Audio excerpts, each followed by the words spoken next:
Negativity and Revolution. Adorno and Political Activism. Edited by John Holloway, Fernando Matamoros and Sergio Tischler.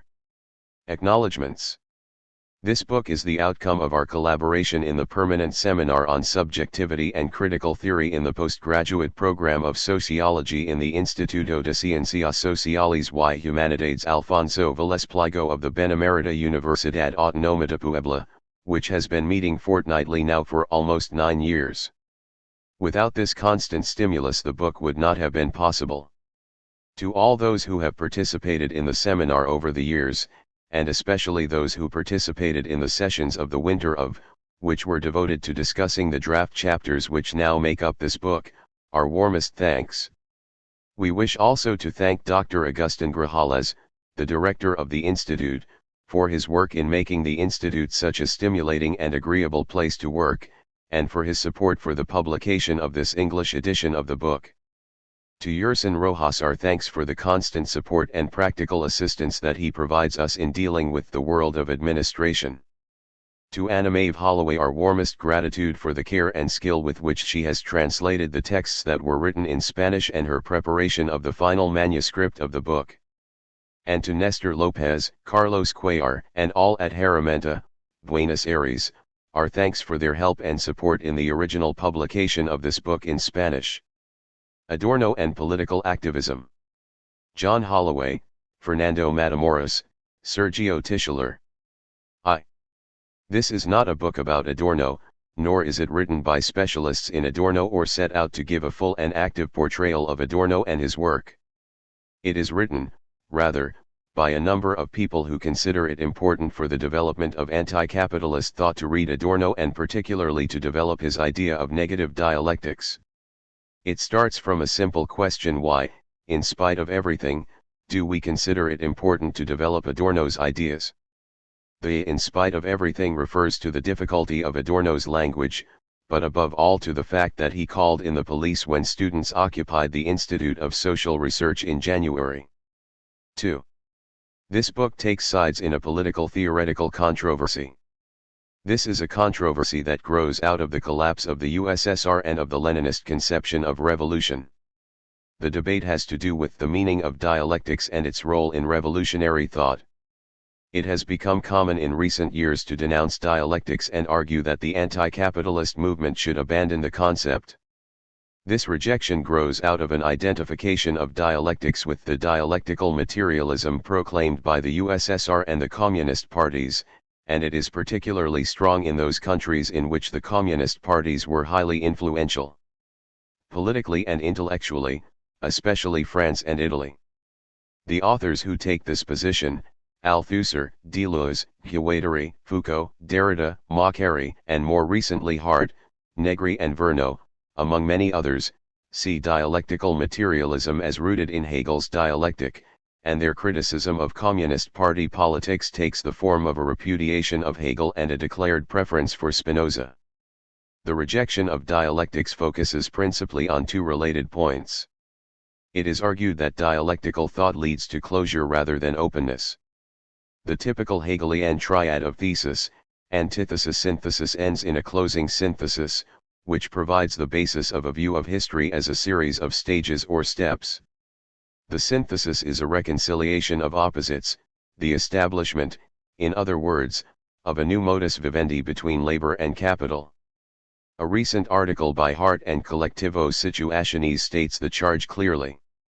The dialectical operation consists in putting an end to that which has none, giving a defined orientation to that which has no finality, taking, overcoming, the previous moments by rescuing what is useful, preserving, in the service of a new affirmation, prohibiting every consciousness of an irreducible diversity, of an excess which is not retaken as final moment. This idea of the dialectic concludes open processes, synthesises in a final unity, multiplicities without relations that are a priori determinable. Hart and Collectivo Situaciones. Related to this is the charge that the dialectical notion of contradiction means the suppression of differences, the reduction of a multicolored multiplicity of varied lives and struggles to the single contradiction of labor against capital. The Hegelian dialectic destroys difference in two distinct moments. First, it pushes all the differences to the point of contradiction, masking their specificities, and, precisely because the differences are emptied, as terms of a contradiction, it is possible to subsume them in a unity, heart and collectivo situationis. The world is seen as a multiplicity of differences or singularities. The problem with the Hegelian dialectic is twofold. It pushes this great multiplicity into a single contradiction, and, because this contradiction is then devoid of content, it is easy to subsume it within a unitary synthesis. In the practice of the communist parties, the rich variety of struggles was subordinated to a concept of the working class, labor as contradiction of capital, and this working class, a concept largely devoid of meaning since it had been abstracted from the richness of real struggles and subordinated to the discipline of the party, could then be easily integrated into a new capitalist synthesis, a welfare state, for example. Those who argue against dialectics do so, then, in order to reject the synthetic closure associated with Hegelian dialectics and to emphasize the richness of social struggle, which they see as a multiplicity of differences rather than a single contradiction. The emphasis on difference rather than contradiction has had a considerable influence. Whereas contradiction appeared to fit easily with forms of organization that pitted, or seemed to pit, the working class against capital, the concept of difference is accommodated more easily to an organization of struggle that takes the form of a multiplicity of groups emphasizing their specific identities as homosexuals, indigenous, women, blacks, and so on. For such struggles, the attraction of the concept of multitude is clear. Multitude refers to the loose alliance of struggles against the existing form of oppression, capitalism, neoliberalism, postmodernism, whatever one likes to call it. In spite of the attractions of this approach, there are problems, however, connected principally with the questions of negation and contradiction. In the extension of the rejection of the Hegelian synthesis to the rejection of dialectics altogether, there is a throwing the baby out with the bathwater. It is not only synthesis that is abandoned, but also the central notion of movement through negation. In the radical philosophy of immanence, it is not life that is absent but negativity, contradiction as the model of movement, heart and collectivo situationis. Life becomes a positive concept rather than the struggle against the negation of life. There is in general a positivization of thought. Struggles are seen as struggles for, rather than being principally struggles against. The centrality of crisis, a negative concept, is lost and replaced by an emphasis on restructuring, a positive concept. Refusal is marginalist, though not denied. In the movement from the origins of autonomism, Tronti and his seminal article on the strategy of refusal, to the post-autonomism of recent years, represented in particular by Hart and Negri. Irony of ironies, a theory of stages makes its reappearance in the form of changing paradigms. The world is to be understood at any particular moment in terms of the prevalent paradigm of domination. The rejection of dialectics, because it includes the rejection of negation, leads precisely to synthetic thought, a thinking that seeks to fit everything in place within the scheme of the dominant paradigm. This has not only theoretical but also political consequences. It can lead to a blurring of the distinction between negation and synthesis, between refusal and reconciliation, between an uprising and the reconciling government that follows the uprising. The second problem is the abandonment of the idea of contradiction. The argument, as we have seen, is that the idea of contradiction operates like a straitjacket, forcing the infinite richness of life and struggle into a binary antagonism. The question, however, is whether this is the result of dialectical thought, or whether dialectics is simply reporting a process of antagonistic binarism that is actually taking place in the world. Capital is the name given to this process of antagonistic binarization. Capital is not a thing but a social relation, a forced transformation of people's activity into labor, and alien activity shaped by the requirements of producing profit. It is not dialectics but capital that is the name of the straitjacket that forces our multiple differences into the binary antagonism of exploited labor. The immense and multicolored richness of useful creative doing, useful labor, as Marx calls it, is forcefully reduced to abstract, value-producing labor. That is what capital means. Difference is reduced by capital to contradiction, to an antagonism against its own suppression. In all our variety and difference we are put in prison, the prison of capitalism.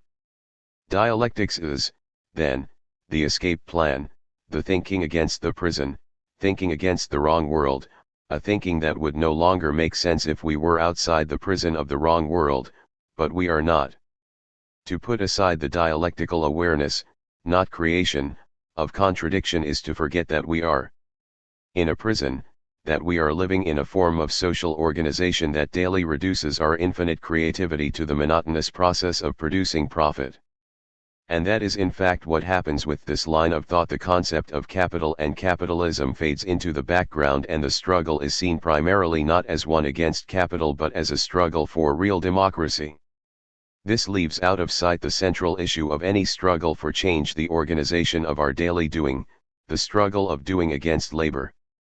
Our doing pushes towards difference, yearns for a world free of contradiction, but for the moment it is entrapped within contradiction, within a world of coercion enforced by money. To assert difference, then, is to make an assertion against, but the possibilities and movement of this assertion against can be understood only if we understand it as the movement of a contradiction. This book shares many of the concerns mentioned above, the use of dialectical thought to impose closure and impose uniformity on struggle, but insists that it is nevertheless important to defend and develop the concept of dialectics. What we need is not to reject dialectics as such, but only the synthetic understanding of it, to insist, in other words, on a negative dialectics, a restless movement of negation that does not lead necessarily to a happy ending. History is seen not as a series of stages, but as the movement of endless revolt. Adorno's importance, then, lies in the fact that it is he who develops the notion of a negative dialectic most directly, in his book of the same name. The opening words of the preface declare his aim to be the freeing of dialectics from its positive heritage. Negative dialectics is a phrase that flouts tradition. As early as Plato, dialectics meant to achieve something positive by means of negation. The thought figure of negation later became the succinct term. This book seeks to free dialectics from such affirmative traits without reducing its determinacy. 19. For Adorno, as for all the authors we have mentioned, the starting point is the political theoretical failure of orthodox Marxism. He writes, after the attempt to change the world miscarried, after the moment to realize philosophy was missed. After Stalin, Auschwitz, and Hiroshima, there are no certainties, above all no guarantee of a happy ending. That is why it is necessary to abandon the notion of dialectics as a process of negation leading to a synthesis, a negation of negation leading to a positive ending. The only way in which we can now conceive dialectics is negatively, as a movement of negation rather than of synthesis, as a negative dialectics. Why dialectics at all, then? Simply because it is the only form of thought adequate to a wrong world. Dialectics exists because we are in the wrong place, in the wrong sort of society. Dialectics is the ontology of the wrong state of things. The right state of things would be free of it, neither a system nor a contradiction. It is the wrongness of the world that makes dialectics or negative thought necessary. The wrongness of the world means that right thinking and right doing are necessarily negative, thinking against and doing against. If the world is wrong, then we are negative beings, our very existence is a movement against. For Adorno, the central category is non-identity, the movement against identity, against that which is. The name of dialectics says no more, to begin with, than that objects do not go into their concepts without leaving a remainder. Contradiction indicates the untruth of identity, the fact that the concept does not exhaust the thing conceived. Non-identity is the subterranean movement of the refusal of identity, of that which is. Contradiction is non-identity under the aspect of identity. Dialectics is sensibility to the movement of this refusal. Dialectics is the consistent sense of non-identity. Dialectics understood in this way is a movement of breaking and opening. Non-identity breaks identity and opens the way to the creation of something new. The movement of non-identity is the movement of creativity. Non-identity is an overflowing beyond what is, it is change and self-change, creation and self-creation. To put non-identity at the center of philosophy is to put negation creation at the center. Dialectics, so understood, is a long way from the dialectics rejected by Deleuze, Guattari, Hart, Negri, and others. Hart and Collectivo Situationes have recently recognized the danger of identifying all dialectics with the synthetic, Hegelian dialectics and, quoting Macari, they suggest the need for an open dialectic. What is a dialectic like here and now that functions in the absence of all guarantee without the promise that all contradictions on which it embarks will be resolved by right, because they carry in themselves the conditions of their resolution. Hart and Collectivo Situationes. This is essentially the question asked by Adorno and the other members of the so-called Frankfurt School. The answer, Adorno suggests, can be conceived only in terms of a firmly negative dialectic. 3. This book is a series of reflections on the challenge posed by the idea of a negative dialectic. The short opening chapter by John Holloway asks why we should read Adorno and suggests that an answer can be found by confronting him with Tronti and the autonomist tradition from which he is so different but with which he nevertheless shares the starting point of negation/refusal.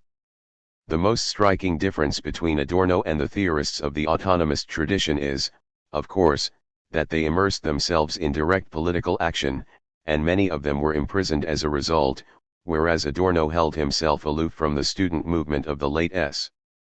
And yet, Adrian Wilding, through an examination of Adorno's last lectures, discusses the complex relation between Adorno and the student movement in terms of Adorno's warning of the dangers of thought bowing irrationally to the primacy of practice and his fear of being pushed into the role of guru or, worse, Pied Piper of the movement. Wilding warns against coming to simplistic conclusions and emphasizes Marcuse's strong defense of Adorno's political importance, despite the fact that Marcuse himself took a very different position in relation to the student movement. In the second part of the book we focus specifically on the central theme of negative dialectics as a critique of neo-structuralism.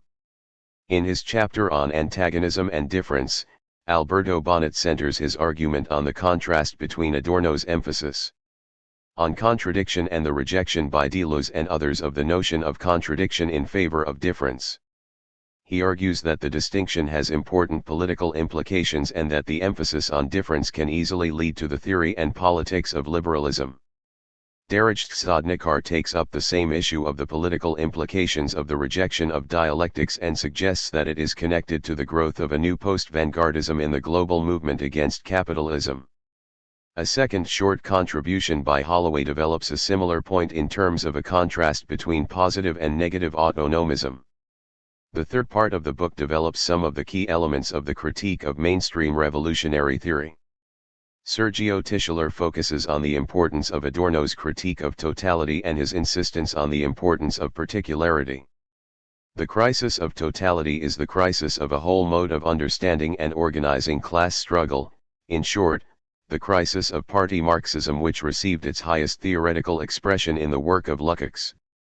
The movement of particularity, or of non-identity, is the driving principle of an emerging new constellation of class struggle. Werner Bonefeld addresses the question of the political richness of Adorno through a discussion of Adorno's concept of the concept. The constitutive character of the non-conceptual in the concept, Adorno, unlocks the door to a critical understanding of class struggle as permanent revolution, the ceaseless movement of determinate negation. This movement breaks through the pessimism that gives the tone to much of Adorno's work. The book concludes with 3 chapters devoted to the themes of sexuality, art, and metaphysics. Marcel Stoetzler opens up new directions with his exploration of the implications of Adorno's concept of non-identity for the politics of sexuality, linking Adorno with discussions in feminist and gay theory and the critique of the idea that sex can be understood in terms of a simple binary division into male and female. Sexual dimorphism is, he argues, an aspect or expression of the increasingly genital organization of sexuality and the sublimation of eros in the service of modern capitalism.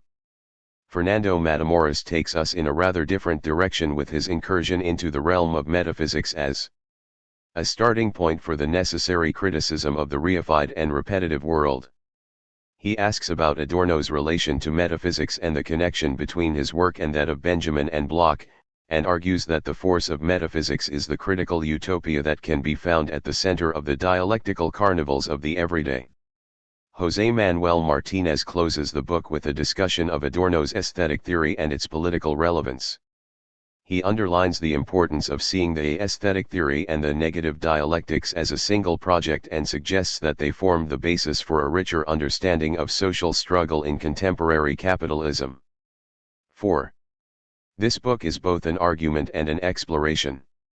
It argues that it is theoretically and politically important to develop the notion of a negative dialectic. But the argument is a challenge and an exploration. The movement of negation is a movement that detonates concepts, detonates power, detonates identity, detonates all that is familiar to us. It opens up a frightening, vertiginous, exciting world in which we are forced to question everything around us. The argument is a treading on unsafe ground, a feeling our way forward, an exploration of the world that opens up before us, theoretically and practically. Our argument is not the dogmatic one of certainty, but an argument that seeks to open, at times by provocation. We write in a context in which Zapatistas have made preguntando caminamos, asking we walk, a central principle of both political practice and scientific thought. That is the tone, then, of our argument and our exploration preguntando caminamos, asking we walk. References: Adorno, T.W. Negative Dialectics. London, Routledge.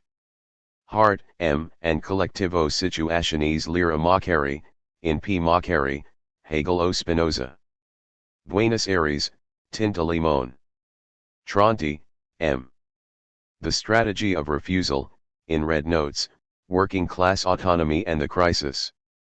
London, Red Notes. John Holloway. I. Why Adorno? Adorno is difficult to read. Even worse, Adorno called in the police when the Institute of Social Research in Frankfurt was occupied by students. So why turn to him now when our aim is not to become experts on Adorno or the Frankfurt School, but to sharpen our critique of capitalism? Rupture and revolt and fragility and uncertainty and openness and pain are at the center of Adorno's thought. That is why he is so exciting. The starting point, for him as for us, is the political theoretical failure of orthodox Marxism after the attempt to change the world miscarried, after the moment to realize philosophy was missed, as he puts it in the opening lines of Negative Dialectics. After Stalin, Auschwitz, and Hiroshima there are no certainties, above all no guarantee of a happy ending. That is why it is necessary to abandon the notion of dialectics as a process of negation leading to a synthesis, a negation of negation leading to a positive ending.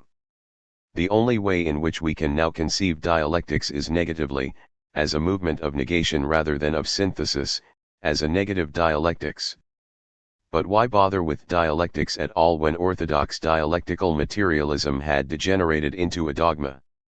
Others, Negri, for example, but also the whole post-structuralist current, Foucault, Deleuze, Guattari, Verneau, and so on, that is currently so influential in anti-capitalist thought, took the opposite route, and decided to reject dialectics and emphasize materialism. To focus on Adorno is to question the post-structuralist route taken by those authors. Why dialectics, then? Adorno's reply is that dialectics is not a standpoint. It expresses, rather, the inevitable insufficiency of thought, the disjointed relation between thought and the objects of thought. The name of dialectics says no more, to begin with, than that objects do not go into their concepts without leaving a remainder. Contradiction indicates the untruth of identity, the fact that the concept does not exhaust the thing conceived. Thought identifies, to think is to identify, but that which is thought overflows the thought itself. Dialectics is thought's awareness of its own inadequacy, of the non-identity which is contained within, bursts from, and overflows the identity which thought would impose. Contradiction is non-identity under the aspect of identity, and dialectics is the consistent sense of non-identity. That is the central theme of Adorno's thought: dialectics as the consistent sense of non-identity, of that which does not fit. It is both libertarian and revolutionary. It is libertarian because its pivot and driving force is the misfit, irreducible particularity, the non-identity that cannot be contained, the rebel who will not submit to party discipline. It is revolutionary because it is explosive, volcanic.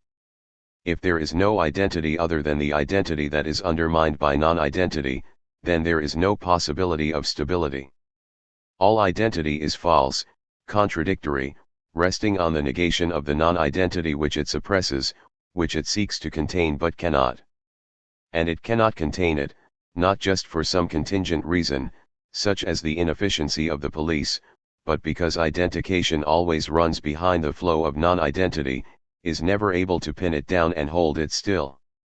It is clear that non-identity is the hero, the center, the moving force of the world as Adorno presents it. But what do we understand by non-identity? Is it just a philosophical concept, or is it the conceptualization of a social force? The answer, surely, is that we are non-identity. The force that does not fit, the force that contradicts all identification, the force that overflows is subjectivity. We. And who are we? We are the subject, uncontainable within any definition. We can say that we are the working class, but that makes sense only if we understand working class as a concept that explodes against itself, a concept that bursts its own bounds. Does Adorno actually say that we are non-identity? Not as far as I know. Perhaps I am reading him in a non-identitarian way, against and beyond Adorno. But how else can we understand non-identity? Non-identity can only be a force that changes itself, that drives beyond itself, that creates and creates itself. And where do we find a creative and self-creative force? Not animals, not God, not nature, only humans, we. Not an identitarian we, but a disjointed, ill-fitting, creative we. This is not a liberal humanist we, but an antagonistic, self-antagonistic we. We are part of an antagonistic entirety in which the subject is the subject's foe. Dialectics exists because we are in the wrong place, in the wrong sort of society. Dialectics is the ontology of the wrong state of things. The right state of things would be free of it, neither a system nor a contradiction.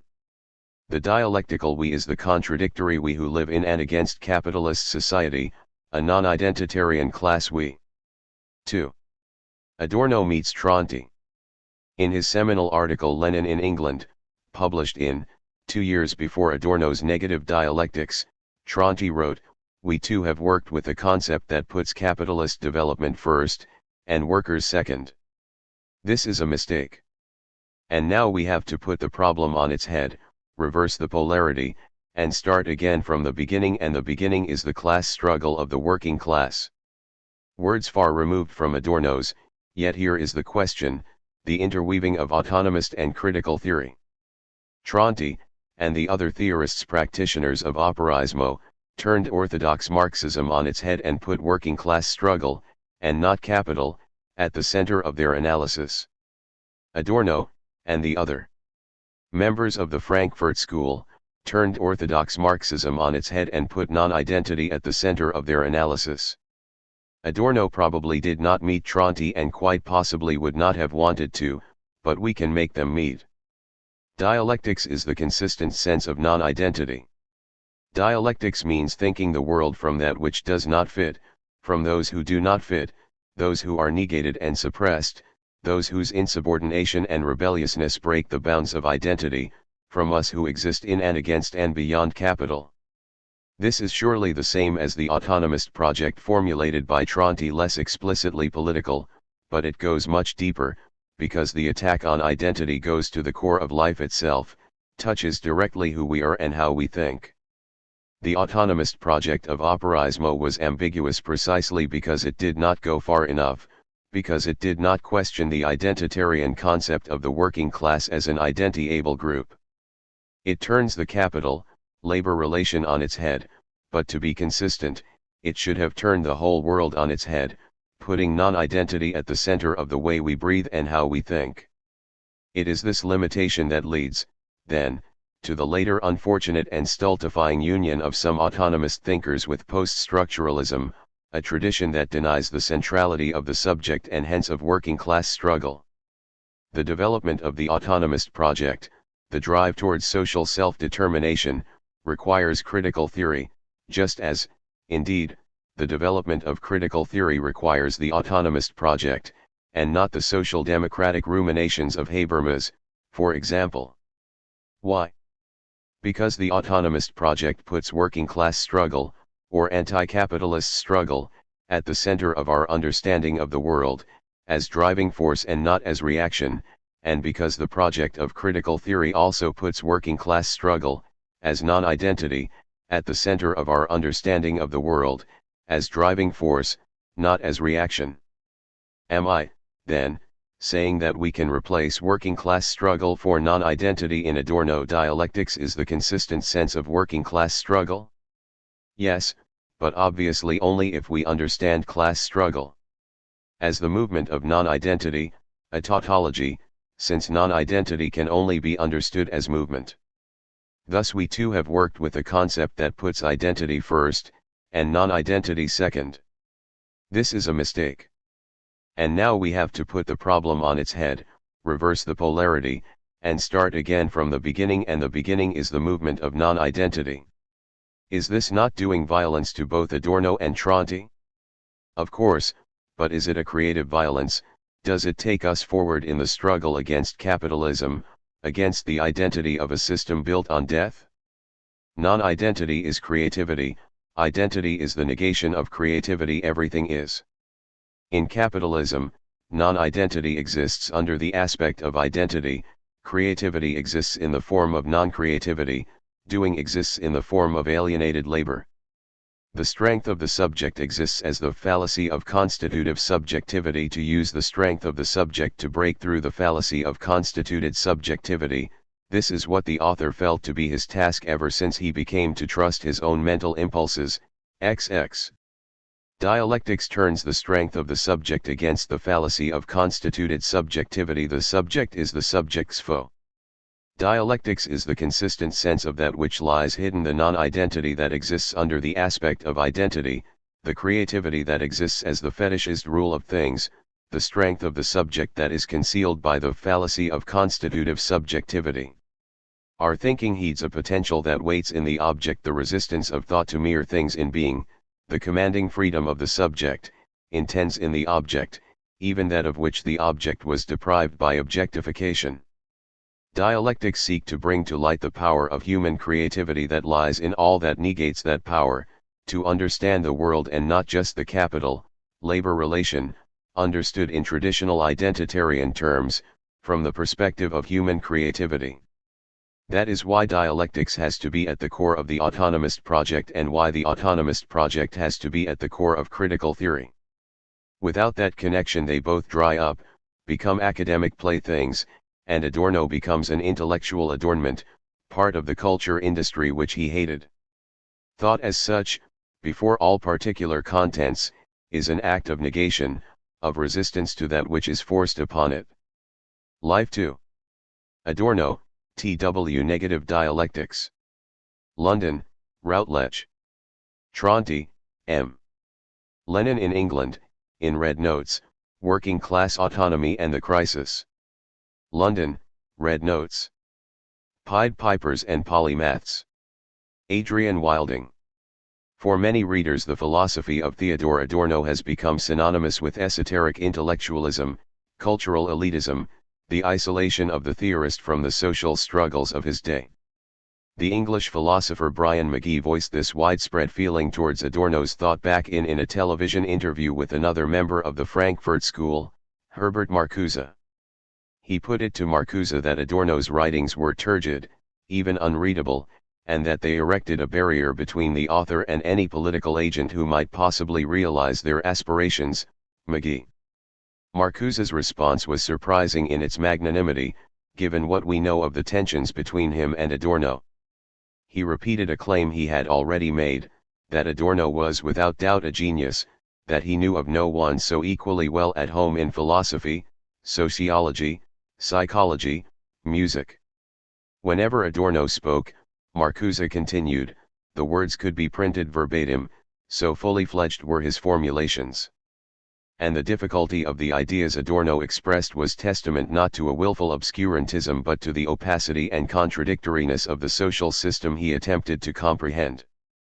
Marcuse's spirited defense was echoed some years later in remarks by the leading light of the second-generation Frankfurt School, Jürgen Habermas. According to Habermas, Adorno was a genius, I say that without a hint of ambiguity. He had an immediacy of awareness, a spontaneity of thought, and a power of formulation which I have never encountered before or since. One could not observe the process of development of Adorno's thoughts, they issued from him complete. He was a virtuoso in that respect. As long as one was with him, one was caught up in the movement of thought. Adorno did not have the common touch, it was impossible for him, in an altogether painful way, to be commonplace. Habermas. What Habermas puts down to personality, Marcuse, interestingly, politicizes. Adorno's difficult style is said to be grounded in its very subject matter, the verkehrt world of late capitalism. In such a topsy-turvy world of systematic illusion, it might be that divining the truth about the social whole requires a language and a thought process unafraid of contradiction and complexity. In a time when abstract labor and exchange value come to permeate not only social relations but even language and thought, the language of critique included, it might be a necessary cause to resist premature popularization of the terribly complex problems we face. McGee. One reason why Adorno is viewed as a philosopher at one step removed from the sensus communis is surely the curious and slightly farcical detail of his final months. Adorno's language alienated him not just from Anglo-American philosophers whose objections McGee voiced, but equally from the student radicals of the late S who mocked his political aloofness and ridiculed him in ways which probably contributed to his fatal heart attack. The now infamous scene in which two female students attacked him with flowers and slogans, "Adorno as an institution is dead," reflected a widespread feeling that even this theorist of repression shared in society's repressive tendencies. Jaeger. Such judgments must have been all the more galling for Adorno, who meanwhile was watching the meteoric fortunes of his one-time colleague Marcuse participating in the student protests in just those ways which Adorno resisted. With the publication of Adorno's opus posthumum, specifically his lectures from the mid to late S, it may be possible finally to determine the truth of this picture of a remote and politically impotent intellectual. But it may also be possible to test the truth of Marcuse's assertion that what Adorno said could stand on its own, verbatim, unedited, because the lectures Adorno gave in the final decade of his life at the University of Frankfurt were improvised and largely spontaneous. These lectures are all the more remarkable for this and confirm the picture of a man whose extemporising could be committed straight to paper and to press. Not only their spontaneity but the sheer variety of lecture topics covered, the sustained erudition on themes across the humanities and social sciences, do indeed support Marcuse's portrait of an intellect totally at home in whichever topic he spoke on. But while one can admire the polymath erudition of these lectures, one can fall into the trap of confirming a cult of genius which Adorno's own intellect sought critically to engage.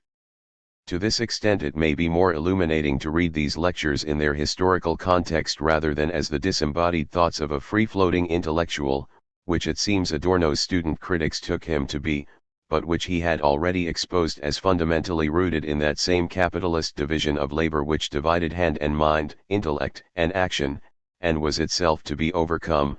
Adorno. A useful way to read these lectures, therefore, might be not simply as philosophy or theory but also as an expression of the politically momentous times in which they were delivered. To read Adorno in a way which is consistent with his own avowed materialism, not a crude materialism which reduces philosophy and ideas to history or to class interests, but in such a way as would do justice to his own notion of the philosophical moment of the whole, where thought is able to articulate a crisis-ridden historical conjuncture, and yet through this come to something essential. To read Adorno, In other words, just as we will see Adorno read Kant's philosophy, not just as philosophy but as a kind of coded text from which the historical situation of spirit could be read, with the vague expectation that in doing so one could acquire something of truth itself. Adorno, F.N. This is the Auschwitz generation.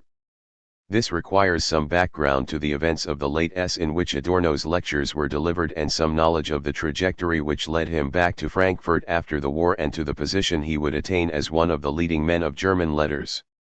Some of this background is familiar to readers on the left today. The works which had generated Adorno's fame by the time of the Frankfurt School's exile in America from Nazi Germany are now widely read, even if they are too often taken in isolation from the particular experiences which inspired them.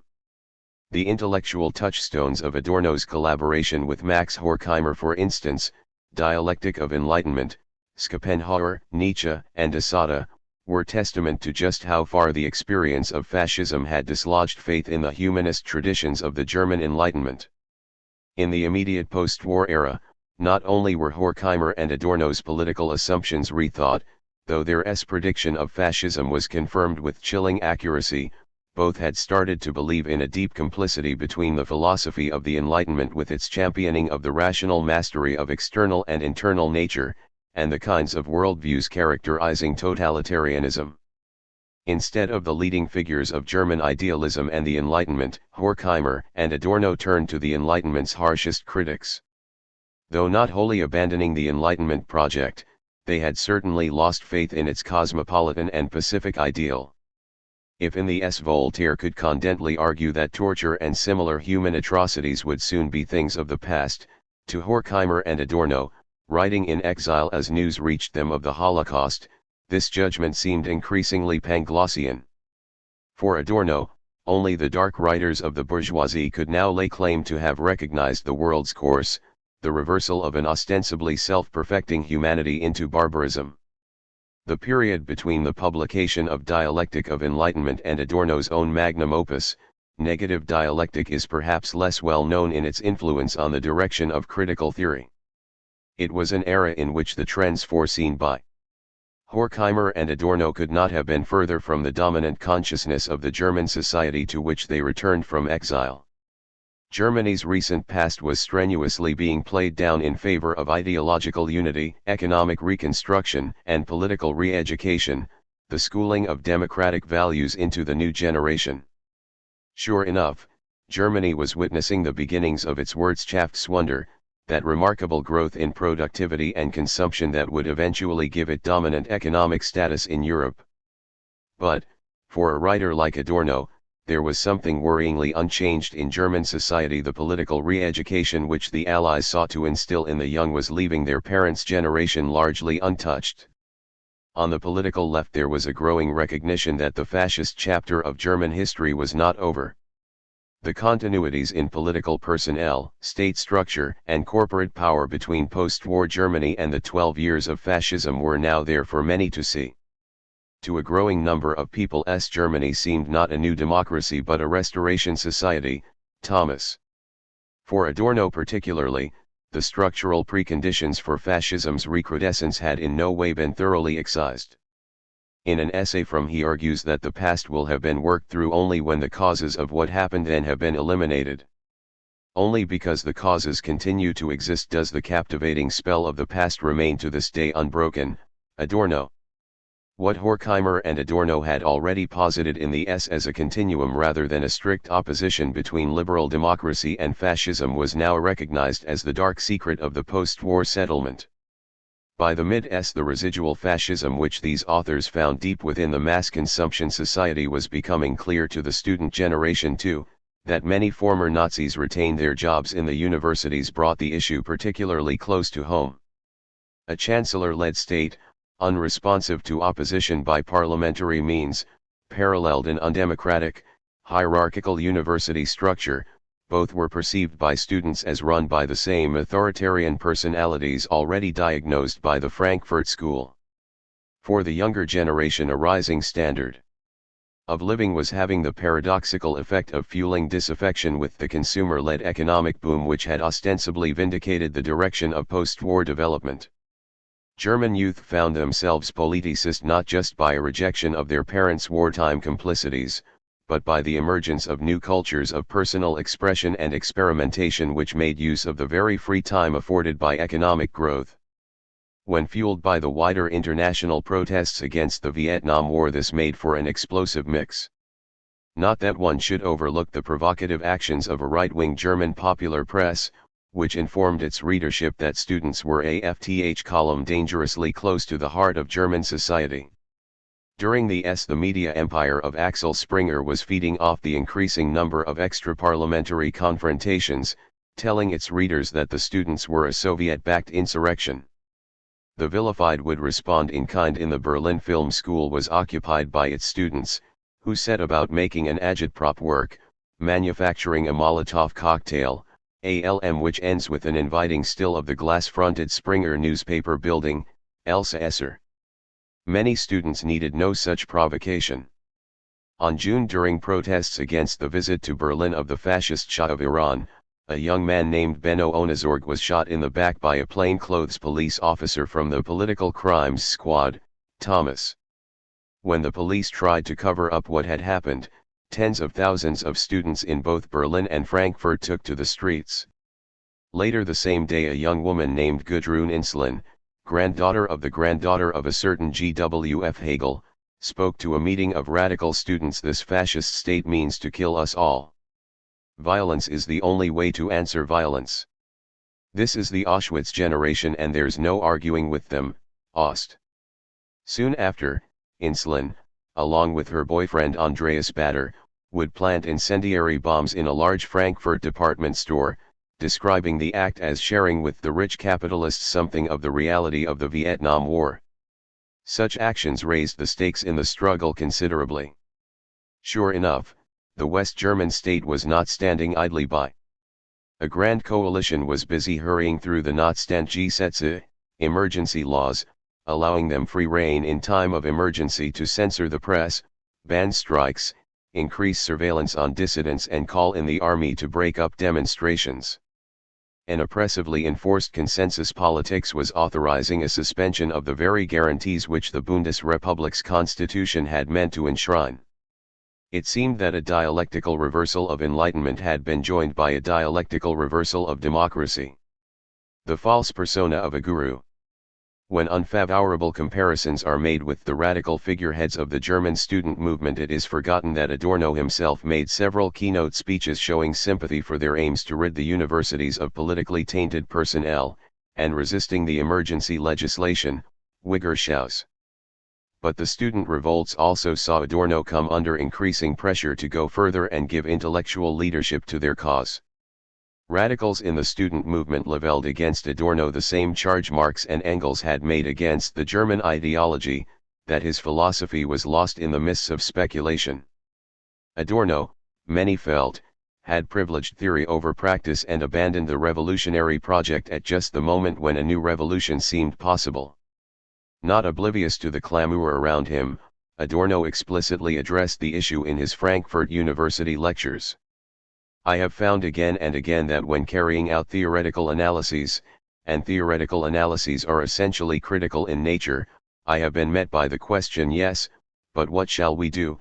And this question has been conveyed with a certain undertone of impatience, an undertone which proclaims, all right, what is the point of all this theory? It goes on far too long, we do not know how we should behave in the real world, and the fact is we have to act right away. Adorno finds himself having to respond explicitly to the increasingly tense situation and the political pressures placed upon him. He tells his students that the call for direct political action is problematic, because it is a desire for immediacy amidst the most mediated, amidst the complex and opaque capitalist society in which both student and teacher find themselves. There is nowadays a great danger, he says, of what might be termed an illicit shortcut to practical action, Adorno. Such shortcuts, he tells them, rest ironically on the reverse of that which philosophy is accused, a subordination of theory to practice, and an attenuation of the original meaning of both terms, and in this subordination Adorno sees an unholy alliance of radical politics with the most instrumental attitudes of the ruling ideology, a symptom of alienation rather than the solution to it. Adorno's turn in these lectures to a careful and remarkably sympathetic exposition of the philosophy of Kant can be read as his own way, within the restrictions of an academic syllabus in a philosophy department, of examining such illicit shortcuts to practical action. Kant's moral philosophy, Adorno reminds us, always maintained an interest in action and practical reason, as moral thinking was revealingly called. Kant in turn drew on the resources of ancient philosophy, in particular Greek philosophy's foregrounding of praxis and practical wisdom, Aristotle's phronesis, in its examination of the good life. But by Kant's time practical reason had already lost many of the nuances which the concept of praxis evoked for the Greeks. The heyday of the Enlightenment coincided with an emergent division of labor which was busy parceling up experience into separate spheres such that philosophies like Kant's could respond only with their own specialized critiques. By the mid-20th century, Adorno argues, this attenuation of praxis had only worsened, becoming mere practicality, guided by a wholly instrumental and anti-theoretical idea of action. For Adorno, the rhetoric of practicality is symptomatic rather than illuminating of a state of unfreedom. The more uncertain practical action has become, the less we actually know what we should do, and the less we find the good life guaranteed. To us, if it was ever guaranteed to anyone, then the greater our haste in snatching at it. This impatience can very easily become linked with a certain resentment towards thinking in general, with a tendency to denounce theory as such.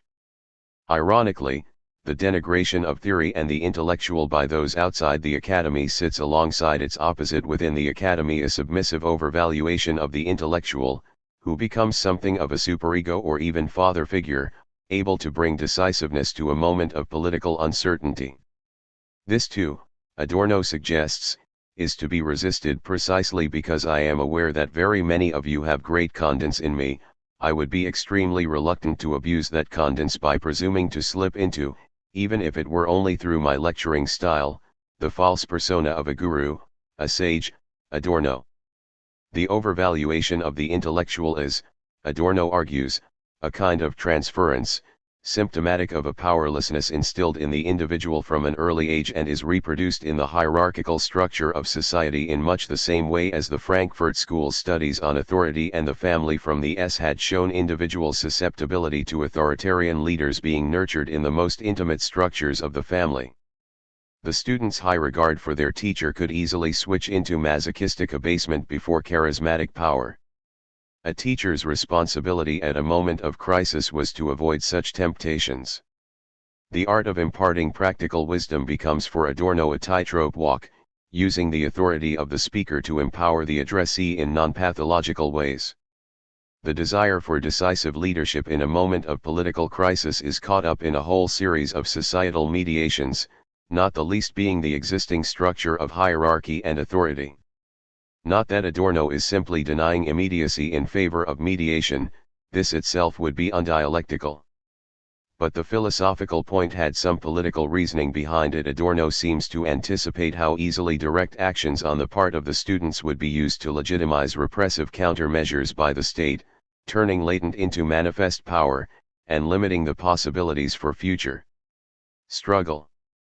And yet he acknowledges that in even drawing attention to this possibility he will be accused of reaction.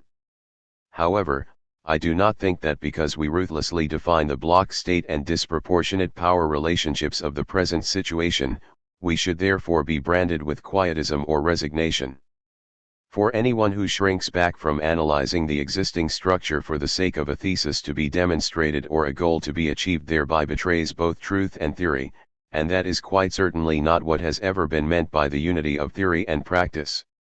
Adorno. Recognition of the mediation of the immediate does not render the immediate aufgehoben. On the contrary, it is equally true that there is no mediation without a moment of immediacy. Adorno. It is not that spontaneous actions are to be condemned. It is just that the student movement had not had, in Adorno's eyes, that slightest experience, as Hegel calls it, which would have revealed the dialectical nature of its political activity. Adorno's formulations are not without their problems. His notion of the bloc state, a condition as much intellectual as social in which every attempt to change society radically seems closed off, would appear to hypostasis in the form of a structural constraint, something which is surely more contradictory and fluid. In his lectures on Kant's critique of pure reason, Adorno seems to respond to this criticism, condemning a similar conception of the block state which led Kant to see individual freedom as noumenal, incapable of being experienced. This notion, Adorno tells us, may merely register a limit in the bourgeois society of Kant's time. It would be the duty of a critical theory of society to refuse the boundary setting of Kantian philosophy and to think of a freedom actualist and actualizable. A coded text of the historical situation. Not only does Adorno use these lectures to warn his students of the complex relation of theory to practice, he also makes thematic the very practical situation in which his students find themselves, their social position as future labor power in an education system mediated by economic imperatives. It is as part of the university's preparation of its students for a life of socially useful work, as Adorno quotes Marx's ironic phrase, under the sign of increasingly anonymous and opaque economic processes, that they have come to his lectures in the first place. Adorno. Like Weber in his essay on Science as a Vocation, Adorno begins his lecture series Introduction to Sociology by warning of the perils of studying the very subject the students have embarked on. Where Weber had warned of the Americanization of the academy, there a student treats the lecturer as selling knowledge just as the greengrocer sells cabbage. Weber, Adorno half a century later tells his students that they will find their academic work no less subject to the capitalization of the life of the mind. He also warns that the kind of insights upon society which their subject will give them could make it very difficult for them to adapt to that same society and to find in it their station and its duties. Today this fact, that the better one understands society, the more difficult it is to make oneself useful within it, has probably become a regular part of the consciousness of the intellectually progressive sector of students, and at any rate, I expect, of those in this hall today. Adorno. These words come from April, almost at the height of the protests, and show Adorno was well aware of how radicalized his students had become. But he was also cognizant of how that radicalism could be abused by those who presumed to speak on the students' behalf. A rift was clearly emerging between the Frankfurt School and the student leadership. Demands for critical theory to lead the way in political intervention, to describe a concrete utopia as the student figurehead Rudi Dutschke asked of the school, Wiggershaus, were for Adorno anathema to the very dialectical nature of the social object critical theory analyses. It was bad theory which indicted theory as such for having no clear praxis. Not that one could thereby explain or excuse all of Adorno's actions during the height of student unrest, his calling the police to evict striking students from the Frankfurt University building has become infamous, and rightly so, but probably only because it is so easily contrasted with Marcuse's enthusiastic part in the sit-ins at American campuses. The contrast may reflect merely the directness and perspicuity of Marcuse's version of critical theory rather than something inherently conservative in Adorno's. Indeed, Adorno seems to have felt the call for him to lead his students out of the lecture theaters and onto the streets as just the sort of Pied Piper role, what Weber called charismatic authority, of which a genuinely critical intellectual should be deeply suspicious. One reason why Adorno might have been reluctant to endorse such activity may have been, surprisingly, the influence of one of his students, Jürgen Habermas. Habermas had already conducted research at Frankfurt into the political consciousness of the generation coming into their majority during the post-war reconstruction. Students and Politics was the result of extensive polling which sought to determine how students were coping with the Bundesrepublik's attempt to instill democratic values. Habermas's study drew on the techniques of the first-generation Frankfurt School's research on authority, which in the early S had found the germs of authoritarianism in various strata of German society. Habermas found similarly entrenched ambivalence towards democratic ideas in the post-war period. What he learned in his Students and Politics research would be ammunition for his belief in the late S that the student revolts might well be doomed to failure. Habermas went further than Adorno in criticizing the student revolts, and in more striking language. When Rudi Dutschke, responding to the death of Benno Onizorg, which had made incendiaries of Insulin and Bader, voiced the relatively tame demand for continuous action against all forms of authority. Habermas called Dutsch's a voluntarist ideology, which in one would have called utopian socialism, but which in amounted to left fascism. Ryan. These words were a red rag to the bulls of the student movement, and Habermas would not be forgiven for them. He was unrepentant, though. Reflecting in on the previous year's actions, he argued that the student protests had been a phantom revolution, which, like the rebellious act of the sons against their father in Freud's Moses and monotheism, had succeeded only in reinscribing patriarchal state power. Identification on the part of the protesters with revolutionary struggles in the Third World was, according to Habermas, an illusory compensation for the derailing of the revolutionary project in the First World, and underlined the symptomatic nature of the revolt. What had happened in Germany, he argued, had left the existing order intact, only further legitimizing the state of emergency. There was something to this. The German chief of police certainly welcomed the blank check he was given to root out and incarcerate terrorists, now firmly linked in the public mind with student activists, the result of a skillfully orchestrated press campaign. The deaths in Stammheim prison a few years later of Insulin and Bader would give some idea of the ferocity of the state's backlash. Ironically, the Frankfurt School would be held partly responsible for the ideology of groups like Baader-Meinhof, though mostly on the evidence of a prominent member of the Christian Democratic Union with a particular distaste for critical theory, a certain Joseph Ratzinger. Ryan. Such posthumous smears on the Frankfurt School's first generation were the ideological aspect of the state's victory in the struggle. They are all the more reason to look carefully beneath the surface of a history of Germany that has been written by the victors. But this also requires going beyond the apparent silence in Adorno's lectures on what was happening extramuros, and realizing that the political events are, despite appearances, reflected in them at a deep level, through Adorno's choice of academic subject matter, concepts, and language. We need to hear, as it were, the noises off, occasionally registered by the lecture's editor, for instance in the cheers which attend Adorno's more committed statements. We also need to realize what was at stake in an intellectual turning the academic syllabus towards topics he would have known were of theoretical and practical import to the political actions occurring outside. Even in the seemingly abstruse topic of lectures on Kant's first and second critiques, Adorno can be seen to lay before his students new ways of conceiving the relation of theory to social actuality. The practical resources contained within the tradition of German philosophy were themselves threatened by a crude but popular Marxism, which had ostensibly solved the problems of philosophy. It may be possible too that Adorno was trying to impart something of the inspiration of his first encounter with Kant's critique of pure reason, as a year-old schoolboy. Adorno suspected that there was more than met the eye in this forbidding tome. I experienced the work from the beginning not as mere epistemology, not as an analysis of the conditions of scientifically valid judgments, but as a kind of coded text from which the historical situation of spirit could be read. Adorno, F.N. He found in Kant's first critique the expression of an early bourgeois world, emergent modernity, in which the scientific enlightenment, flushed with the ideal of progress, has nevertheless put restrictions on reason and knowledge and turned its face towards the practical. We might say that the achievement of the critique of pure reason is that a whole series of these great metaphysical, fundamental concepts vanished from the horizon of what could be rationally decided.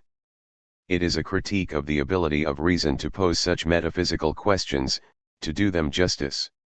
We may say perhaps that the enormous impact of the critique of pure reason has its source in the circumstance that it was in effect the first work to give expression to the element of bourgeois resignation, to that refusal to make any significant statement on the crucial questions, and instead to set up house in the finite world. Adorno. Kant's philosophy turned away from metaphysical speculation, put a no-entry sign around the absolute, that block again, and, whilst turning its gaze heavenward, as Kant's second critique famously ends, actually resigned itself to the mundane practical sphere. We might almost say, then, that what has been codified in the Critique of Pure Reason is a theodicy of bourgeois life which is conscious of its own practical activity while despairing of the fulfillment of its utopia, Adorno. It is just that resignation, that despair of realizing its utopia, that Adorno warns against, clearly aware that the same charge has been leveled at his own work. Statements such as this, where Adorno seems to defend that metaphysical impulse which Kant castigated for straying into intelligible realms, suggest in their own coded form an allegiance to a utopian image unrealizable within the framework of bourgeois life. Not the concrete, well-planned utopia demanded by the student leaders, but an ideal definable only negatively, by its negative relation to everything bourgeois. This theme is dealt with in more depth in one set of Adorno's lectures, those he gave during, on Hegel, Kant, and the Philosophy of History. Entitled Zur Lehre von der Geschichte und von der Freiheit towards a Theory of History and Freedom, they show Adorno clarifying his relation to the philosophies of Hegel and Kant, and the attitude of both towards notions of historical progress. Early lectures from this semester see Adorno dealing with the recurring theme of mediation and immediacy, but also developing his own philosophy of history negatively, out of a critique of Hegel's own treatment of these topics. A later lecture is devoted to a close reading of Walter Benjamin's theses on the concept of history, a powerful critique of those progressive theories born of the Enlightenment. It is instructive that Benjamin's argument for a discontinuous history of revolutionary leaps and his championing of a real state of emergency over its repressive state-imposed analog is explored by Adorno at this time of great political upheaval. The most intriguing of the History and Freedom lectures deals with a term drawn from Hegel's phenomenology of spirit, the notion of the Weltlauf course of the world. By this term Hegel meant the perception of a malign and perverse character to historical events. In the moral philosophies of his day Hegel saw a tendency to set the virtue of the individual against the way of the world understood as universally perverted. According to Hegel, virtuous moral individuals protested loudly but vainly against the supposed madness of this Weltlauf and in doing so failed to recognize their own part in the very world they denounced. Something in this notion of the Weltlauf appeals to Adorno, who increasingly adopts it as shorthand for the malign and seemingly irrational tendency of his own late capitalist world. True, he will castigate Hegel for having hypostatised the way of the world as something inevitable and against which the individual is impotent, thus the charge in these lectures that Hegel's is an appeasing philosophy. I have argued elsewhere that in key parts of the History and Freedom lectures Adorno misrepresents this part of Hegel's philosophy and in ways which are revealing of weaknesses in Adorno's own politics, wielding. But here the focus must lie with Adorno's specific use of this concept. The key lies in the notion that a society could be generally perverted, set on a wholly irrational course. For Adorno, the Weltlauf stigmatizes the protesting individual as irrational and so legitimizes its own irrationality. The irrationality of society is devolved, it appears to be not society that is mad, but the individual. However, the irrational individual in turn aligns himself with the irrational world, through a kind of perverse identification with general perversion. This sets up a catastrophic vicious circle in which human beings have an objective interest in changing the world and in which this change is quite impossible without their participation. However, these mechanisms of identification have stamped themselves on people's characters to such a degree that they are quite incapable of the spontaneity and the conscious actions that would be required to bring about the necessary changes. This is because, by identifying with the course of the world, they do so in an unhappy, neurotically damaged way, which effectively leads them to reinforce the world as it is. And that, I would say, is the truth about the situation of human beings in history. Adorno. It would be easy to read this as Adorno's epitaph for the student movement. But it must be taken with a pinch of salt. There is something deliberately hyperbolical about the formulation, as its author must have realized how could the protesting individual, Hegel's virtuous moralizer, articulate this vicious circle if his delusion were as complete as is suggested, if the subject's reactionary identification with the Weltlauf is total? And if the world's course is wholly irrational, then what individual could with reason articulate this fact and expect to be heard? Adorno seems to realize that his formulation is untenable, and pulls back from it in a letter to Horkheimer. It is only the other side of the same coin that, with the current course of the world Weltlauf, situations may arise today or tomorrow which, while they are very likely to be catastrophic, at the same time restore the possibility of praxis which is today obstructed. As long as the world remains antagonistic and itself perpetuates contradictions, the possibility of changing it will be a legacy. Wigger-Schaus. Here the world course appears unpredictable, not the unstoppable movement it is imputed to have in Hegel and which it tended to become for the Adorno of the lectures on history and freedom. It can favor repression, yet it can open up revolutionary counter-tendencies. This formulation is undoubtedly more dialectical and more plausible. It lines up with the many examples given above where Adorno, rather than being the epitome of a resigned philosopher, points to ways out of political resignation, indeed indicts resignation for its wrong-headedness. In fact, resignation is just what Adorno finds pervading the social sciences, in the discipline of sociology for instance, a subject which he feels has abandoned a critical theory of society for specialized, fragmented knowledge. One no longer dares to conceive of the whole since one must despair of changing it. Critical theory, by contrast, understands that conceiving the social whole means overcoming the divisions within and between the disciplines, that grasping the whole is imminently related to the conceivability of changing it. As if in his ivory tower. In a sense the very polymath quality of these lectures, the sheer scope of Adorno's attempt to make sense of the social whole and to pass on these insights to his students, is as important a legacy as their various reflections on the mediation of theory and practice. This polymathy can be seen to take one Enlightenment tradition, the encyclopedic approach of the Philosophes, of Goethe, Schiller, and even Weber's Faustian universality of man, Weber, and set it against the compartmentalist thinking of that other great enlightener, Kant, the limitations of whose philosophy are shown to be those of bourgeois society itself.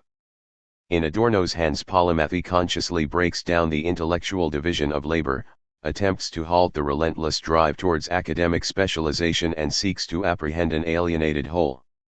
Though this will hardly reassure those for whom such philosophical traditions are of dubious relevance to political practice. Any re-examination or rehabilitation of Adorno within a left-wing context will always have to negotiate a prejudice that the Frankfurt School in general and Adorno in particular embody the historical pessimism of intellectuals separated from the revolutionary movements of their time.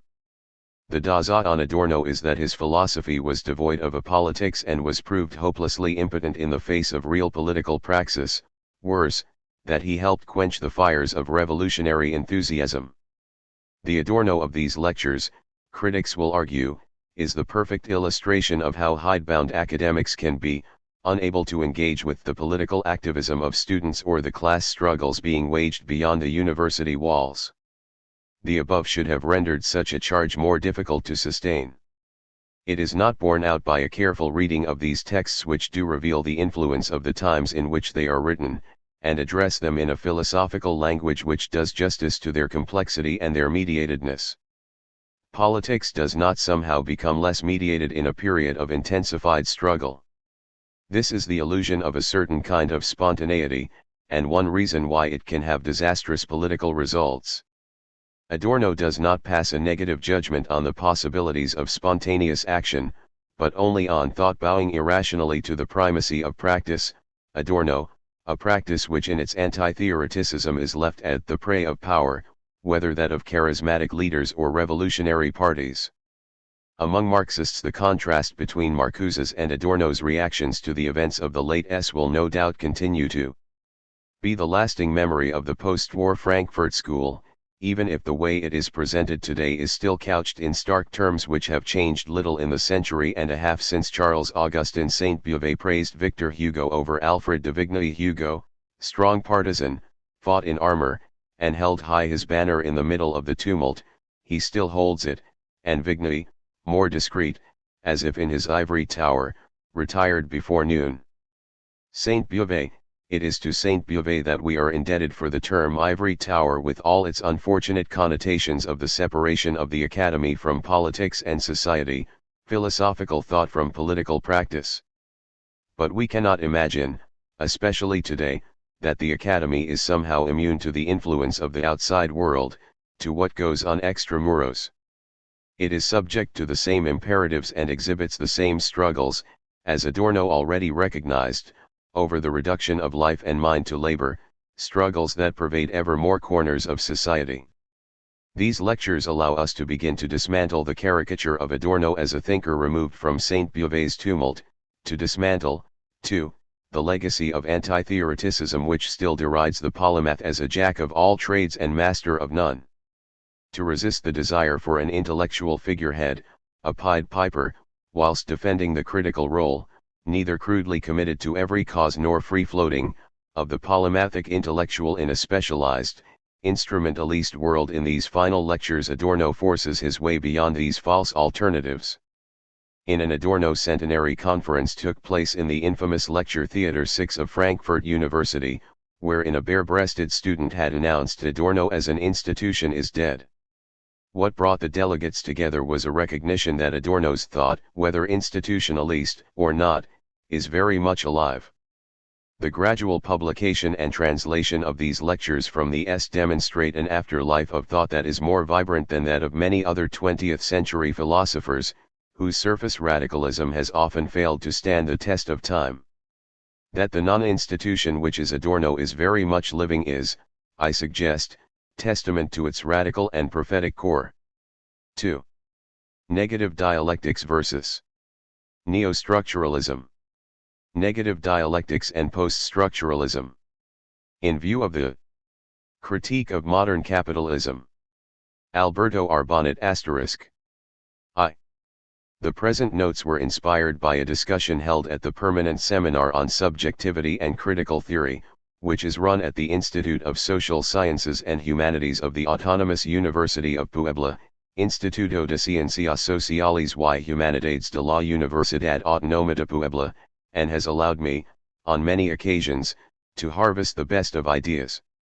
At the instigation of Sergio Tischler, one of its participants, the seminar's group took on the arduous task of reading and discussing Theodore Adorno's Negative Dialectics.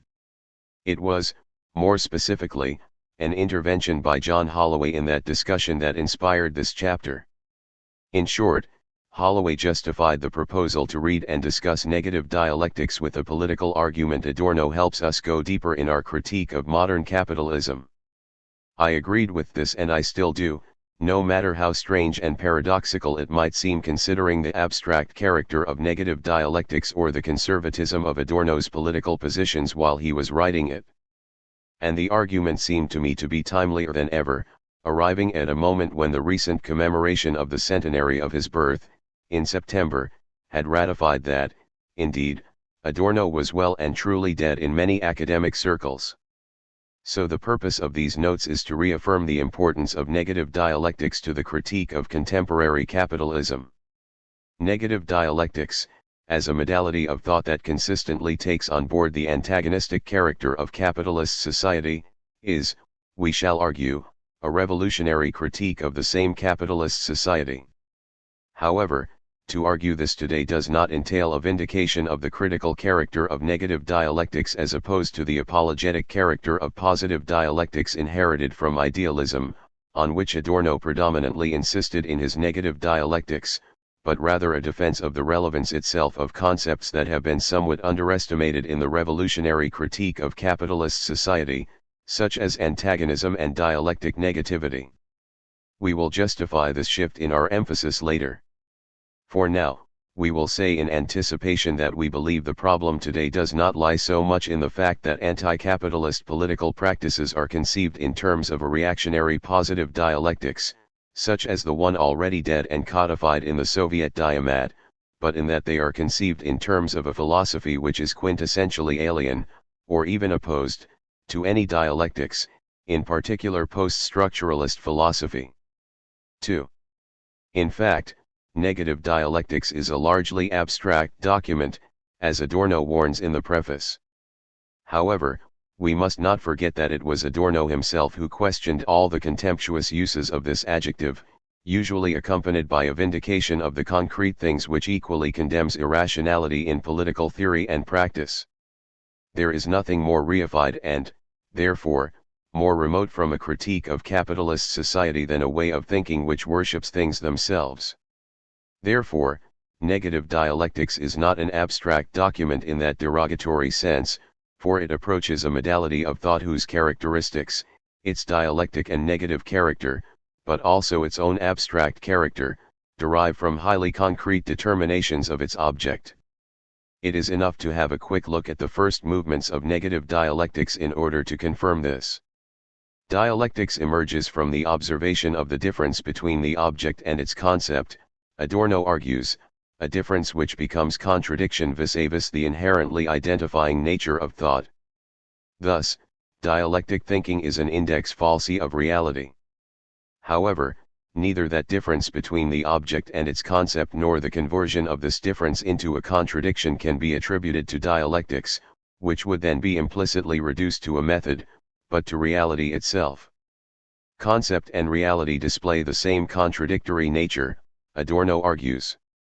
The principle of dominion, which antagonistically rends human society, is the same principle which, spiritualized, causes the difference between the concept and its subject matter, and that difference assumes the logical form of contradiction because, measured by the principle of dominion, whatever does not bow to its unity will not appear as something different from and indifferent to the principle, but as a violation of logic. So, identification and the absence of identity, which this identification converts into contradiction, are both dimensions of antagonistic society itself. Identification refers us in the last instance to the conversion of a plurality of qualitatively diverse concrete labors into quantities of a single, undifferentiated, abstract labor through the process of exchange. Lack of identity sends us in turn, definitively, to the exploitation underlying this exchange of equivalents. However, as dimensions that are inherent in antagonistic society, they cannot be overcome in thought if they are not reconciled in reality. Let us quote Adorno in extenso. If mankind is to get rid of the coercion to which the form of identification really subjects it, it must attain identity with its concept at the same time. In this, all relevant categories play a part. The barter principle, the reduction of human labor to the abstract universal concept of average working hours, is fundamentally akin to the principle of identification. Barter is the social model of the principle, and without the principle there would be no barter. It is through barter that non-identical individuals and performances become commensurable and identical. The spread of the principle imposes on the whole world an obligation to become identical, to become total. But if we denied the principle abstractly, if we proclaimed, to the greater glory of the irreducibly qualitative, that parity should no longer be the ideal rule, we would be creating excuses for recidivism into ancient injustice. From olden times, the main characteristic of the exchange of equivalents has been that unequal things would be exchanged in its name, that the surplus value of labor would be appropriated. If comparability as a category of measure were simply annulled, the rationality which is inherent in the barter principle, as ideology, of course, but also as a promise, would give way to direct appropriation, to force, and nowadays to the naked privilege of monopolies and cliques.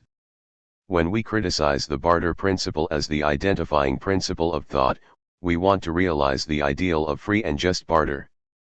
To date, this ideal is only a pretext. Its realization alone would transcend barter. Once critical theory has shown it up for what it is, an exchange of things that are equal and yet unequal, our critique of the inequality within equality aims at equality too, for all our scepticism of the rancor involved in the bourgeois egalitarian ideal that tolerates no qualitative difference. If no man had part of his labor withheld from him any more, rational identity would be a fact, and society would have transcended the identifying mode of thinking. The identity resulting from this reduction of the plurality of specific labors to the unity of abstract labor is, at the same time, illusory insofar as exploitation underlies it, and objective in that it springs from the production and exchange of commodities. It is precisely as this socially necessary appearance, that is, as ideology, that this identity makes its mark on philosophical systems. On this Adorno writes, however fraudulently the promotion of unity to a philosophy may have exalted it at the expense of plurality, its supremacy, though not the summum bonum of victorious philosophical tradition since the Eleatics took it for, is an ens realissimum. It really has a touch of the transcendence which the philosophers praise in the idea of unity. The Hegelian system, where positive dialectics culminates in a reconciliation of the social totality in the absolute spirit, is its major exponent, that is, the system in which that identity reaches simultaneously its truest and falsest expression. Thus Adorno can say, if Hegel's philosophy fails in terms of the highest criterion, its own, it thereby also proves itself true. The non-identity of the antagonistic, a non-identity it runs up against and laboriously pulls together, is the non-identity of a whole that is not the true but the untrue, the absolute opposite of justice. But in reality this very non-identity has the form of identity, an all-inclusiveness that is not governed by any third, reconciling element. This kind of diluted identity is the essence of ideology, of socially necessary illusion.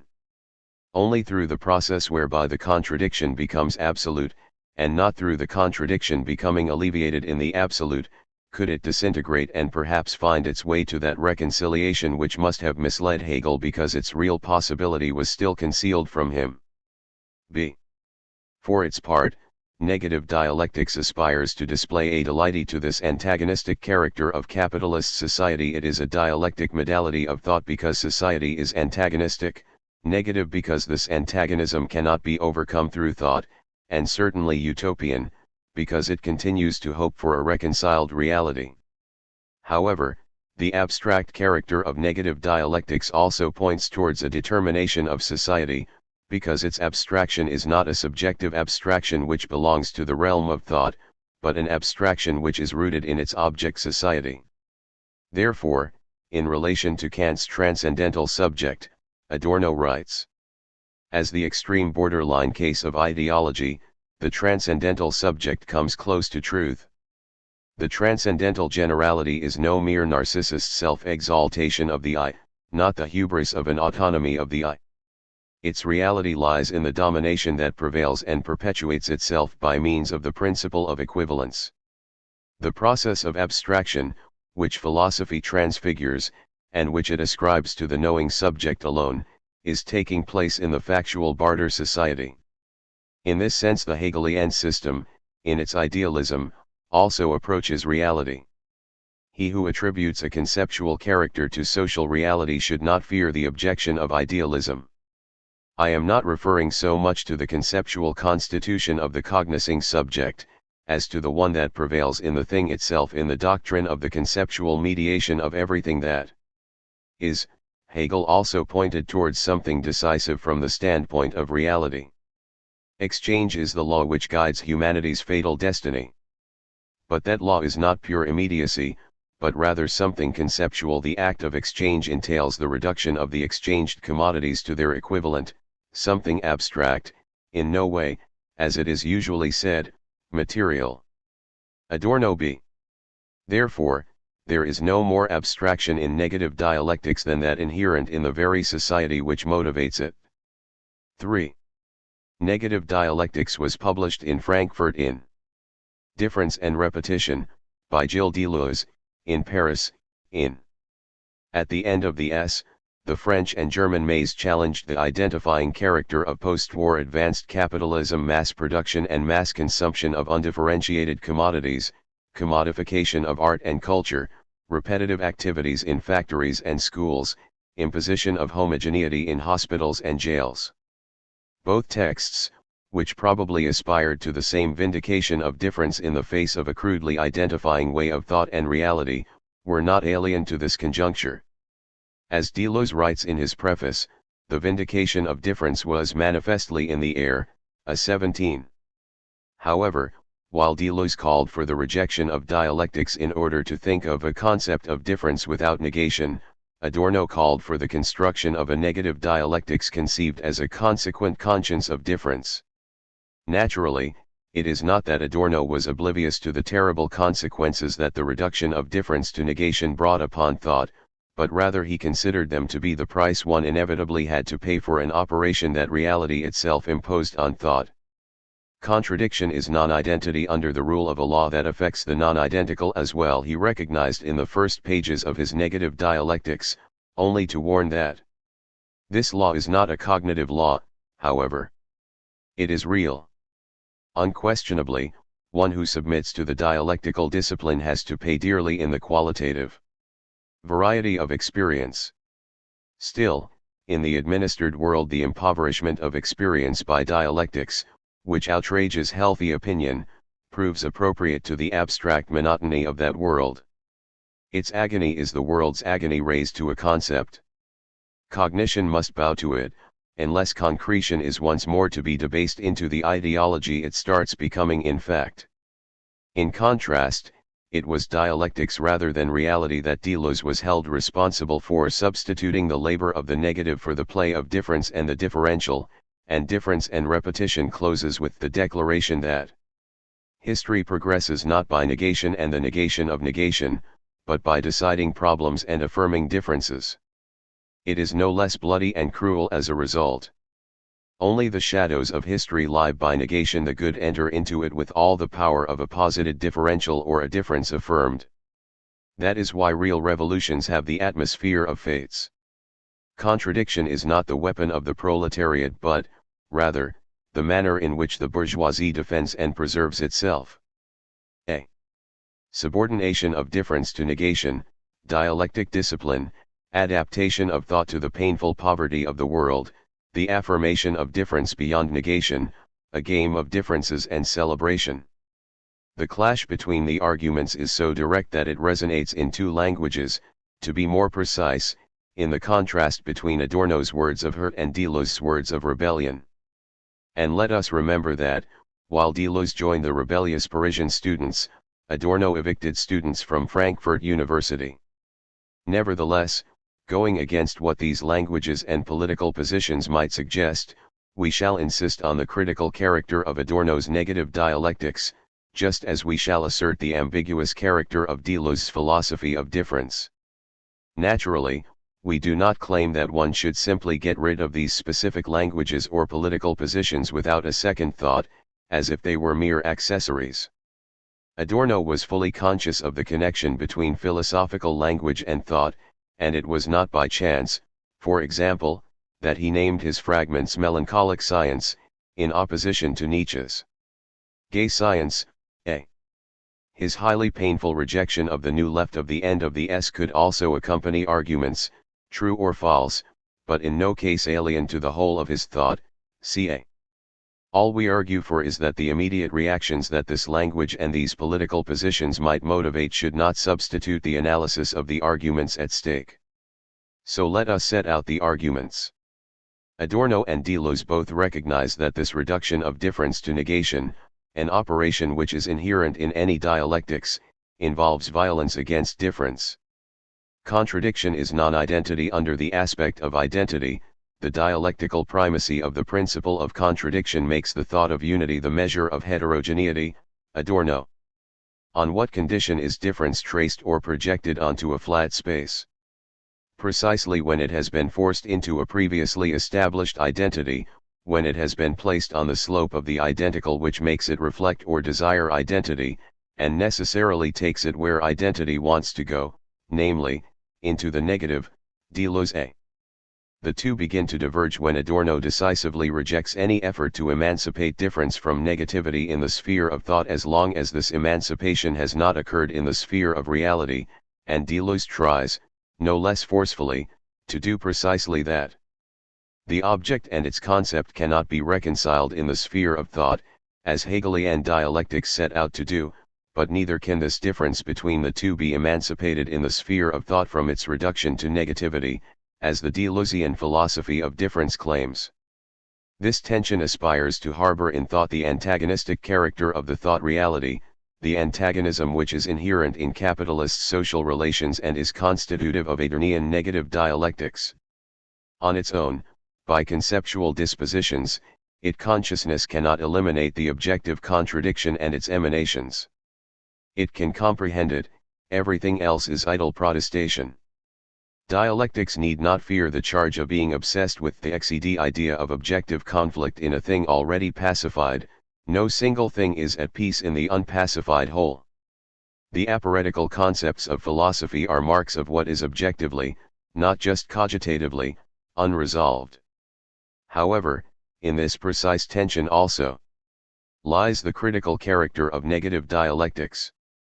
For if this tension is constitutive of Adornian negative dialectics, as we have said, its resolution in the sphere of thought, whatever the direction of this resolution, i.e. whether it is towards the unity of a system which is identical to itself or towards a multiplicity of differences, is constitutive of the Adornian notion of ideology. 4. The specific ideology that concerns us, if we are talking about a non-antagonistic coexistence of differences in multiplicity, is liberalism. Indeed, liberalism is a ghost that persistently haunts Deleuze's pages, leaving its mark in his repeated precautions against the figure of the beautiful soul, anal Hegelian vengeance. The Deleuzean warning already mentioned, that although history does not progress by negation, it is no less bloody and cruel as a result, is a precaution against this beautiful soul. However, there are more explicit warnings.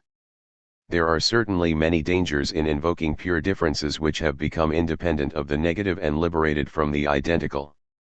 The greatest danger is that of lapsing into the representations of a beautiful soul. There are only reconcilable and federative differences, far removed from bloody struggles.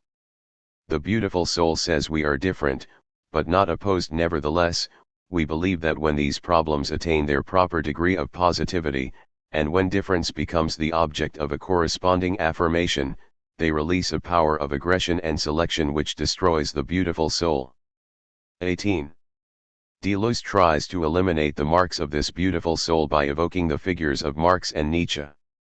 So, in his analysis of existing problems, more specifically of the multiplicity in the idea, he warns that the philosophy of difference must be wary of turning into the discourse of beautiful souls differences, nothing but differences, in a peaceful coexistence in the idea of social places and functions. But the name of Marx is sufficient to save it from this danger, Deleuze A. And that should be enough, but it is not, for the figure evoked by Deleuze is not the Marx who criticizes the antagonistic nature of capitalist social relations, but a quasi-Durkheim dedicated to the sociology of the division of labor. Those commentators on Marx who insist upon the fundamental difference between Marx and Hegel rightly point out that in Capital the category of differentiation, the differentiation at the heart of a social multiplicity, the division of labor, is substituted for the Hegelian concepts of opposition, contradiction, and alienation, A. And in his approach to difference, Deleuze argues that, in its essence, difference is the object of affirmation itself. In its essence, affirmation is itself difference. At this point, does the philosophy of difference not risk appearing as a new version of the beautiful soul?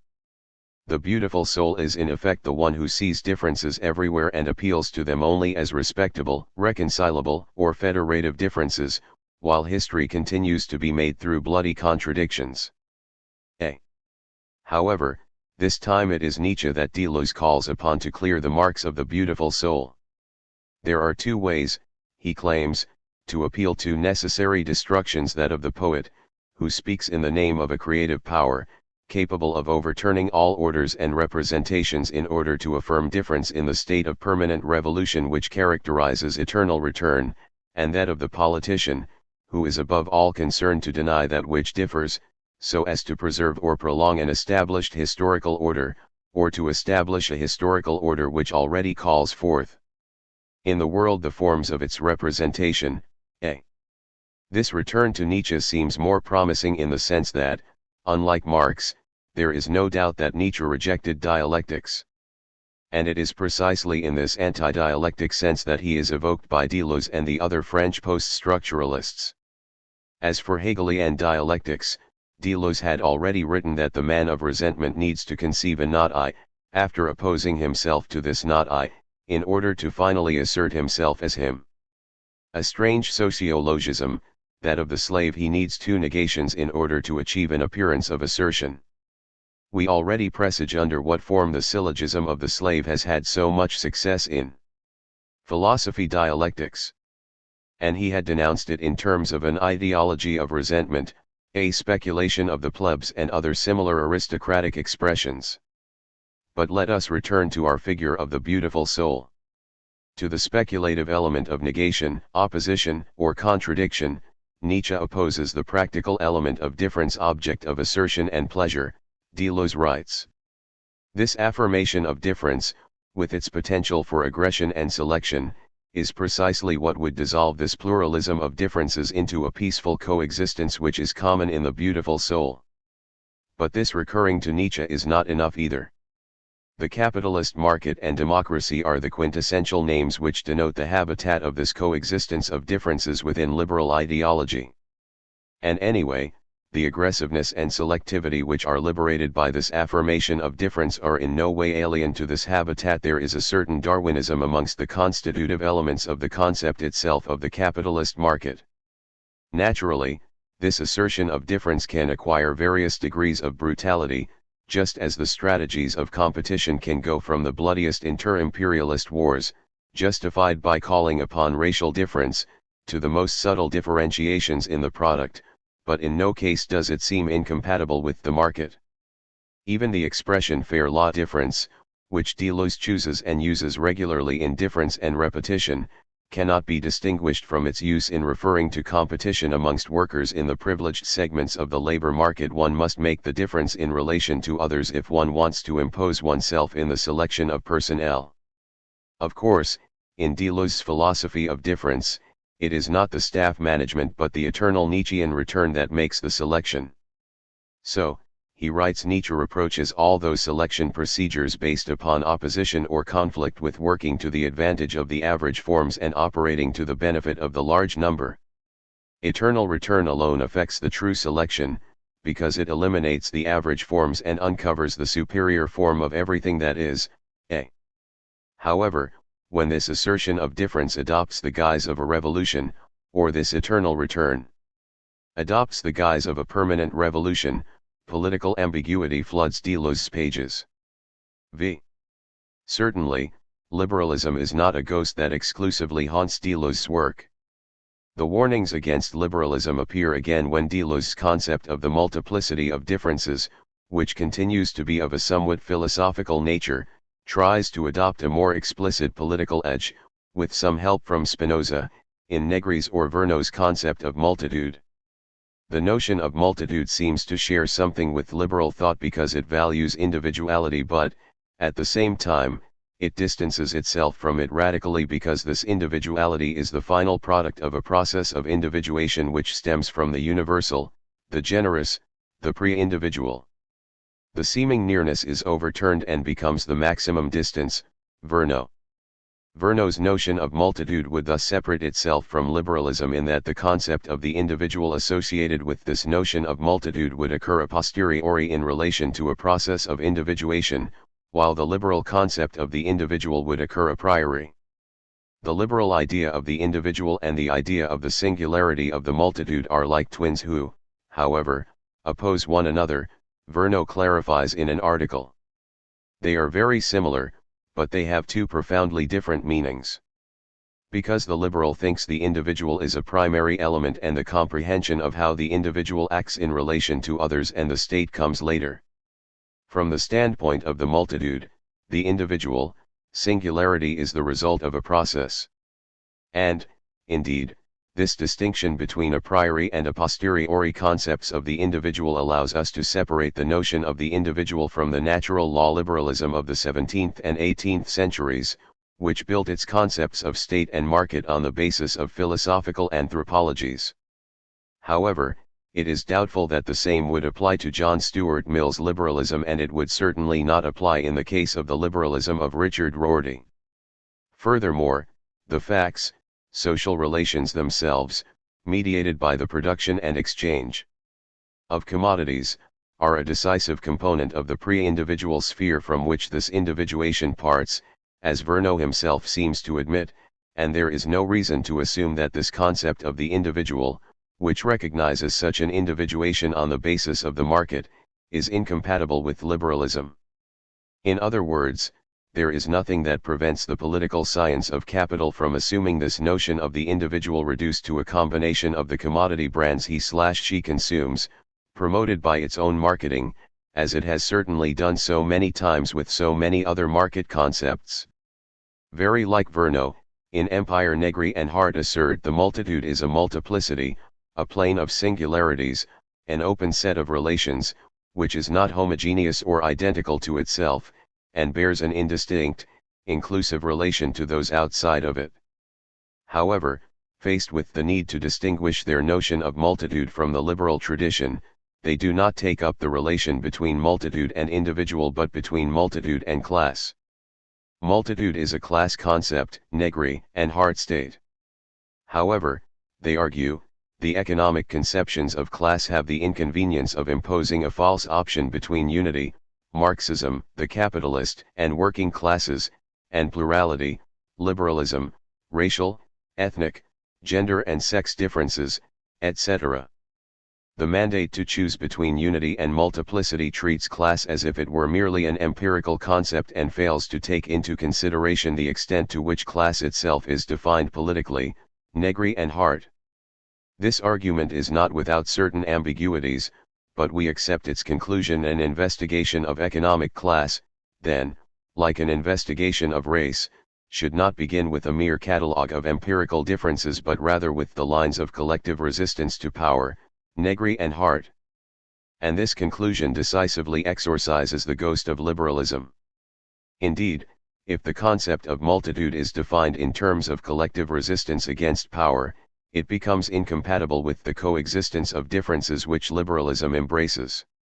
However, this rigorously dialectic definition presents the drawback of being no less rigorously incompatible with the aforementioned definition and with any other definition based on a substitution of negation with difference, or antagonism with multiplicity. Negri and Hart pay the price for expurgating the concept of multitude from the ghost of liberalism. In short, they sacrifice Nietzsche to Hegel. And let us warn that one cannot escape this quagmire by invoking a supposed priority and externality of resistance in relation to power. In this sense, Deleuze draws from Foucault, especially that the final word on power is that resistance comes first, to the extent that power relations operate completely within the diagram, while resistances necessarily operate in a direct relation with the outside from which the diagrams emerge. This means that a social field offers more resistance than strategies, and the thought of the outside is a thought of resistance, Deleuze. Later, when this resistance has been assimilated to desire or life, we shall return to this point. Let us simply mention here that this solution does nothing but shift the problem it is now presented as a tension between resistance defined in relation to power and resistance which is prior or external to power. And the solution remains dialectic. Both resistance and power are reciprocally constituted in antagonism, and any priority or externality is a mere illusion. Let us pick up the thread of our argument.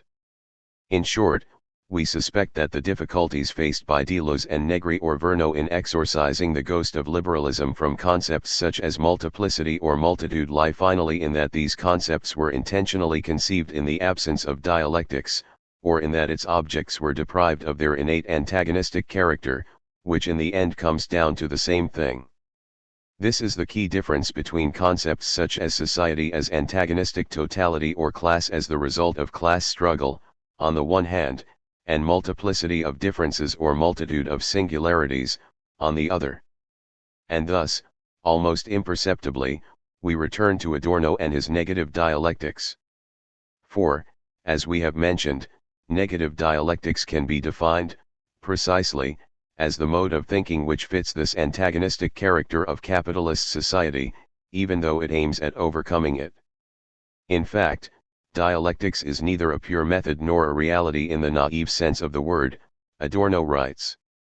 It is not a method, for the unreconciled matter, lacking precisely the identity surrogate by the thought, is contradictory and resists any attempt at unanimous interpretation.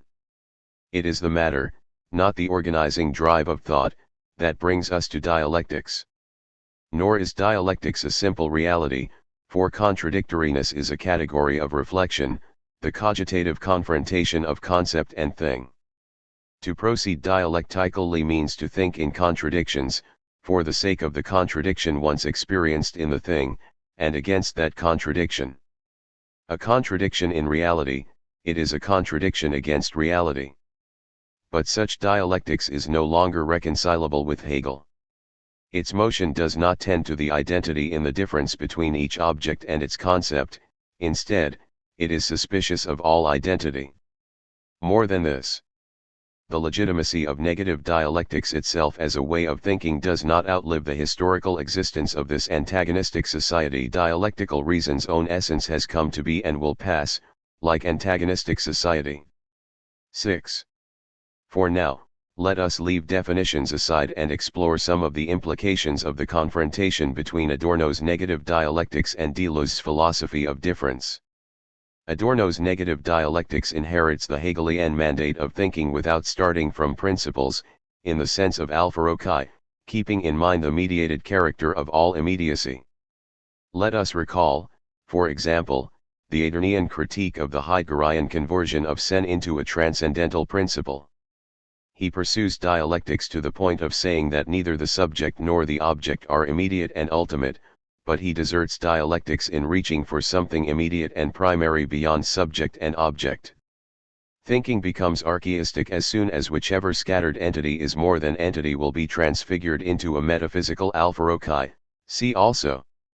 Despite its immanentist intentions and rigorous critique of transcendental philosophic traditions, the Deleuzean philosophy of difference ends up postulating a similar principle. The assertion of difference itself, associated with the Nietzschean will to power, already seemed implicitly elevated to a transcendental principle in these texts, and appears once again and even more evidently in later works under the names of desire and life. Let us focus a little more on this issue. It is well known that, in their critique of psychoanalysis, Deleuze and Guattari stress the productive nature of desire, dissociating it not only from the absence of real objects but also from the production of mere phantom realities. Desire, thus, is productive in a strict sense, and social production is but desiring production under certain conditions. The problem with psychoanalysis is that it would Oedipalize this desiring production, that is, it would reduce the multiplicity of partial objects to parental representatives. So the entire process of desiring production is trampled underfoot and reduced to parental images, laid out step by step in accordance with supposed pre-Oedipal stages, totalized in Oedipus, and the logic of partial objects is thereby reduced to nothing, Deleuze and Guattari. So schizoanalysis intends to schizophrenize the domain of the unconscious in order to rediscover everywhere the force of desiring production, undo the expressive Oedipal unconscious, always artificial, repressive and repressed, mediated by the family, in order to attain the immediate productive unconscious. In this sense, the key argument of Deleuze and Guattari is that the nature of the repressed cannot be deduced on the basis of its repression, that is, the Oedipal nature of desire cannot be deduced from its Oedipalization by the family.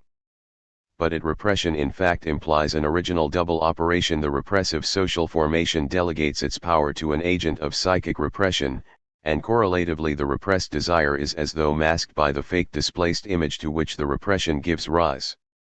So what is left is to specify the nature of desire, of that third element independent of both its repression and the image that this repression imposes of it, regardless of either.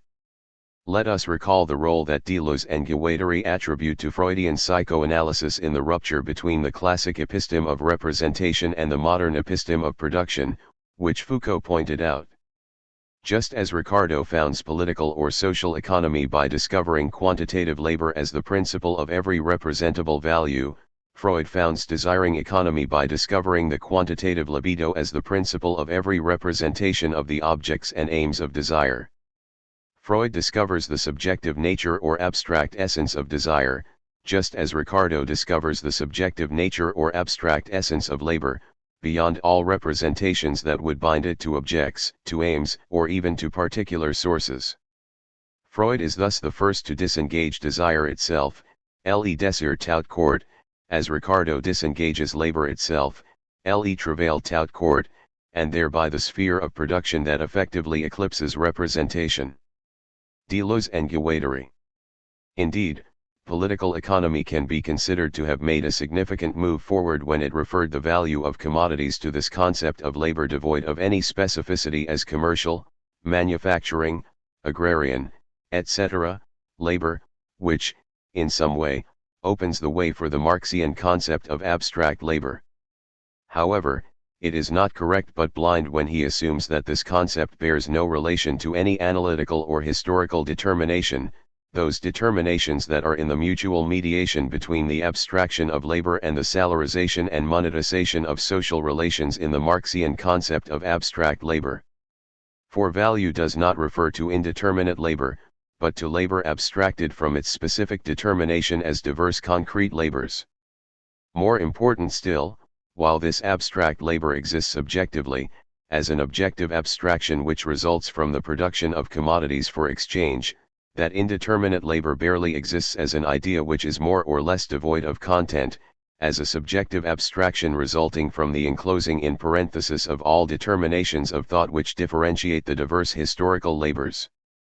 Labor itself, conceived in this way, could only aspire to being a residual concept, almost devoid of content. Now, could the concept of desire itself, which Deleuze and Guattari tirelessly pursue, aspire to a different destiny? It certainly cannot be argued against Marx that he determined this concept of labor itself as abstract, commodity-producing labor. Could it be objected to Freud that he insisted on considering this desire itself as a desire linked to specific edible objects and purposes? Marx cannot be accused of being a commodifier for reducing labor to this abstract, commodity-producing labor. Could we accuse Freud of being an Oedipalizer for having reduced desire to edible objects and purposes? But let us take another step forward. This Marxian determination of labor itself as abstract labor is not only an analytical determination, but also an historical one.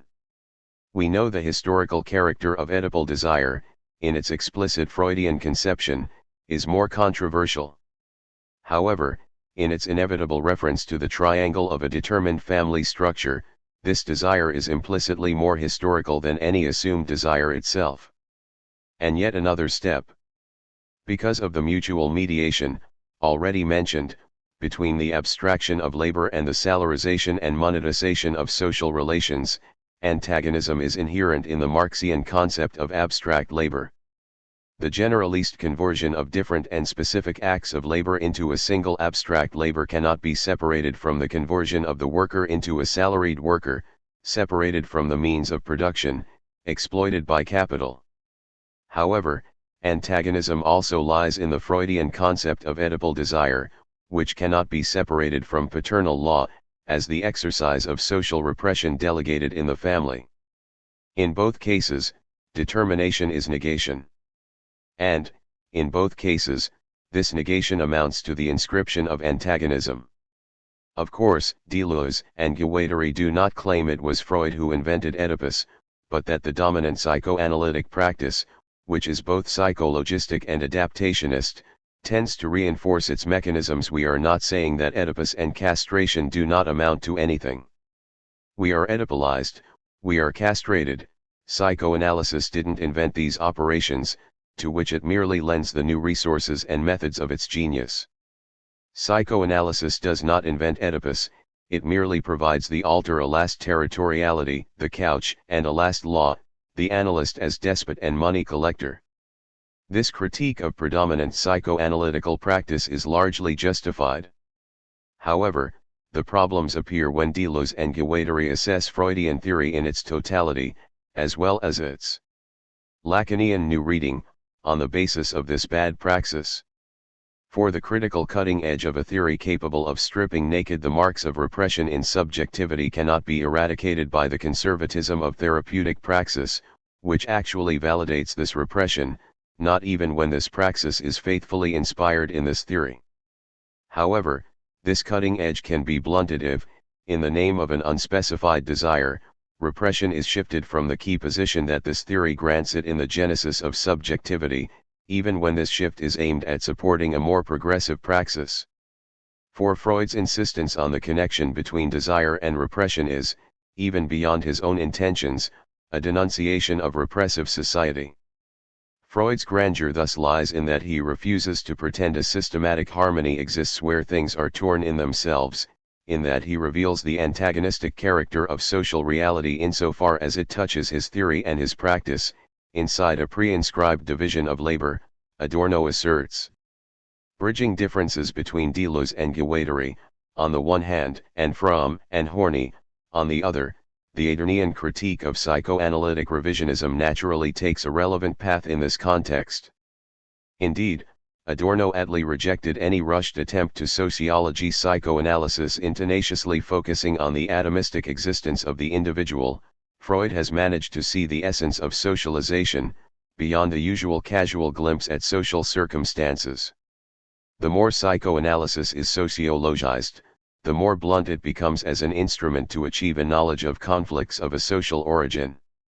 Adorno also defended the importance that psychoanalysis attributes to childhood traumatic experiences occurring within the family, par excellence, the Oedipal castration in the genesis of neurosis, because what exactly led Freud to concede a special importance to certain singular aspects of childhood is, although he never formulated it, the concept of injury. A totality of character, such as the one that revisionists take for granted, is an ideal which could only be achieved in a non-traumatic society. To assert that this character, invoked by the revisionists, was indeed something more than a system of scars, according to Adorno, amounted to an apology for the society in which this character was formed. In the actual constitution of existence, the relations between humans are not a result of free will or instinct, but rather of social and economic laws, which have their way above them, and if in such situation psychology becomes human or suitable for society, operating as if society were determined by men and their most intimate I, it grants a human gleam to an inhuman reality. Does Deleuze and Guattari's unceasing quest for a desire itself, lacking Oedipal determination, not bring them to the verge of a similar apologetics? 7. However, Adorno had also responded avant la lettre to the late Deleuzian vitalism, and, not by chance, in his critique of Bergsonian vitalism, which in its turn is one of the decisive inspirations of the former. The matters of true philosophical interest at this point in history are those in which Hegel, agreeing with tradition, expressed his disinterest.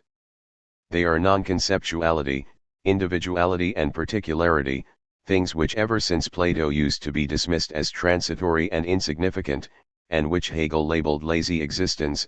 Adorno recognizes, in words to which Deleuze would perhaps have subscribed. However, a bit further on he adds that, in confrontation with this tradition, Bergson, in a tour de force, created another type of cognition for the sake of non-conceptuality. The dialectical salt was washed away in an undifferentiated tide of life, solidified reality was disposed of as subaltern, not comprehended along with its subalternity. The hater of the rigid general concept established a cult of irrational immediacy, of sovereign freedom in the midst of unfreedom. He drafted his two cognitive modes in as dualistic an opposition as that of the Cartesian and Kantian doctrines he fought had ever been. The causal mechanical mode, as pragmatistic knowledge, was no more affected by the intuitive one than the bourgeois establishment was by the relaxed unself-consciousness of those who owe their privileges to that establishment. This cult of irrational immediacy, of sovereign freedom in the midst of unfreedom adequately defines in advance late Deleuzian thought. Adorno's critique of this cult equally concerns Bergson and Deleuze. Every cognition including Bergson's own needs the rationality he scorns, and needs it precisely at the moment of concretion. Absolutized duration, pure becoming, the pure act, these would recoil into the same timelessness which Bergson criticizes in metaphysics since Plato and Aristotle. He did not mind that the thing he groped for, if it is not to remain a mirage, is visible solely with the equipment of cognition, by reflection upon its own means, and that it grows arbitrary in a procedure unrelated, from the start, to that of cognition. The illusion of taking direct hold of the many would be a mimetic regression, as much a recoil into mythology, into the horror of the diffuse, as the thinking of the one, the imitation of blind nature by repressing it, ends at the opposite pole in mythical dominion. The self-reflection of enlightenment is not its revocation, it is corrupted into revocation only for the sake of today's status quo. This rejection of any effort to leave behind the characteristic violence exercised by the concept on the object through a supposed immediate access to this object is constitutive of negative dialectics. At this point Adorno positions himself closer to Hegel than to Bergson, because he knew that any critique of a reifying, divisive, alienating consciousness that merely sets up a different source of knowledge from the outside as a contrast to it is impotent. b. But let us continue. Adorno does not stop at a philosophical critique of Bergsonian vitalism, he continues to make an historical critique of its key concept, life. In the pages of Negative Dialectics dedicated to reflecting on freedom/necessity in terms of the imposition of the law of value on formally free individuals, he recovers the concept of life. While life keeps reproducing itself under the prevailing conditions of unfreedom, its concept, by its own meaning, presupposes the possibility of things not yet included, of things yet to be experienced, and this possibility has been so far reduced that the word life sounds by now like an empty consolation. The anarchy in the production of goods is a manifestation of the social primitivity that vibrates in the word life, in the use of a biological category for a thing that is social in essence. If the social process of production and reproduction were transparent for the subjects, if the subjects determined that process, they would no longer be passively buffeted by the ominous storms of life. Thus, the irrationality of the concept of life responds to the irrationality of its object, that is, the reproduction of social life as reproduction of capital, and if this object were to stay behind it would drag its concept along with it. Of course, this has not happened so far. The reproduction of social life continues to unfold as the reproduction of capital, but perhaps the meaning of this concept of life has been modified in the meanwhile by the changes in capitalist reproduction itself. Let us merely go over certain suggestive images. The storms of life mentioned by Adorno refer to the homonymous piece for piano by Franz Schubert. This romantic creation brought to life at the end of the 18th century definitely left its mark on the concept of life of the vitalism at the end of the 19th century. But Deleuzian images are less passionate. The comatose life of the villain in Dickens's Our Mutual Friend, who survives his execution and enjoys the empathy of those who had condemned him but now look after him. This tale is well chosen. Deleuze concludes that between his life and death, there is one moment which is but a moment of one life playing with death. b. Deleuze's concept of one life is intended as a synonym for absolute immanence and, therefore, must be a singular, though not individualized or personalized, conscious or subjective life. Certainly, this completely indeterminate concept of life is yet one more of the phantasmagorias that Adorno denounces. However, before continuing, let us note the contrast between that stormy life and this comatose one, between that animal and this vegetative life, a contrast which is symptomatic, if we paraphrase Adorno, of how little life there is left in life, a life reduced to bare self-preservation, or, more precisely, self-preservation that has lost its pre-ex. In its immanence in itself, in its non-belonging to a subject and its non-remission to an object, in its consequent indifference to distinctions such as activity and passivity or potential and act, this vegetative life is a blind perseverance, a complete power and beatitude as that which insists in the moribund, Deleuze b, a mere contemplation without knowledge such as that which leads a rat to adopt a habit, Deleuze and Guattari. And that other concept of desire has no more luck, for it is also conceived as immanent in itself, that is, as an enjoyment of oneself. Deleuze thus insists that desire is not related to lack or law, nature, or spontaneity, or even to pleasure and sexuality. It requires an ascesis that, just as in courteous love or masochism, allows desire to ll itself up, Deleuze and Parnot. Life and desire are thus both reduced to a vacuous and needy residue, just as the one resulting, according to Adorno, from the reductive procedures of Husserl or Heidegger. 8. But let us return to our theme of the critique of capitalism. Although we have not strayed as far as it might seem, these Deleuzian notions of life and desire do not only operate as his philosophical principles in a broader sense, but also aspire to be principles of his political insights. Deleuze declares, in solidarity with the later Foucault, that life becomes resistance to power when power takes life as its object, that is, when power becomes biopower. However, this concept of life is as philosophically indeterminate as it is politically neutral. The vegetative life of Dickens's character can hardly aspire to maintain any politics, but if it were so, the attribution of any defined political sign to such a politics would be random. The Adornian critique in the sense of the political availability of the philosophies based on the concept of existence equally applies to a philosophy founded on the concept of life. Heideggerian existentialism was able to adapt to Nazism just as Sartrean existentialism was to communism, although his moderate readers have no reason to be alarmed for, in the facts, Deleuzian vitalism accommodates itself to much less extreme political orientations. However, desire has no better luck than life as a basis for critical political thinking. Shortly after the French May, and inspired by it, Deleuze and Guattari had proclaimed that desire is revolutionary in its essence. A revolutionary schizo-desire, then, was confronted quite schematically with the neurotic paranoid ongoing repression. The eruption of the unconscious desire of the group, rather than conscious class interest, sparked the revolution. Capitalist society, they conjectured, can endure many manifestations of interest, but not one manifestation of desire.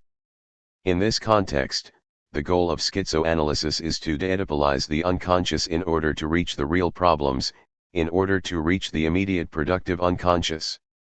However, to assume that a supposed desire itself is revolutionary is as arbitrary as it would be to assume the opposite, that is, that the same desire is reactionary. Rather, the characterization of revolutionary or reactionary could be attributed, in the best of cases, to desires in the plural and not the singular, to desires determined according to their purposes and goals and not to indeterminate desire. And let us add that capitalist society can endure a few manifestations of desire. It even promotes them through marketing when consumption is its goal and commodity its object. So this invocation of a supposed desire itself is no more revolutionary than the hedonistic invocation of a pleasure itself. In the that is long before May and the ultimate conversion of this May into a profitable commodity, Adorno was already warning the admonitions to be happy, voiced in concert by the scientifically Epicurean sanatorium director and the highly strung propaganda chiefs of the entertainment industry, have about them the fury of the father berating his children for not rushing joyously downstairs when he comes home irritable from his office. And what if the father's mandate were enjoy? But let us leave aside this complication. Consequently, Adorno refused to allow psychoanalysis to assume the task of restoring to humans their capacity for pleasure. As people have altogether too few inhibitions and not too many, without being a whit the healthier for it, a cathartic method with a standard other than successful adaptation and economic success would have to aim at bringing people to a consciousness of unhappiness both general and, inseparable from it, personal, and at depriving them of the illusory gratifications by which the abominable order keeps a second hold on life inside them, as if it did not already have them firmly enough in its power from outside. Naturally, Deleuze and Guattari's appeal to desire is intended to be more radical than this admonition to be happy, that is, to feel a pleasure which is decreed and manipulated by the system, and which Adorno criticizes. But as soon as this indeterminate desire begins to acquire a certain determination, ambiguities start to appear. Deleuze and Guattari themselves insistently point out the relationship between capitalist social production and desiring schizophrenic production, both operating as flux decoders. However, they argue, the difference is that the former is forced to become inhibited, recurring to family and the state as recoding instances, while the latter can develop without inhibitions. This kind of paraphrase, a quite mechanistic reading, of certain Marxian assertions referring to the relation between the forces of production and relations of production will be forgotten later, certainly, along with the concept of revolution itself. The revolt of the French may, in a retrospective reading, resulted from molecular lines of escape, decoding flows which escaped the binary coding machines of the state. So, on the one hand, we have a molar dominion of representations, classes and their organizations, such as political parties and trade unions, resulting from this codification, and, on the other, a molecular dominion of desires, the masses or decoding flows. So, decoding movements, such as that may, begin as escapes. These are not contradictions, delusions and gewateri state, but escapes. The concept of escape is thus rendered the substitute of the concept of contradiction, or, in more political terms, the concept of exodus replaces that of antagonism. But what would a politics of escape consist of? Deleuze tries to specify the concept of escape by warning that to flee is not to renounce action. Nothing is more active than a flight. The great and only error lies in thinking that a line of flight consists in fleeing from life, the flight into the imaginary, or into art. On the contrary, to flee is to produce the real, to create life, Deleuze and Parnot. The concept of escape thus refers to the concepts of life and desire immanent to themselves in such a way that a politics of escape is defined as biopolitics, as a creation of life itself. So, then, does following a line of escape consist, in short, of following the advice of a self-help manual one has written oneself? Let us see. This biopolitics would overlap with a new era of political struggle inaugurated by May, of transversal and immediate struggles, not centralist or mediated, for a subjectivity without identity, non-creators of identity. Deleuze, with Foucault, wrote in this sense that the struggle for a modern subjectivity passes through a resistance to the two present forms of subjection, the one consisting of individualizing ourselves on the basis of constraints of power, the other of attracting each individual to a known and recognized identity, XED once and for all. The struggle for subjectivity presents itself, therefore, as the right to difference, variation, and metamorphosis, Deleuze. And although those good old days of May are over, Deleuze asserts that there is no blossoming of desire wherever it happens, in an unremarkable family or a local school, which does not call established structures into question, Deleuze and Parnot. So let us forget the barricades of the rebel students and sit at the family table of the anorexic, that is, let us examine one of the few illustrations that the later Deleuze offers of the biopolitical escape he has in mind: anorexic desire as micropolitics. The anorexic void has nothing to do with a lack, it is on the contrary a way of escaping the organic constraint of lack and hunger at the mechanical mealtime. Anorexia is a political system, a micropolitics to escape from the norms of consumption in order not to be an object of consumption oneself. It is a feminine protest, of a woman who wants to have a functioning of the body and not simply organic and social functions which make her dependent. In its most extreme expression, this micropolitics of anorexia faces, as Deleuze recognizes, the risk that the militant involved might die of starvation. And he is right. But he forgets that, right from the start, it faces another danger, maybe less dramatic for the anorexic, but devastating for the philosopher's argument: the danger that the behavior of the real-life anorexic, and not this persona which lives together with other no less strange Deleuzian schizophrenics and masochists, has been dictated by the anorexic ideal of the female body imposed by fashion shows and magazines. To follow a line of escape, in this case, is not even to follow the advice of a self-help book written by oneself, but by others. Faced with this biopolitics, or, even better, to use the Foucauldian concept, faced with the ethics of taking care of oneself, it is enough to put forward the sharp Adornian aphorism that a wrong life cannot be lived rightly. However, if the cutting edge of this aphorism were not enough, let us recall some insights on subjective identity from negative dialectics. Within a reality modeled after the principle of identity, Adorno writes on the Kantian subject: there exists no positive freedom. where men under the universal spell seem inwardly relieved of the identity principle, and thus of the comprehensible determinants, they are not more than determined, for the time being, they are less than determined. As schizophrenia, subjective freedom is a destructive force which incorporates men only so much more in the spell of nature. And, more importantly, its inverse evaluation of the pair neurosis schizophrenia. This truth content of neuroses is that the I has its unfreedom demonstrated to it, within itself, by something alien to it, by the feeling that this isn't me at all. Neuroses are true insofar as they demonstrate the ego's unfreedom precisely where its rule over its inner nature fails, yet nothing that fails to invade the zone of depersonalization and its dialectics can be intellectually relevant any longer. Schizophrenia is the truth about the subject, from the viewpoint of the philosophy of history. 9. Let us sum up and specify our arguments. What can Adorno's negative dialectics, and not Deleuze's philosophy of difference, contribute to the critique of modern capitalism? Before continuing, we should stress that both share the same utopian dimension and even use almost the same words to describe this utopia. To rescue difference from its maledictory state seems, therefore, to be the project of the philosophy of difference, Deleuze writes, b. And, in the same sense, Adorno writes dialectics would come to an end in reconcilement. Reconcilement would release the non-identical, would rid it of coercion, including spiritualized coercion, it would open the road to the multiplicity of different things and strip dialectics of its power over them.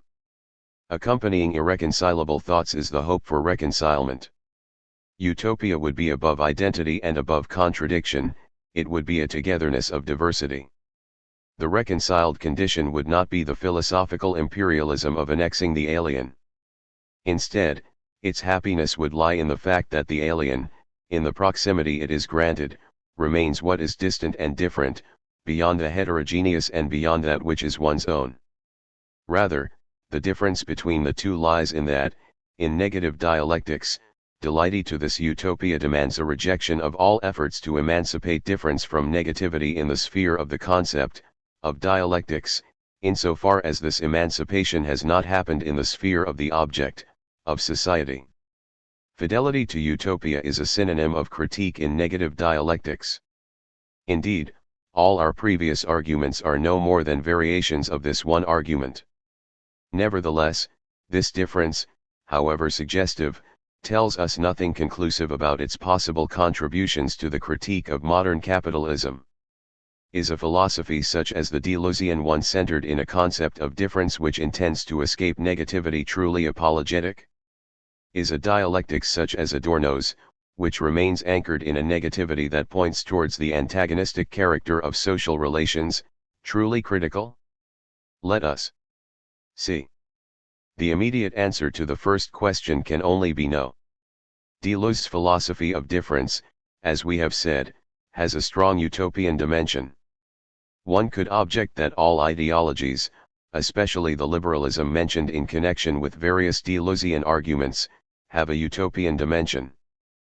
But even this objection is not enough to change our initial response, for the Deleuzian philosophy of difference cannot simply be assimilated to liberalism or to any other ideology which is openly apologetic of capitalist society. On the other hand, the Deleuzian philosophy of difference obviously recovers many motifs from the tradition of anarchist thinking: life as resistance, the state as a despotic machine, externality of resistance in relation to power, the rejection of dialectics itself and, naturally, its repeated and explicit invocations of the multiplicity of differences as crowned anarchy and other similar expressions.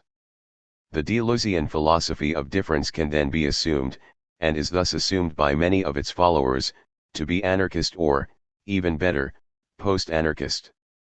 Nevertheless, even with that, not everything has been said.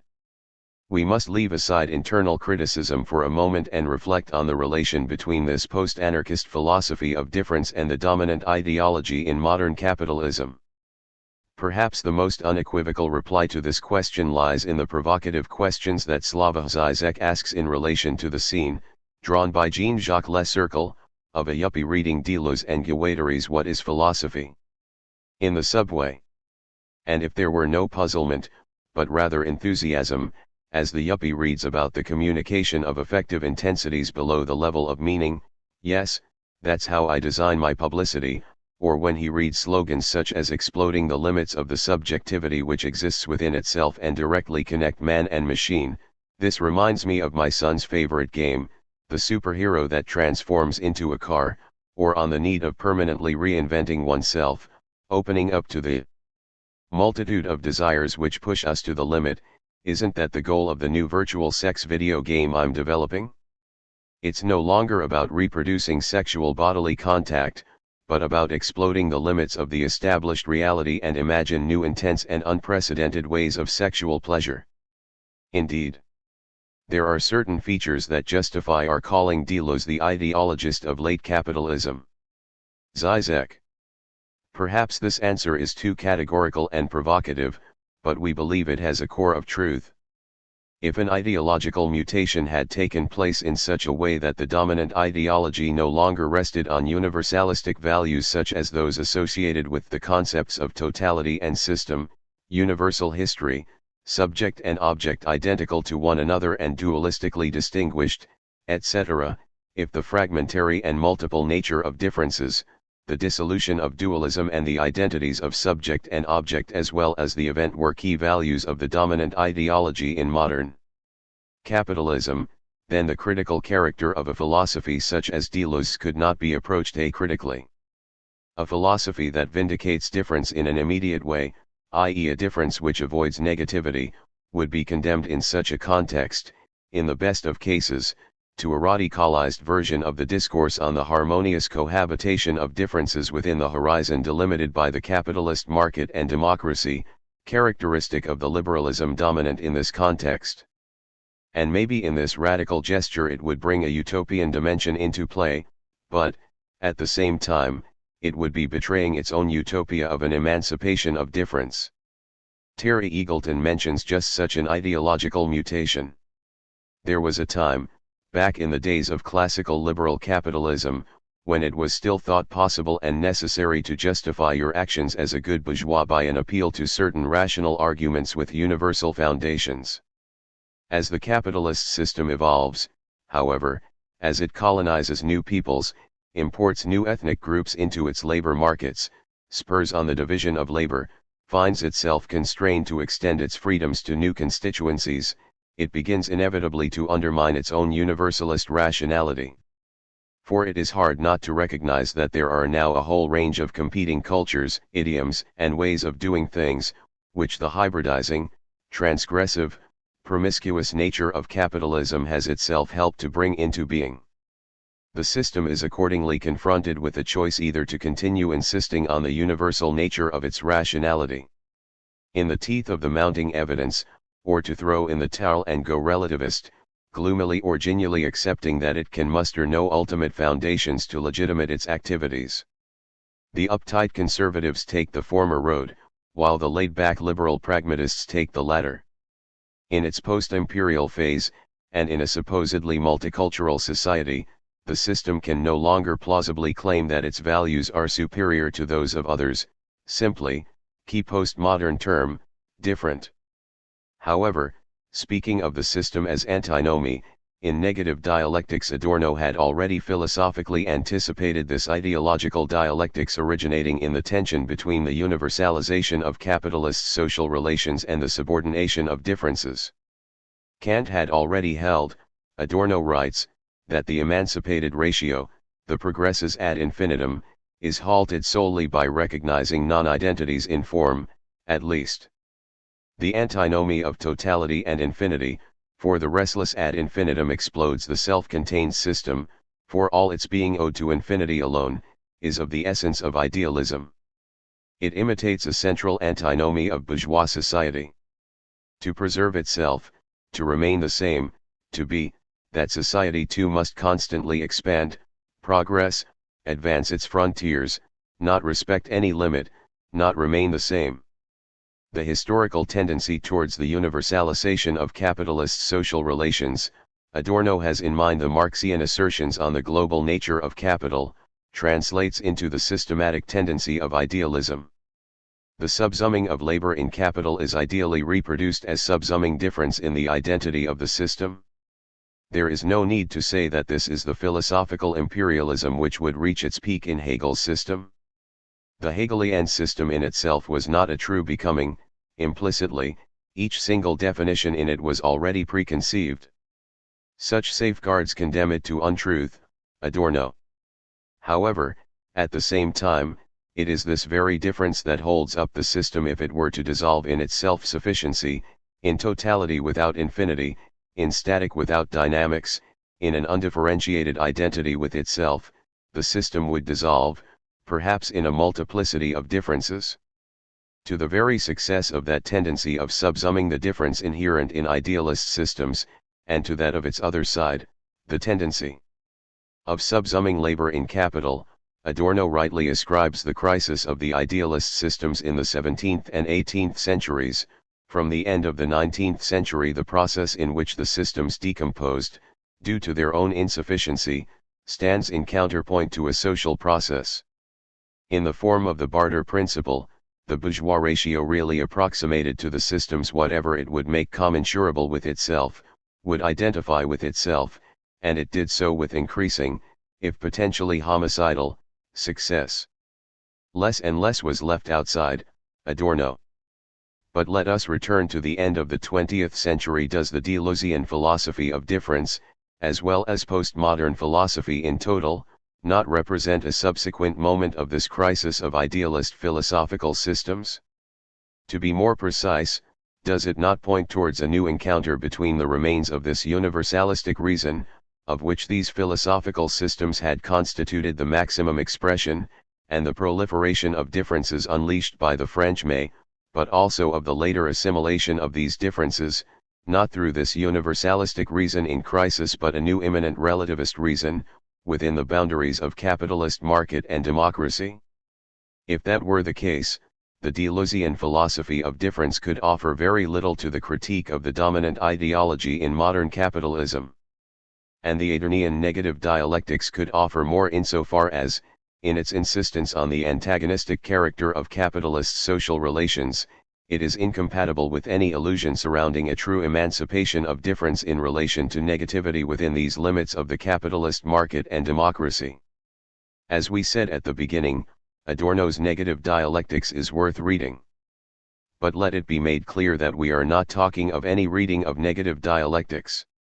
We are not talking of reading it as an immediate vindication of difference, thus adding it more or less imperceptibly to the spectrum of postmodern philosophical thought.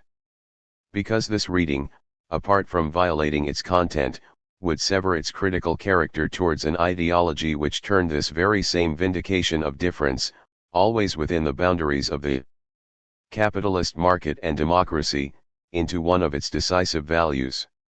So let us leave this reading to literary criticism, or the micropolitical militancy, of American universities.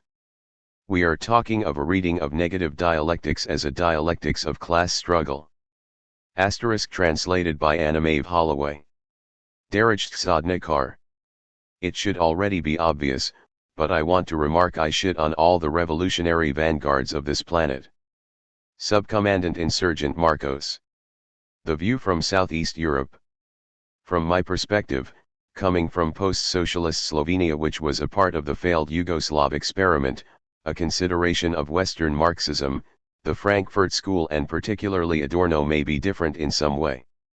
Here we are living in an environment which, while openly renouncing the whole Marxist tradition, nevertheless at the ideological level of so-called common sense accepts the authoritarian idea of the state, parties, and representative democracy, which are conditioned by the legacy of bureaucratic Marxism.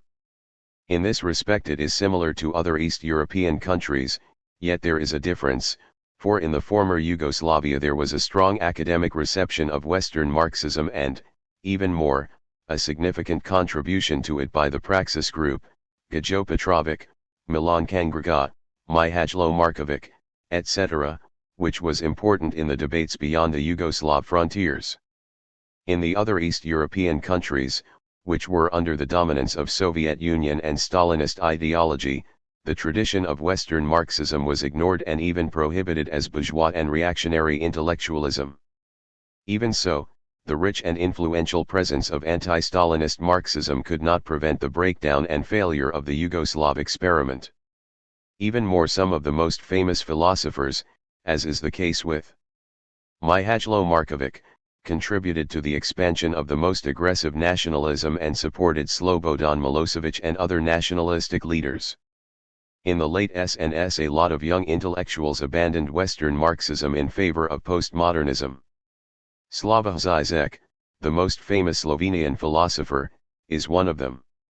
His philosophical development from the Frankfurt School to Lacanian psychoanalysis and postmodern eclecticism is significant, even paradigmatic for the intellectual climate of this country.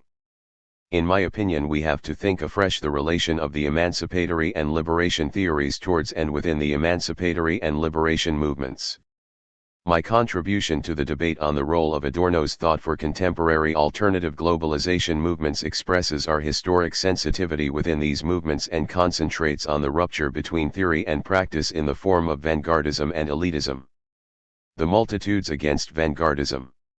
If we want to understand the actual and future condition of the new social movements that emerged after the Seattle protests, then we have to grasp the structural changes and particularities of contemporary capitalism.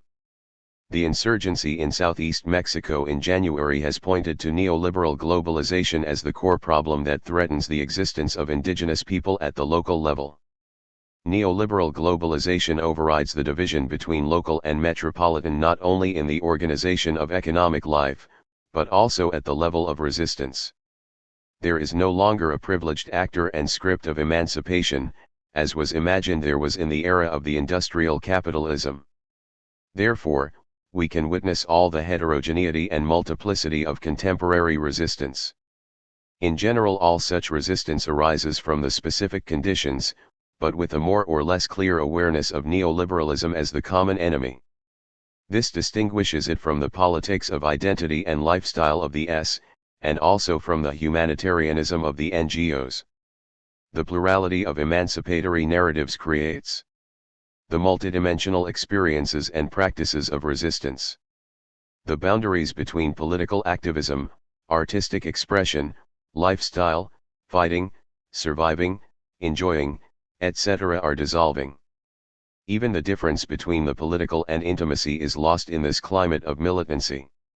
The movement for global justice consists largely of these heterogeneous elements, of multitudes which are dynamic and fast-moving, anarchic, even chaotic. It resembles the so-called Brown's chaotic movement of microscopic particles in a heated liquid, which until Einstein did not have a full explanation. As the social sciences are more self-deluding than natural science, they tend to interpret the new realities through old schemata or to play down their importance or even to ignore them. This is mirrored itself also in mainstream politics, culture, educational rituals, media, and at other ideological levels. Because of the plurality, heterogeneity and chaotic nature of these movements, they have greater difficulties in the processes of self-reflection than the ruling ideologists have in producing their dogmatic falsifications, that is, producing the phantasm of anti-globalism. But even in this chaotic and fast-moving environment of resistance, new, non-institutional forms of consensus building are emerging. The multitudes do not strive to gain hegemony in movements, they do not try to impose their ideas and priorities, but more to express them in a creative way that can impact and infiltrate the other subjects. This lack of a classic, discursive aim at consent is not in all cases the strong side of these movements, but it is, on the other hand, the principal means of rapid communication amongst the neuron-shaped webs. This structure of resisting multitudes makes it impossible to build a meta-narrative of resistance, as in the industrial era. The multitudes generally express themselves, their means of fight and survival, denying the possibility of privileged meta-narratives and their representatives. Despite the new shape of global resistance, it has from the outset been accompanied by some old-fashioned organizational forms, such as parties, trade unions, etc. Some of them contributed a lot to the movement materially as well as in the sense of shared experiences. After the protests in Genoa in summer, the movement was widely recognized as a political force, despite corporate propaganda. In the following months, some of the biggest trade unions accepted the ideas of the global movement. These parts of the movement had an important role in providing material and infrastructural support for some bigger events, social forums, etc. Amongst the multitudes, these old-fashioned organizations were often derided. The classic socialist workers' parties were described as the Salvation Army or Jehovah's Witnesses. There are three main reasons for refuting and being cautious of such organizations. They are hierarchic and autocratic, they have a linear conception of history, and they introduce vanguardism into the movement. Although the Marxist revolutionary movements understood the state in the context of broader social transition, the reality was a total fetishization of state power. They understood their historic task in terms of taking state power, by elections or revolution, social democrats and communists alike, as an instrument for social change. So they had to build militaristic and bureaucratic parties. The induction into the conquest of power inevitably becomes an induction into power itself. The initiates learn the language, logic, and calculations of power. They learn to wield the categories of a social science, which has been entirely shaped by its obsession with power. Manipulation and maneuvering for power become a way of life. Holloway. The result was a profound impoverishment of emancipatory goals and methods and their subordination to state-oriented ends.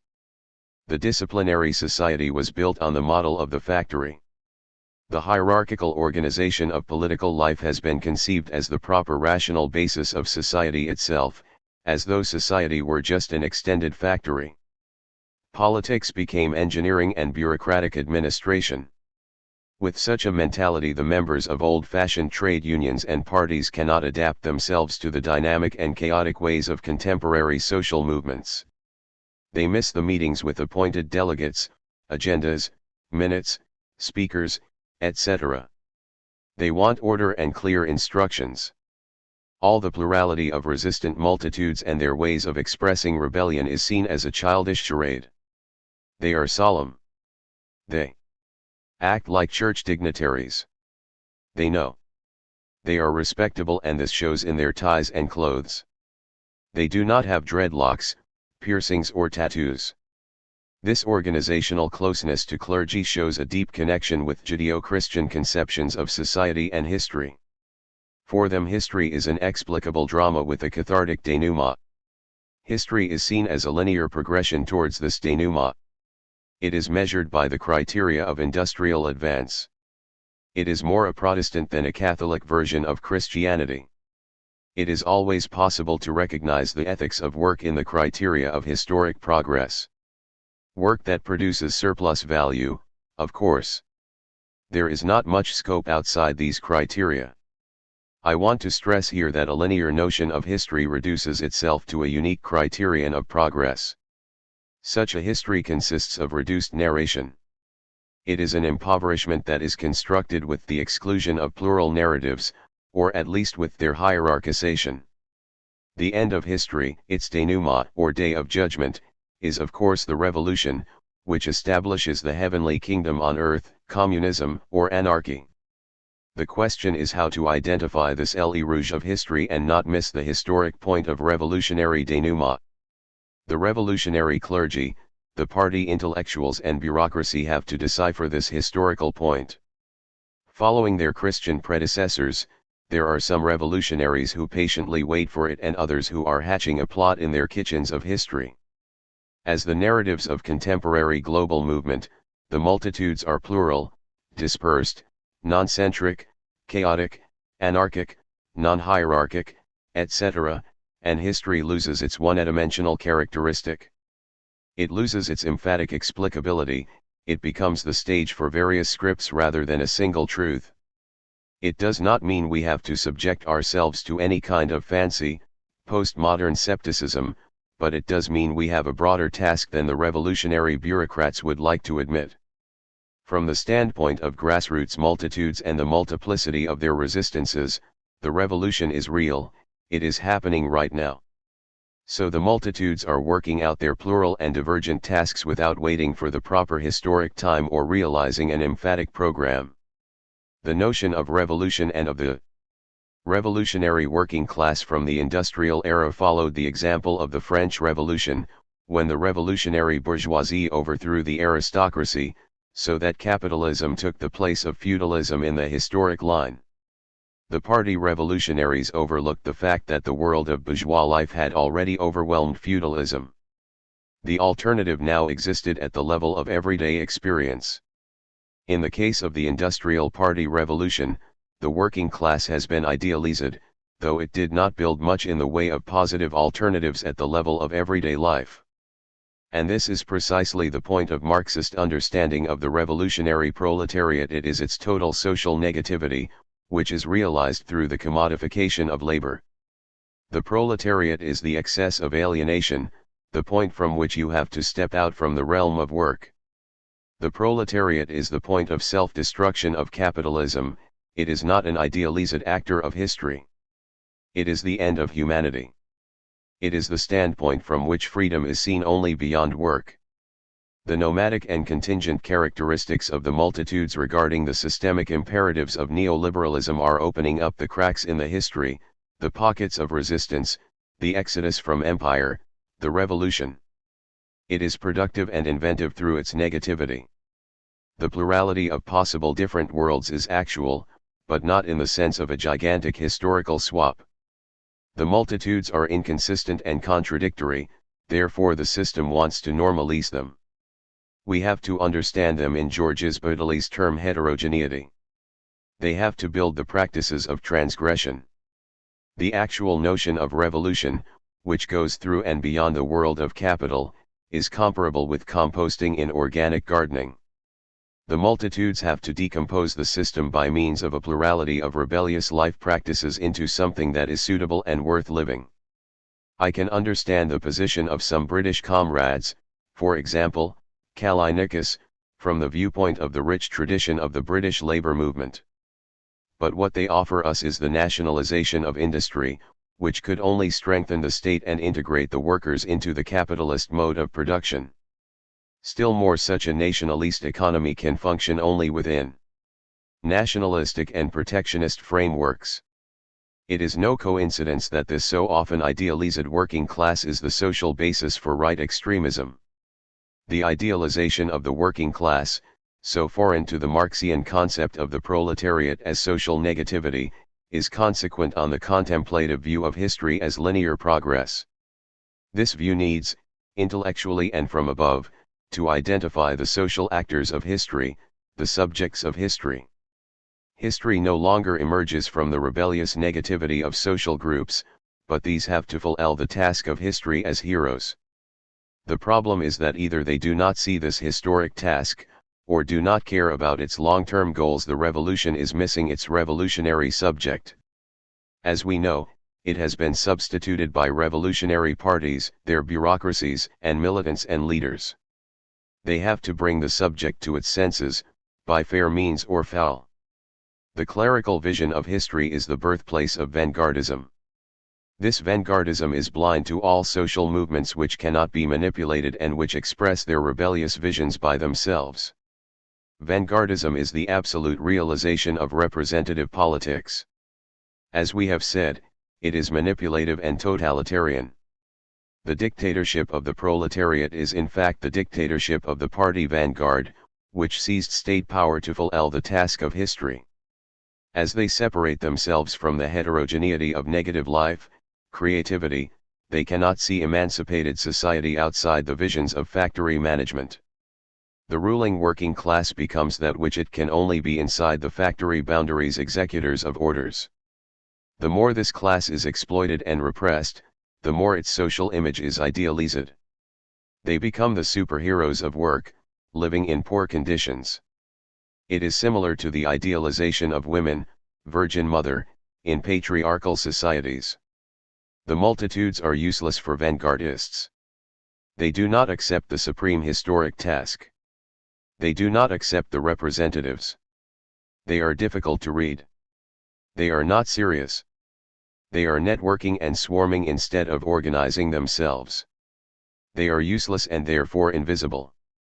This vanguardism constitutes an obstacle for a lot of parties, groups, and trade unionists, irrespective of their socialist, anarchist or other origins. The objectives of their struggle are defined from 19th and early 20th century books, so they are often missing the point of today's fight. The anarchistic standpoint towards the state is as a rule defined by old-fashioned images of state power, which have little to do with the reality of the society of control that is emerging in post-industrial societies. The socialists are dreaming of a state with full employment. The communists are discussing the differences between Leninism, Maoism, Trotskyism and other isms. It seems that on the field of contemporary struggles it is only the project that counts. In fact, the project is a projection of individual, collective, and natural life. At the boundaries and cross-sections of the multitudes the new world could be born. Of course, it does not mean that it will, because the multitudes do not have history on their side. In this narrow sense of history they are ahistoric. Somehow they have accelerated to the point of absence of time. It is more or less the result of new communicative technologies, which changed not only the flow of information but also the cognitive styles and perceptive sensitivity. The outcomes of fights are therefore unpredictable.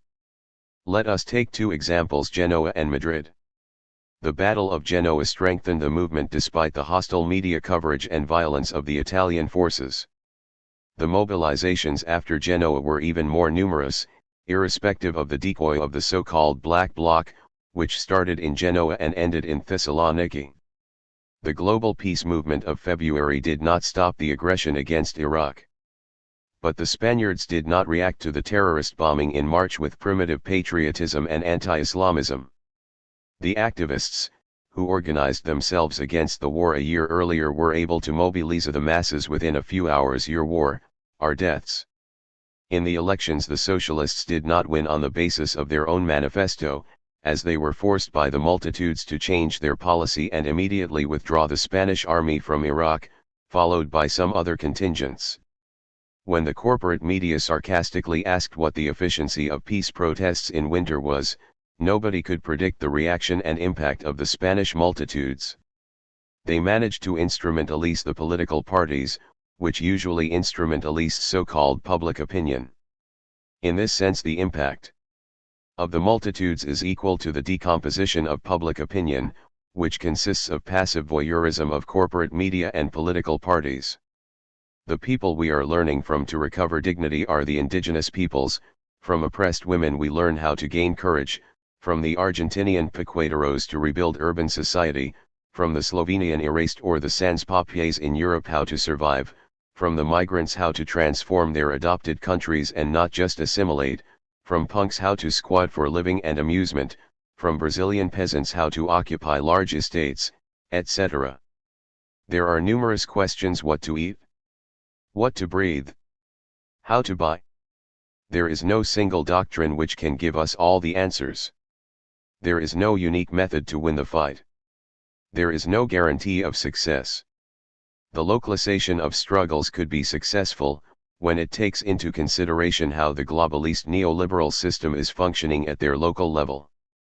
At this moment the process of extending the society of control, which follows the disciplinary society, could be overcome by the tactics of acceleration and speed, divergence and rhizomatic connectability, by surpassing and autonomy, by hiding in the web and emerging from the shadows, by interruptions of flows, deceptions and piracy, nomadism and techno-fanaticism, to shirk work and go on protests, be playful and creative.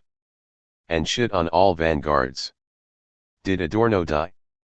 We can easily refute the importance of Adorno's thought for the contemporary multiplicity of social struggles by referring to his skepticism towards the student movement or maybe even by quoting his denial of mass culture.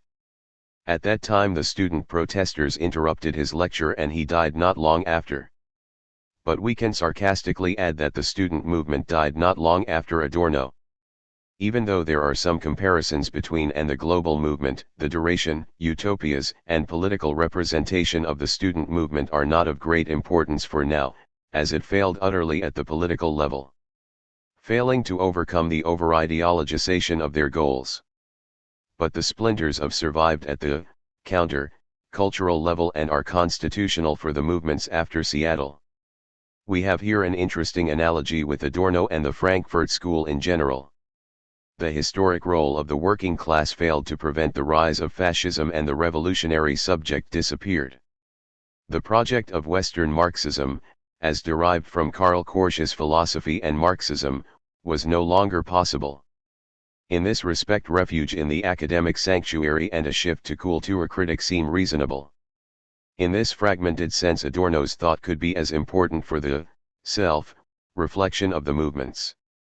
Even more, Adorno's entire work is some kind of systematic fragmentation and vice versa, see Adorno. Self-reflection from the singularities of resistance which make up the global movement is possible as a work of micrology, which is an important concept for Adorno's notion of negative dialectics. Enlightenment leaves as good as nothing left of metaphysical truth content, press green after a modern musical term. What shrinks back becomes ever smaller, just as Goethe portrayed in the parable of the little box of the new Melusine, which names an extremity, ever more inconspicuous. This is the reason that, in the critique of cognition as much as in the philosophy of history, metaphysics migrates into micrology. This latter is the place of metaphysics as the refuge from what is total. Adorno. The micrological thought prevents dialectical reconciliation in the totality.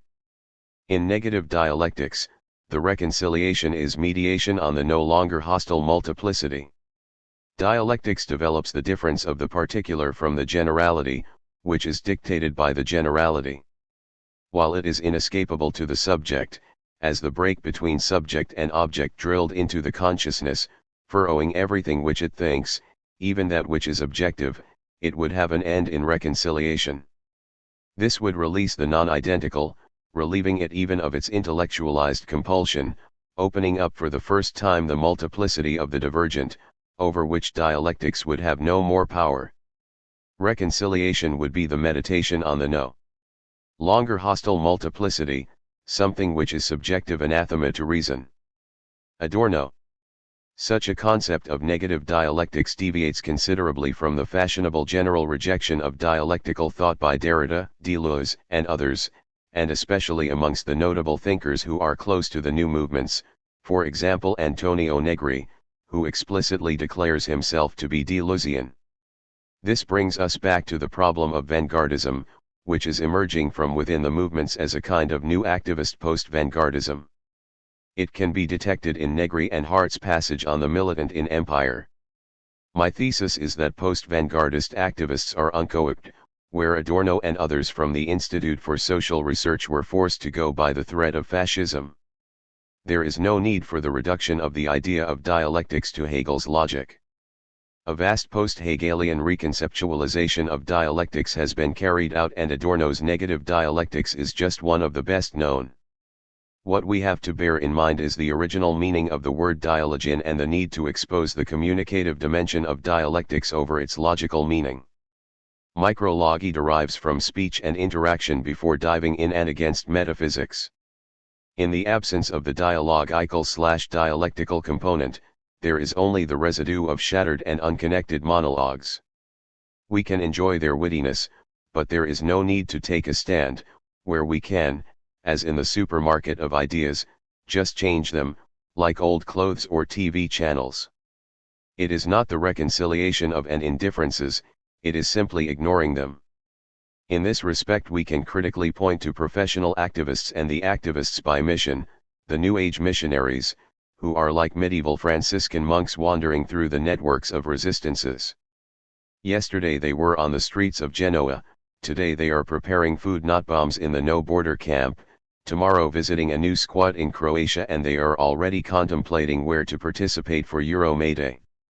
These activists by mission can contribute experience at the local level, but also leave the scene instantaneously if the situation becomes complicated or boring.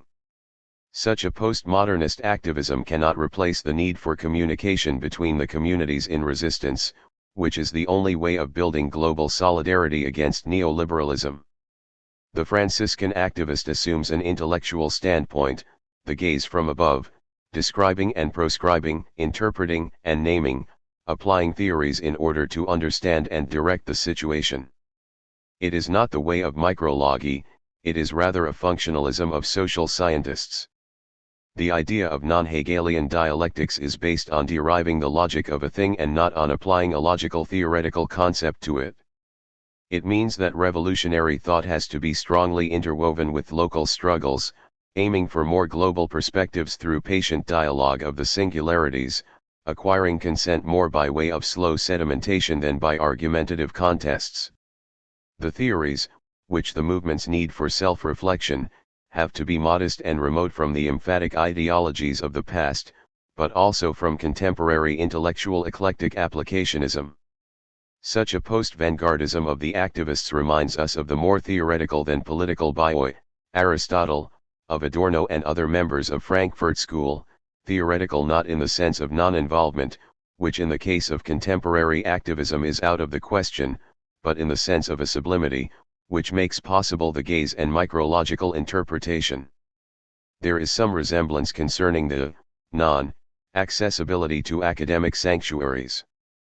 But Western Marxism was left alone in the revolutionary vacuum of fascism, so that the turn to culture-critic and academic Marxism is reasonable.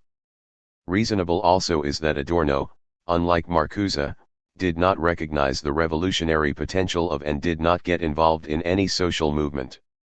We can decipher the reasons of sublime academic Marxists like Mihajlo Markovic, who gave the Serbian nation and their leader the historic task of genocide.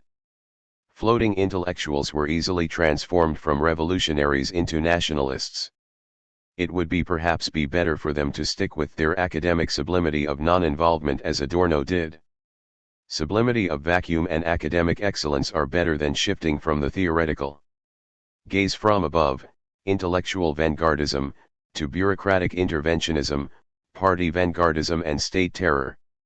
The theory and theorists of the new global and multitude-based movements in this respect have to reconsider their role. Modesty of thought. What I am proposing is a notion of dialectics as micrological dialogy.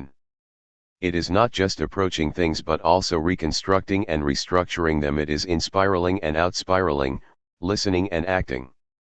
This metaphor refers to the Zapatistas' idea of the caracol. The Zapatistas are reconstructing and recuperating their communities on the basis of encuentrismo, and the caracols are the spaces of these processes. They say here that the most ancient say that other, earlier ones said that the most first of these lands held the figure of the shell in high esteem. They say that they said that the conch represents entering into the heart, that is what the very first ones with knowledge said. And they say that they said that the conch also represents leaving the heart in order to walk the world, which is how the first ones called life. And more, they say that they said that they called the collective with the shell, so that the word would go from one to the other and agreement would be reached. And they also say that they said that the conch was help so that the ear could hear even the most distant word. That is what they say that they said. I don't know. I'm walking hand in hand with you, and I'm showing you what my ears see and my eyes hear.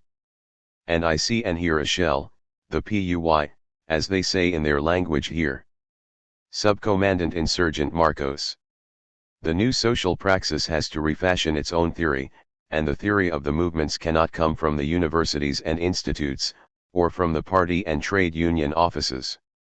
Even more, such a theory needs a new activist epistemology which transcends the division between subject and object. Its objectivity has to be gained by and through the constituting of rebellious subjectivity. Is this not the sense of Marx's thesis on Feuerbach? But is it just my wishful thinking, or does it have any real basis beyond the magic of the Mayan language? It seems that the Zapatistas are quite successful in reshaping their, and our, world, so their magic could become a usable epistemology. The problem is that it is not completely translatable because the conditions of our and other struggles are different. An example of non-vanguardism is the Collectivo Situaciones and its relation with /in MTD Solano, which is one of the most radical groups of Argentinian piqueteros.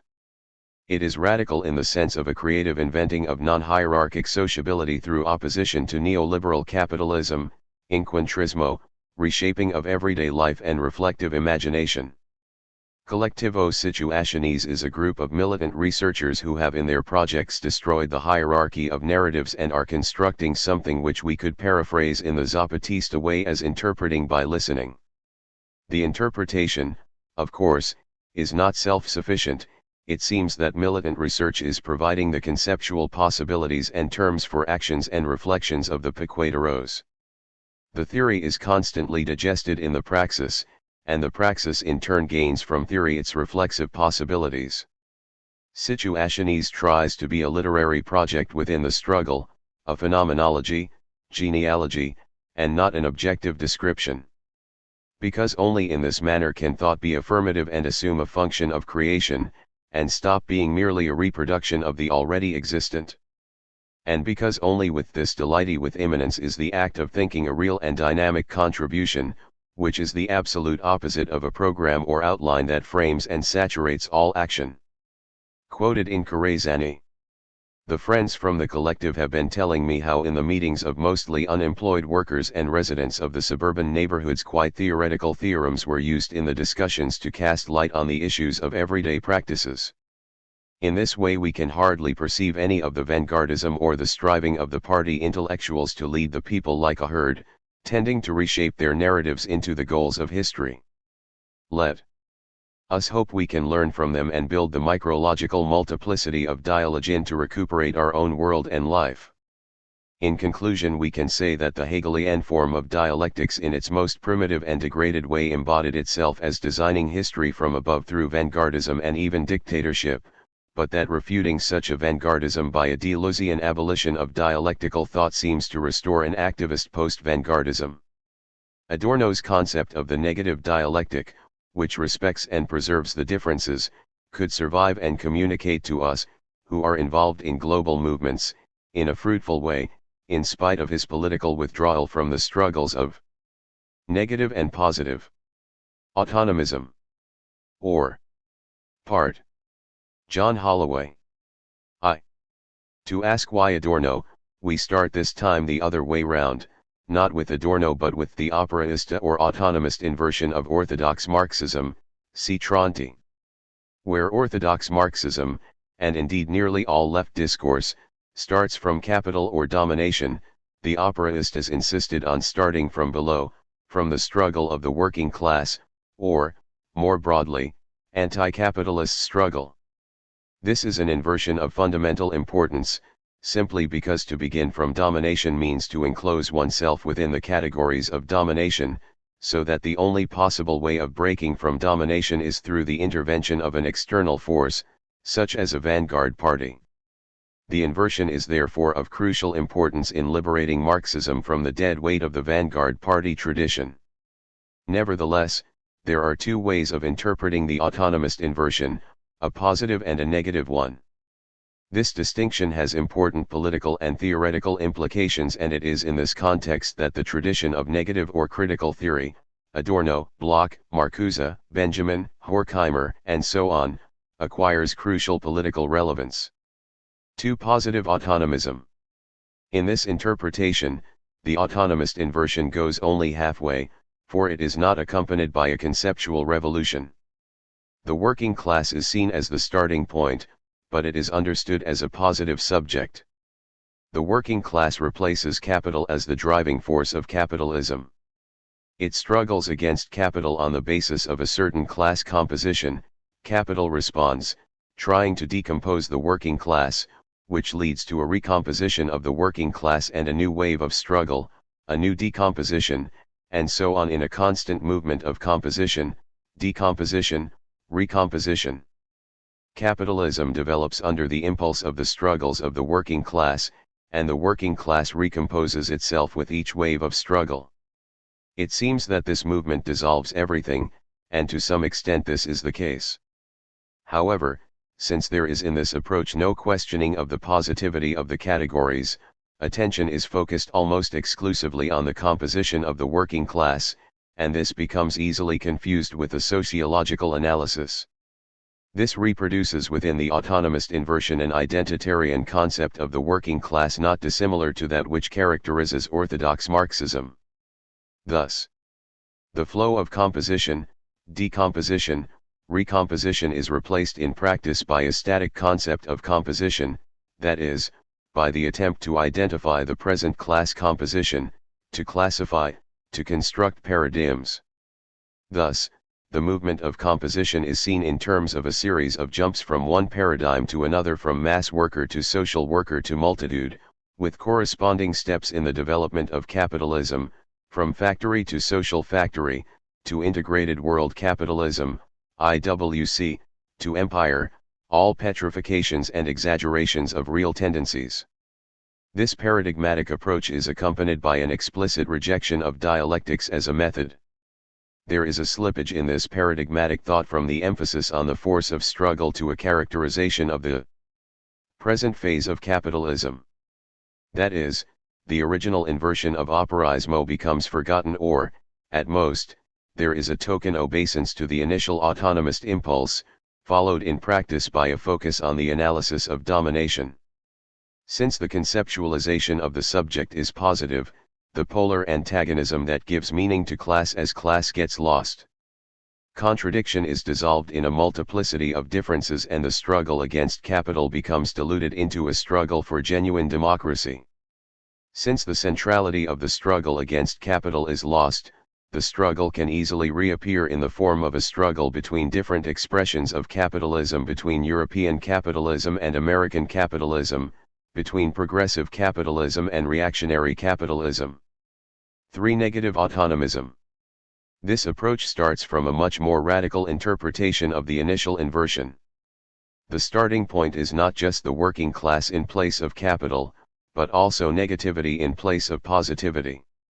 The point of departure is the struggle of the working class, and the point of departure is no, the scream. That is, the point of departure is the working class as negation, not as a positive but as a negative subject. The working class exists as negation of capital, that is, as crisis. The emphasis, then, is not on the restructuring of capital, as tends to be the case in positive autonomism, but on crisis. Crisis is not so much an empirical statement as a theoretical option. Crisis is the center of thought because what interests us is not the stability of capitalism but its instability, its fragility. Marxism is not a theory of the reproduction of capitalism, but of its crisis. The working class is the negation and crisis of capitalism, and therefore the negation and crisis of itself. To negate capital is to negate that which creates capital, that is, abstract or alienated labor. To negate abstract labor is to struggle for the emancipation of that which is negated every day by abstract labor, that is to struggle for the emancipation of useful or creative doing, the doing that pushes towards its own emancipation. Class struggle is not just the struggle of labor against capital, but, at a much profounder level, the struggle of doing against, abstract or alienated, labor, and therefore against capital. And that means the struggle against the whole edifice of classification that is constructed on the basis of abstract labor, and that means a struggle against the working class itself as a class and as, abstractly, working. The subject of anti-capitalist struggle is, therefore, an anti-identitarian subject. We can call the subject the working class, but only if we understand by that an anti-working anti-class, that is, the movement against being classified and against being subjected to alienated labor. Or we can call the subject simply we, but understanding we not as an identity but as an anti-identity, a negation, an open question. Or perhaps we can call ourselves the anti-identity, the subject without name. As anti-identity we do not seek to define, but move against and beyond all definition. Or, more precisely, we define but go beyond the definition in the same breath. We are indigenous, but more than that. We are women, but more than that, gays, but more than that. If the negation of the definition is not included in the definition itself, definition becomes reactionary. We conceptualize because we cannot think without concepts, but we negate the concept in the same breath because every concept is inadequate. Every concept becomes an obstacle to movement and therefore the class struggle. Every concept contains, but does not contain, and we are the force of that which does not allow itself to be contained. We overflow. Our struggle is the struggle of non-identity in against and beyond identity. The movement of anti-identity opens. It is not simply negative, but a movement that opens towards a different doing, a movement of negation and creation, a movement of creating cracks in the texture of domination, spaces or moments of alternative creation, cracks that expand and multiply.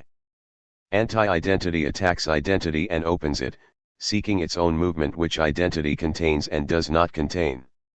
It attacks the categories of political economy to discover the antagonism between abstract labor and useful or creative doing, which the categories contain and yet do not contain. It attacks all the categories of bourgeois thought in an ad hominem critique, a critique that constantly seeks human doing and its contradictory existence as the source of all movement. It attacks nouns to liberate the verbs that those nouns hold imprisoned, frozen, and yet not frozen. It attacks clocks that contain and yet do not contain the creative rhythms of doing, and shoots at them to show that the only revolution is revolution here and now, that the idea of a future revolution is nonsense. It attacks the state to find that which it contains and yet cannot contain, the struggle for self-determination. The movement of anti-identity is the movement of the revolution without name. For two autonomisms, then. One autonomism is positive, it classifies, seeks to put everything in its place, slides into sociology, flirts with progressive governments. The other is a delirium, a vertiginous critique, a corrosive movement of non-identity, with no paradigms, nothing firm to hold onto, and asking not a telling. The one still trapped in the identities of abstract labor, the other pushing against and beyond all identities, part of the budding and flowering of useful creative doing. The distinction matters politically. V.Y. Adorno, then. That's why. 3. Emancipation and the critique of totality. Adorno. Of the subject, political fetishism and class struggle. Sergio Tischler *I. If the theoretical starting point for the critique of capitalism is class struggle, as it is in our case, does Adorno have anything important to say? We believe that Adorno's critique of positivism, Hegelian dialectics, and all identitarian thought are a fundamental starting point for a non-identitarian approach to class struggle. In this sense, the Adornian idea of the negative subject, conceived as a struggle that does not culminate in a new synthesis or a positive totality of a different sign, is a central aspect in this theoretical process. According to Adorno, the core concept in the dialectic of the negation, subordinated as it is to synthesis or identity, forms part of a constellation of power which prolongs the abstract material and symbolic form of domination. In this sense, the negative, non-identitarian subject is a critique of the synthetic form of production of the categories of social change, mainly the notion of the revolutionary subject as a figure of totality and synthesis. That is why, in Adorno, the category of particularity becomes a main critical category. Following his line of argument, particularity expresses the surplus of the existing confronted with what is dominant, or the system, a surplus or excess created by social antagonism.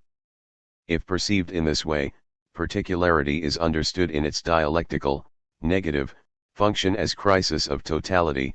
Social change renders particularity its principal category, as opposed to positive dialectics, which reaches its peak with Hegel, where totality and synthesis play the leading roles. In other words, according to Adorno, the overcoming of capitalism, the system, demands the critique of the conceptual horizon of the bourgeois form of science and philosophy. The destructuring of the identitarian form of the concept, a constitutive part of bourgeois subjectivity, is central in Adorno's critique of theoretical fetishism. While it is true that he considers Marx to be the great critic of that form, there are inadequate theoretical developments in the latter's work which have been paid for and continue to be paid for at the price of a bad practice, and it is because of them that the bourgeois form of thought has not yet been radically overcome in Marxist and revolutionary thought. Adorno's criticism of the absolute character of the identifying function of the concept is a horizon which opens up possibilities for thinking about how even a revolutionary concept like class struggle can be imprisoned by a mystifying conceptual form. In this sense, Adorno allows for a distinction between negativity, the no, and the specific figures of political organization, a fundamental distinction for an open-minded reflection on the dialectics between organization and struggle, and not a reduction of the no to an organizational synthesis. Likewise, we believe Adorno represents a very important theoretical opening that allows for a non-identitarian reading of Marx. As we shall see, at the center of such a reading lies the theoretical approach of the crisis of the value form, which implies a conceptual unfolding that departs from use value and living labor as fundamental critical categories. 2. One of the main focuses of attention in negative dialectics is the critique of the Hegelian version of Lukácsian Marxism. For Lukács, the revolutionary concept of class struggle is closely linked to that of totality. From this standpoint, the proletariat is a revolutionary class because it is the embodiment of a new totality whose goal is to overcome the totality of capital.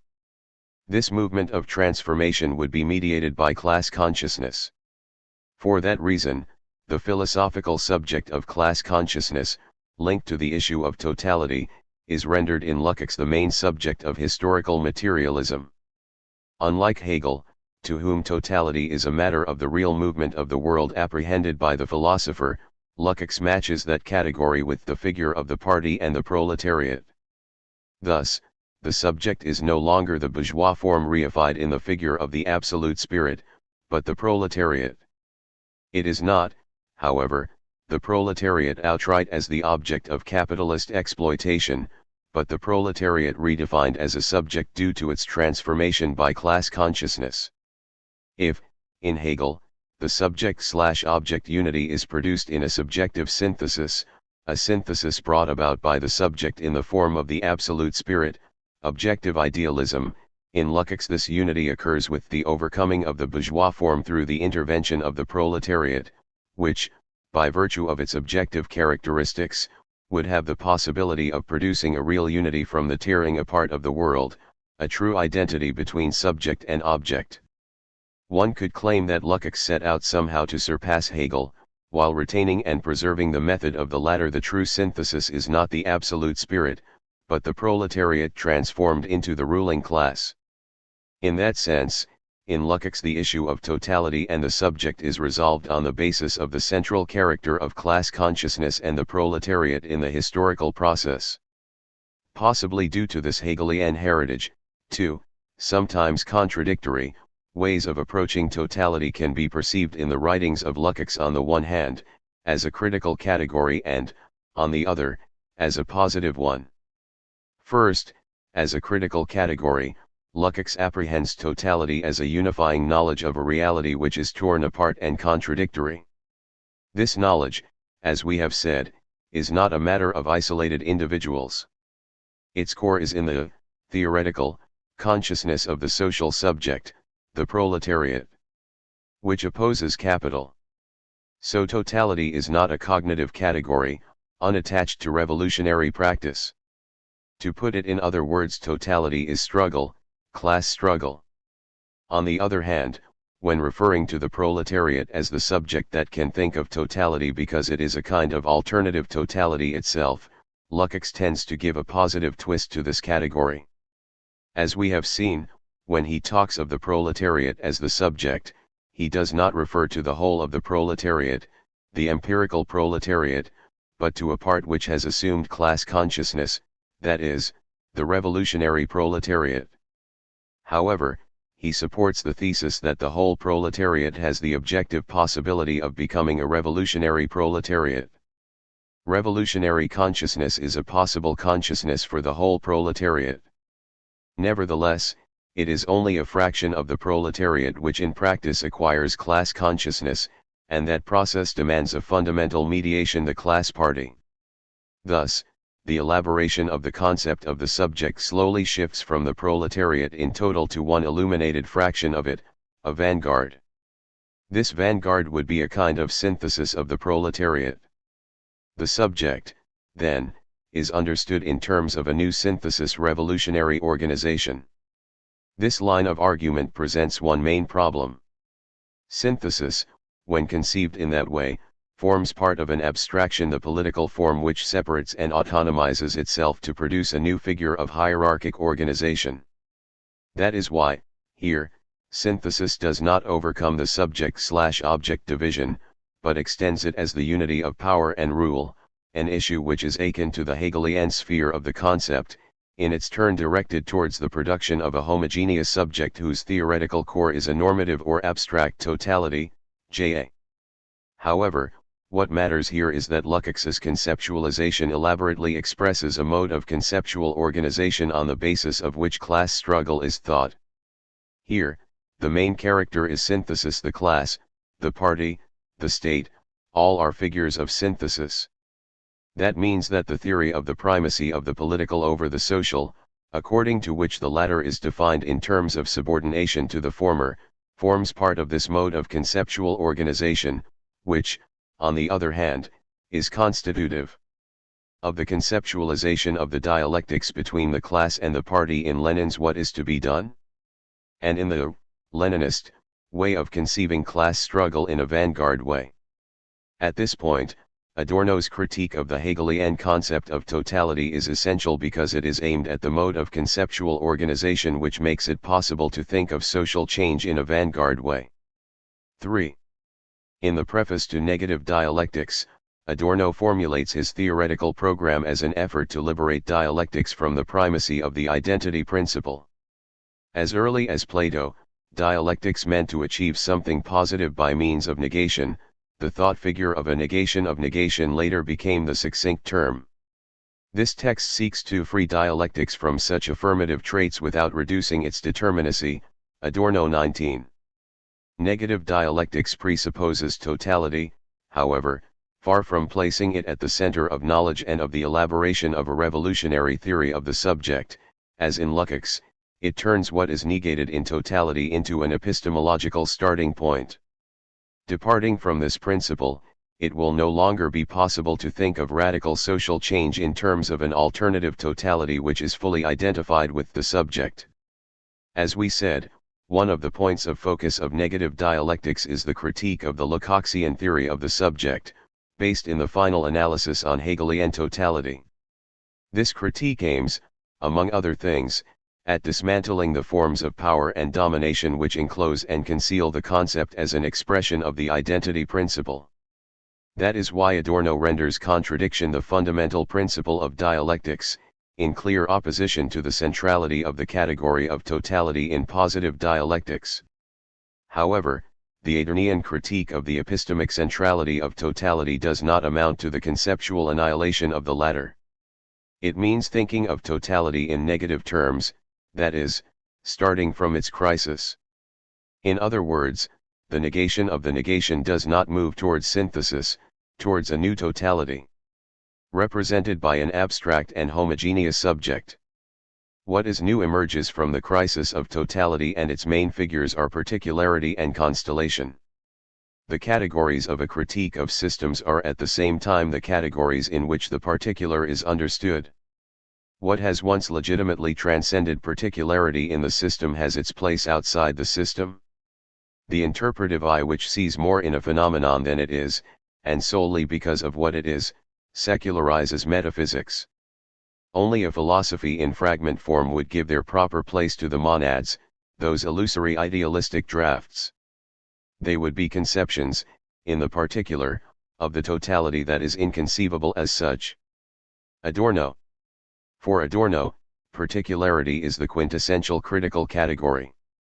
It is the system's excess, and that excess can be understood as the crisis of totality organized as a system. Thus, the center of the question of the subject in Adorno is radically shifted towards particularity, leaving positive totality as that which must be overcome. That is, the overcoming of totality does not imply another totality, which is not the same but symmetrical in its logical structure, but the unfolding of the excess negated in totality. According to Lukács, capitalist totality is overcome by another totality, the proletariat. There is a shift from a bad or perverse totality to another one, where the unity of subject/object is achieved. Thus, the social world is liberated from exploitation, domination, and estranged forms of existence. Following this line of thought, the logical structure remains unaltered. Totality is conceived in terms of identity. The subject/object identity cannot be produced in capitalism because of class antagonism, but communism is its realization. The goal is full totality, full identity. The subject is conceived as totality and through figures of totality: class, party, state. Thus, the liberation from class antagonism would, at the same time, be the production of an identitarian synthesis formed in the new figures of totality. On the contrary, Adorno claims that to think of radical social change in terms of figures of totality is part of a process of perversion and fetishization of the idea of revolutionary change. To imagine it in that way leads to identifying totality with the system, that is, renouncing totality as a category destined to dissolve with emancipation. Thus the category of totality is critical only if thought of as contradictory, that is, starting from its overflowing or excess. So one could claim that particularity, conceived as the crisis of totality, is the theoretical effort to think of the overflowing in non-identitarian, anti-system terms. Its utopia is the abolition of society as a reification that subsumes the individual. That is why, for Adorno, a philosophy of the future would not be tied to totality and dialectics. J.A. The Adornian critique of totality renders visible what is negated in synthesis. And this is where Adorno introduces the centrality of pain as a figure which is negated in and by the concept. But what is pain? Pain is a who, the oppressed and negated by the system. Pain is an us, see Holloway, chapter above, because, for Adorno, its dialectics agony is the world's agony raised to a concept. In other words, Adorno's starting point is the subject negated by the objective reality turned into system, that is, in a negative objectivity, not the positive subject. That negative objectivity, that is, the objectivity which negates the positive subject, dictates the guidelines of the universal as rule and repression. That is why negative dialectics unfolds the difference between the particular and the universal, dictated by the universal. A difference that is contradiction and antagonism, for dialectics is the subject-object dichotomy brought to mind. Its goal is reconciliation through the emancipation of the non-identical, that is, of the repressed and subordinated in totality, which would open the road to the multiplicity of different things and strip dialectics of its power over them. In other words, in negative dialectics the concept is at the service of non-identity, that is, of the excess of reality which overflows the unity achieved at the expense of the mutilation that homogeneity implies. As an anti-identitarian category, particularity is the scream of rebellion raised to a concept against the system. According to Adorno, the failure of positive dialectics to think of particularity without subordinating it to totality had a perverse historical effect in revolutionary practices. This was also expressed in the impossibility of truly thinking of individuality as a cultural figure. On this, it is interesting to note how Bakhtin, in his well-known essay on Dostoevsky, establishes his theory of the polyphonic novel, rightly pointing out the impossibility of imagining the cultural figure of individuality on the basis of Hegelian-type dialectics. 4. We must point out that the Adornian critique of positive dialectics in particular, and of identitarian thought in general, is at the same time an unveiling of the bourgeois constellation that this concept conceals. On the one hand, as we have mentioned, it is a critique of homogeneity; on the other, it implies the unveiling of a subjectivity impregnated by class fear. On that, Adorno writes: the ratio which in accordance with bourgeois class interests has smashed the feudal order and scholastic ontology, the form of the intellectual reflection of that order, this same ratio no sooner faced the ruins, its own handiwork, then it would be struck by fear of chaos. It trembled before the menace that continued underneath its own domain, waxing stronger in proportion to its own power. This fear shaped the beginnings of a mode of conduct constitutive for bourgeois existence as a whole of the neutralization, by confirming the existent order, of every emancipating step. Adorno. Fear is part of the theoretical process which leads to the autonomization of the concept and the idea of the system as autonomous objectivity. In other words, the reification of the concept is a form of paralysis produced by the antagonistic nature of bourgeois society. That is, identitarian thought has the function of closing antagonism through the fetishism of the concept. In other words, Adorno argues that it is impossible to think of the world radically with identitarian thought, especially with Hegelian dialectics. Hegelianism is part of a bourgeois constellation, of a subjectivity of that sign. One could argue, following Adorno, that the extension of Hegel into a philosophy of the state, dialectical materialism and historical materialism, is part of a specific power constellation where human emancipation has not been produced. The unfolding of identitarian thought is part of a social relation based on hierarchy and relations of domination. In Benjamin's words, the temporal core referred to by the concept is an historical situation where the project of emancipation failed. Thus, conceptual production derived in ideology, in a subjectivity of power. The loathing which materialist dialectics felt for any crude Weltanschauung made it prefer an alliance with science, and yet, in its decline to a means of political rule, dialectics itself turned into such a Weltanschauung. A materialism come to political power is no less old on such practices than the world it once wanted to change. It keeps fettering the human consciousness instead of comprehending it and changing it on its part. On the threadbare pretext of a dictatorship, now half a century old, of the proletariat, long bureaucratically administered, governmental terror machines entrench themselves as permanent institutions. Adorno. As part of this historical process, theory had been turned into the servant of practice, and gnoseology transformed into a reflection theory. In other words, for Adorno, practice is not plain and clear but contradictory.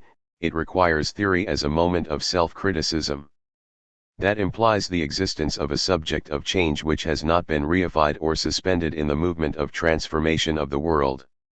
On the contrary, one could say that the state form, the party form, the totality linked to the figures of synthesis, are for Adorno the expression of power constellations that confront the emancipation of humanity and the free deployment of the individual.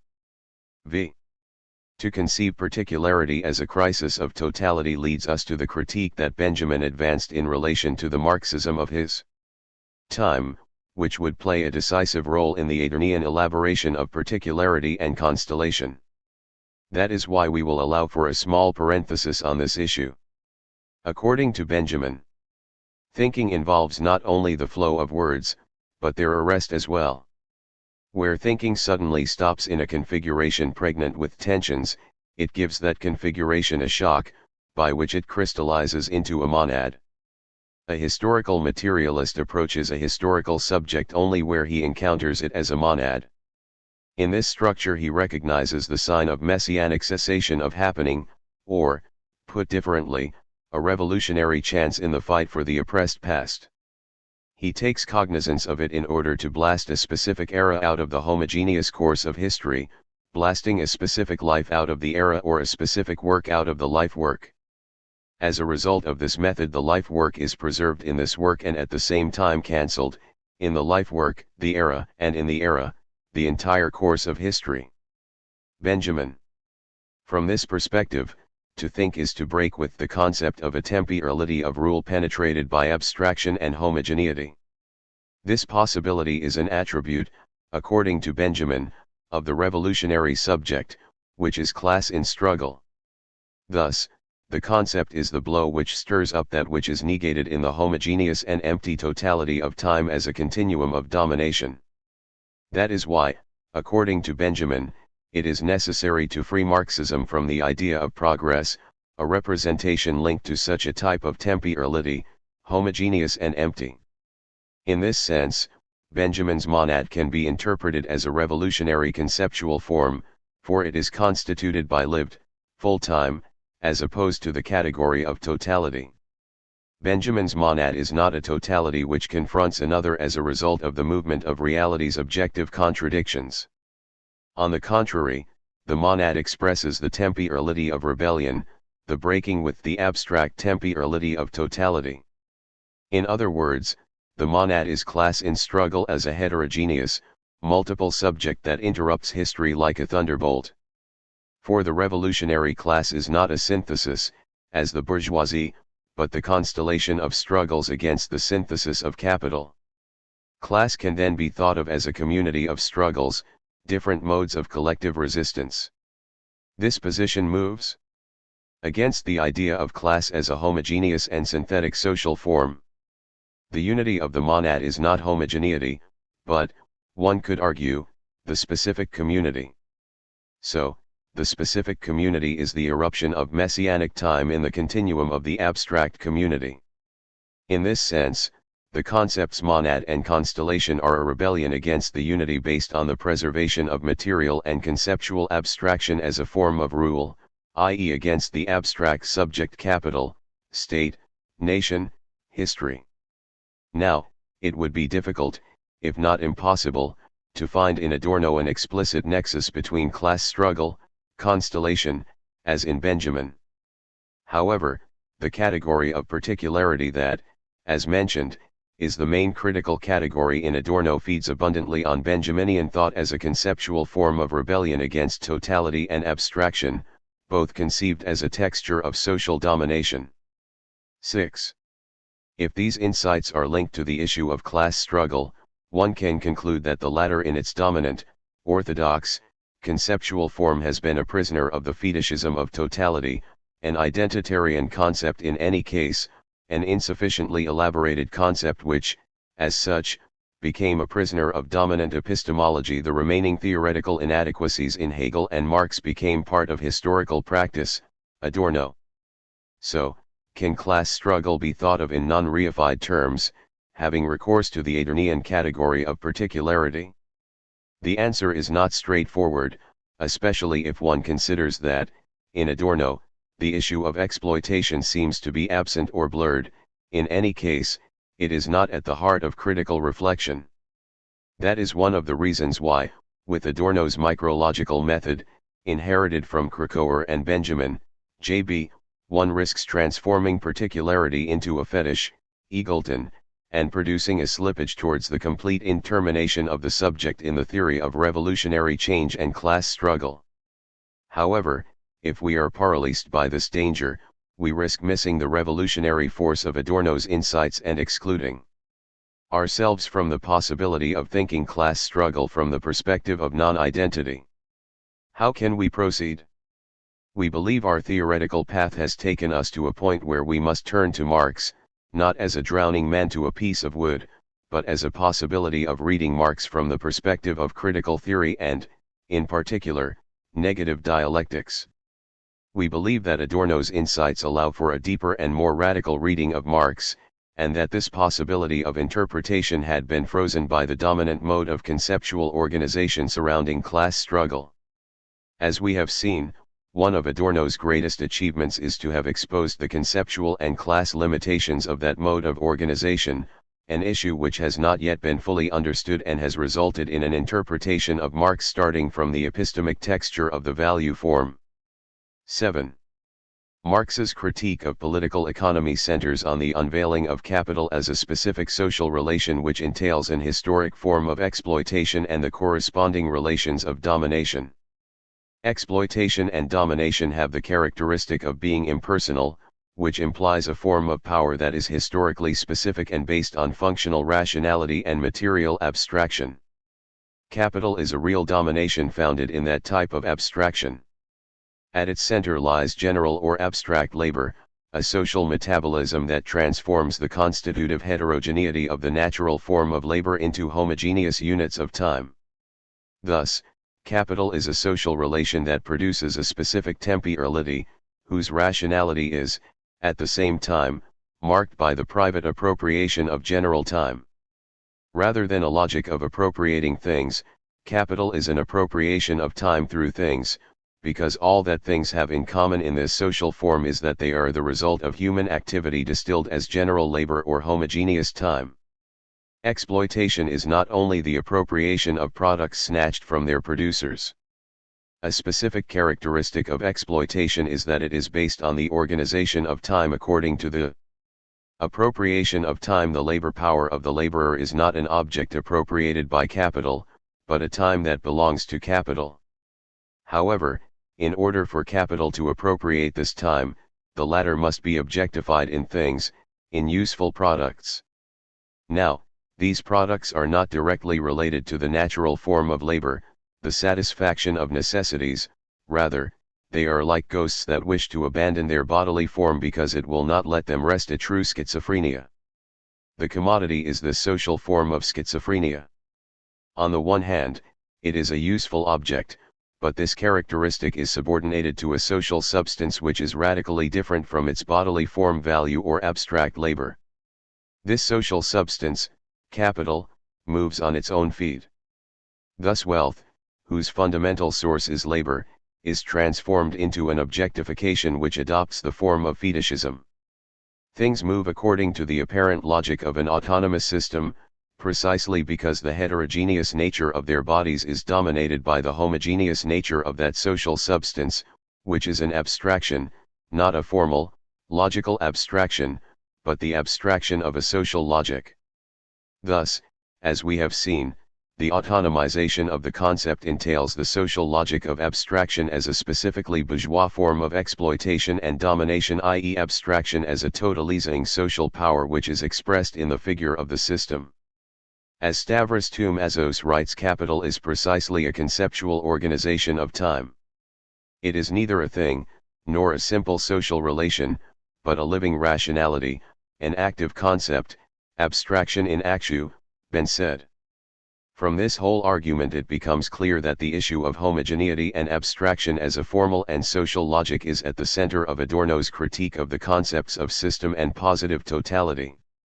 One could say that Adorno centers his critique on the positive category of totality, precisely revealing the totalitarian nature of the bourgeois rationalization of the world.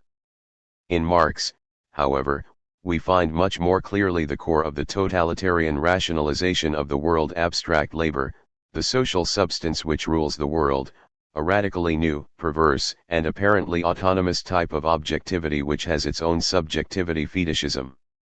The latter is the appearance of the autonomy of objectivity, for that appearance is no more than objectivity reified in a negated us.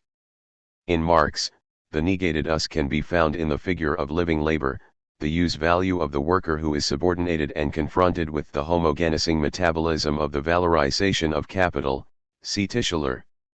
Keeping Adorno's contribution in mind, one could say that Marx's insight into capital is not suspended in the value form, rather, it is the value form which is approached from its negation.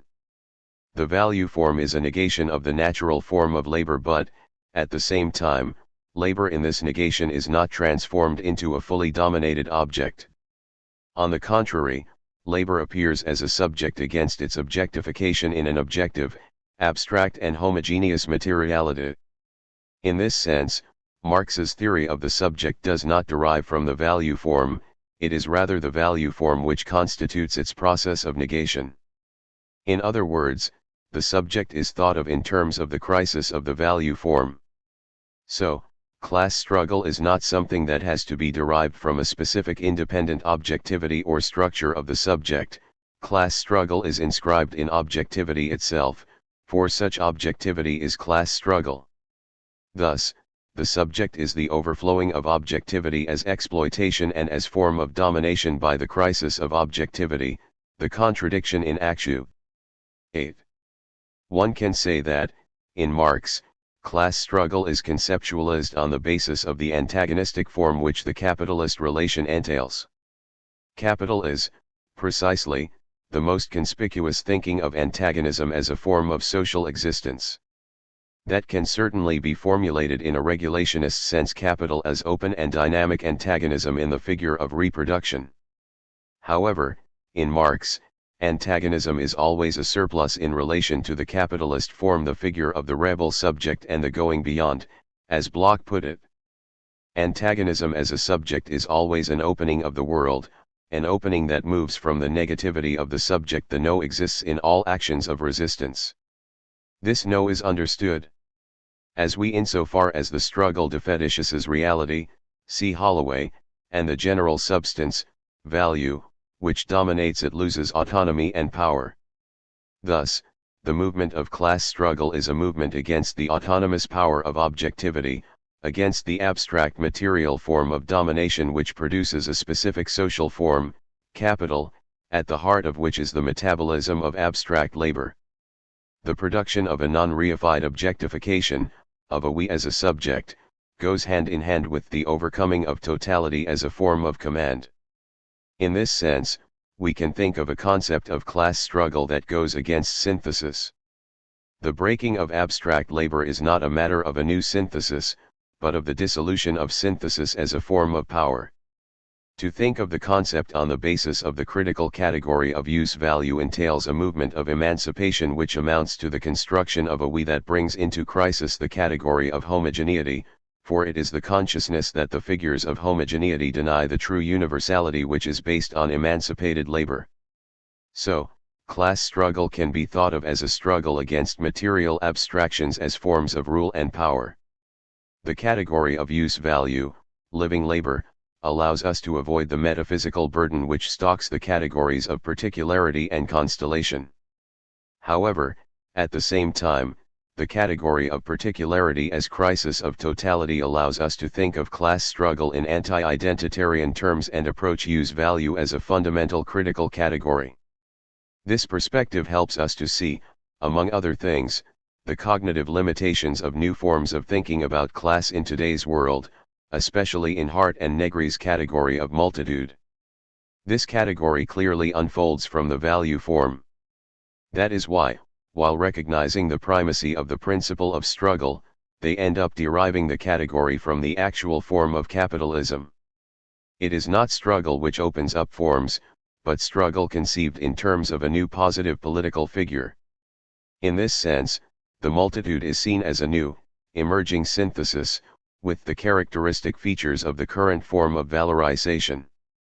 In Verno, despite the fact that the category of multitude encounters a different line of argument, there is also an effort to derive it from the form of post-Fordist capitalism. A different procedure is expressed in the Zapatista method of preguntando caminamos, asking we walk, which opens up a new form of class struggle through the reinforcement of use-value, titular, and can be appreciated in the new type of political action which distinguishes them. One of the crucial points which differentiate Zapatismo from any other form of revolutionary organization is that they know how to distinguish between the movement of insubordination and the specific forms of organization.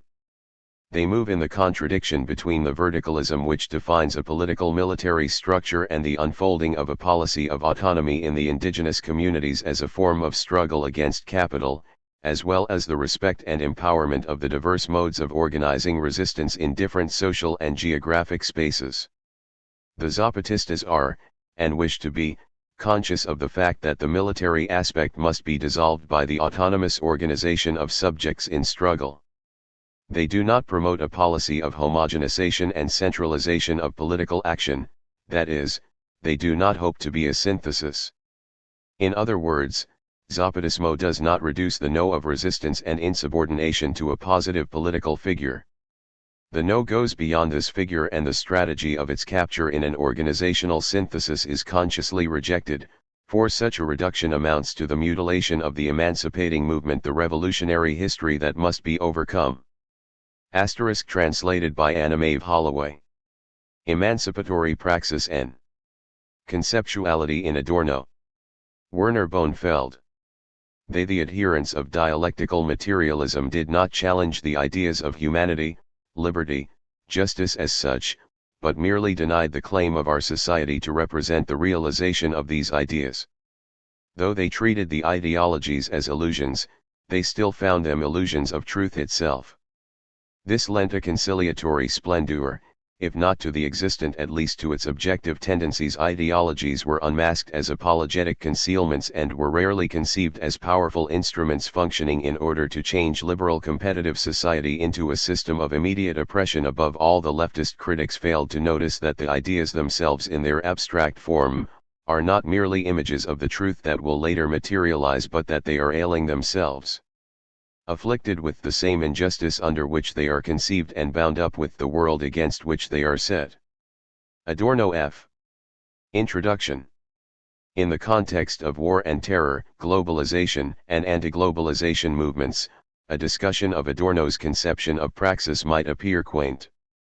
Here we have modern forms of barbarism and a movement of movements that demands an end to poverty and war. And there we have the theoretician who despaired in the face of barbarism and who denounced as a pseudo-movement, Adorno. Nevertheless, Adorno's negative dialectics is important. It challenges us to think what it means to say no in the false totality of bourgeois society. The demand for the unity of theory and practice does not entail a concession to the weakness of thought.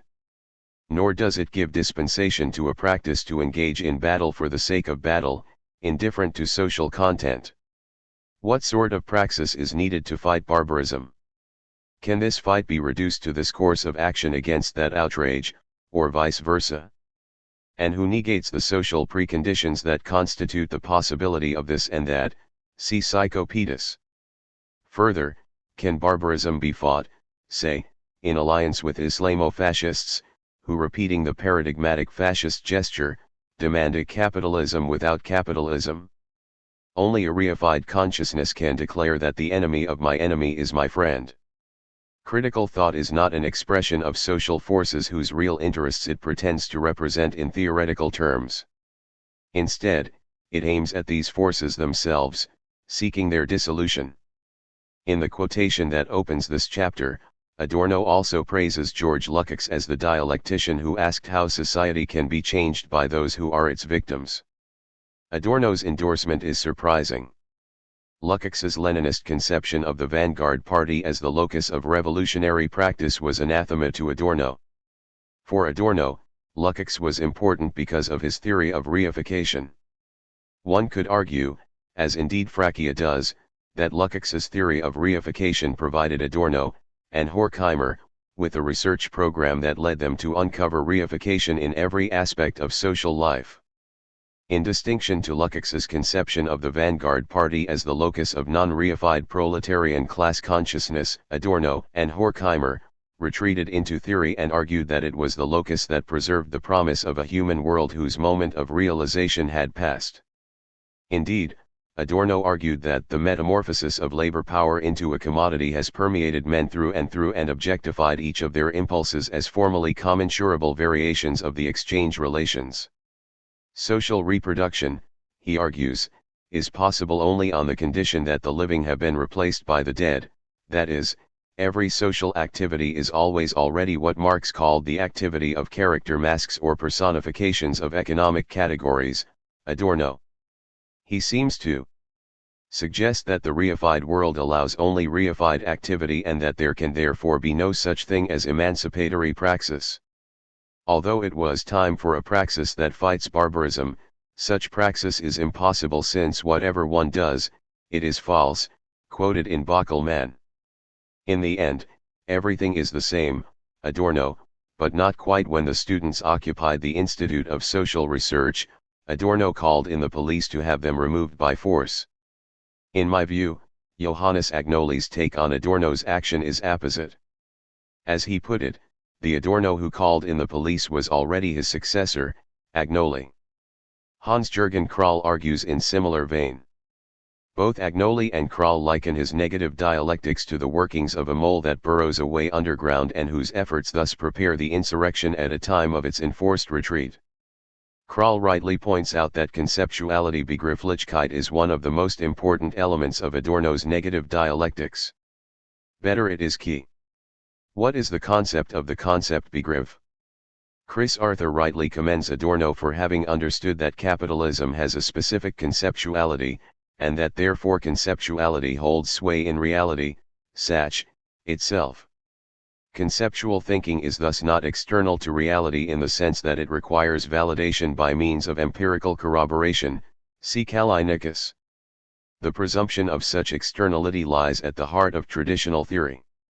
Contrary to Callinicos' suggestion, a Marxist-inspired realist epistemology does not alter tradition, it merely radicalizes traditional theory from the standpoint of traditional theory. That is to say, theory does not possess photographs of the empirical world. In contrast to traditional theory, critical theory aims to penetrate reality, thought aims at the thing itself, Adorno. Adorno thus holds that the categories of bourgeois political economy are finite, transient products of the finite and transient reality of capitalism. For him, a dialectics that deciphers the social constitution of things extinguishes the autarky of the concept, strips the blindfold from our eyes. That the concept is a concept even when dealing with things in being does not change the fact that on its part it is entwined with a non-conceptual whole. History does not make history. Man makes history. History does nothing, does not possess vast wealth, does not fight battles. It is man, rather, the real, living man who does all that, who does possess and fight. It is not history that uses man as a means to pursue its ends, as if it were a person apart. History is nothing but the activity of man pursuing its ends, Marx and Engels. If anything, historical materialism is the critique of things understood as dogmatic. It melts and dissolves all that appears solid. Adorno's negative dialectics is such historical materialism. It penetrates reality and dissolves its dogmatic posture by turning towards the non-identical in the identical, the non-conceptual in the conceptual. Especially in miserable times, it thus makes sense to look at Adorno's negative dialectics to see the mole at work, to appreciate its philosophical destruction and subversive cunning, and to ask about the non-conceptuality of human social practice in a world governed by things. The chapter develops aspects of Adorno's concept of the concept in broad terms. The aim is not to regurgitate Adorno's argument, but to map it out. The conclusion returns to the difficulty of saying no. Concepts are moments of the reality that requires their formation. All concepts refer to non-conceptualities. Adorno. The task of a critical social theory is to demystify rigidified, thing-like, congealed relationships, rendering their immediacy transparent. For example, Marx writes that in the money fetish, a social relation, a definite relation between individuals appears as a metal, a stone, as a purely physical external thing which can be found, as such, in nature, and which is indistinguishable in form from its natural existence. There is only one world, and that is the world of appearance. This world has to be deciphered to reveal its social constitution in social relations. In the critical tradition, conceptualization therefore does not mean the expounding of meta-theories, which, by means of infinite regress, finishes up akin to the doctrine of the invisible hand with deist conceptions of social existence, whether in their religious or secularist forms, the so-called logic of things. Instead, it grounds the existence of invisible principles in human social relations and argues that it is these that produce their own enslavement to the invisible, whether in its religious or secularist forms. Conceptuality does also not entail the explanation of one thing by reference to another. Such thought moves from one thing to another in an attempt to render its term coherent by means of external reference. The state is explained by reference to the economic, and the economic by reference to the state. Similarly, demand is explained by supply and supply by demand. By means of vicious circularity, then, explanation becomes tautological. Further, conceptuality does not mean the discovery of natural laws, like, for example, the natural tendency of man to barter, as Adam Smith alleged. That man has to eat says nothing about his mode of subsistence and the social necessities that a mode of subsistence entails, so-called social laws. To conceptualize means to bring the thing to its concept die Sach auf den Begriff bringen, der Begriff der Sach. Conceptuality has to do with the recognition of reality, not with the analysis of concepts. Concepts are required to recognize reality. Conceptualization goes beyond the immediate perception of reality in order to comprehend what is hidden in its immediacy or immediate appearance. What is appearance an appearance of, and what appears in appearance? Concepts belong to reality and exist through reality. They do not live a life of their own, detached from reality. A concept that has no content is a concept of no thing. Conceptuality is thus the way in which reality is rendered concrete. It is our way of comprehending reality by means of thought and experience. It focuses the experience of reality and thinks from within reality.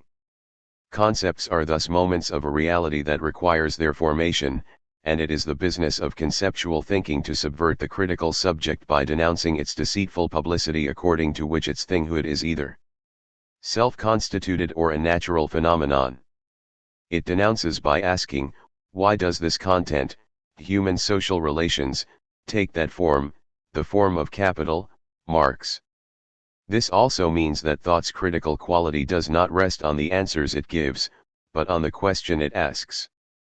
The comprehension of things is not the same as their definition qua identification, or indeed registration in a system governed by, for example, ideal types, Adorno.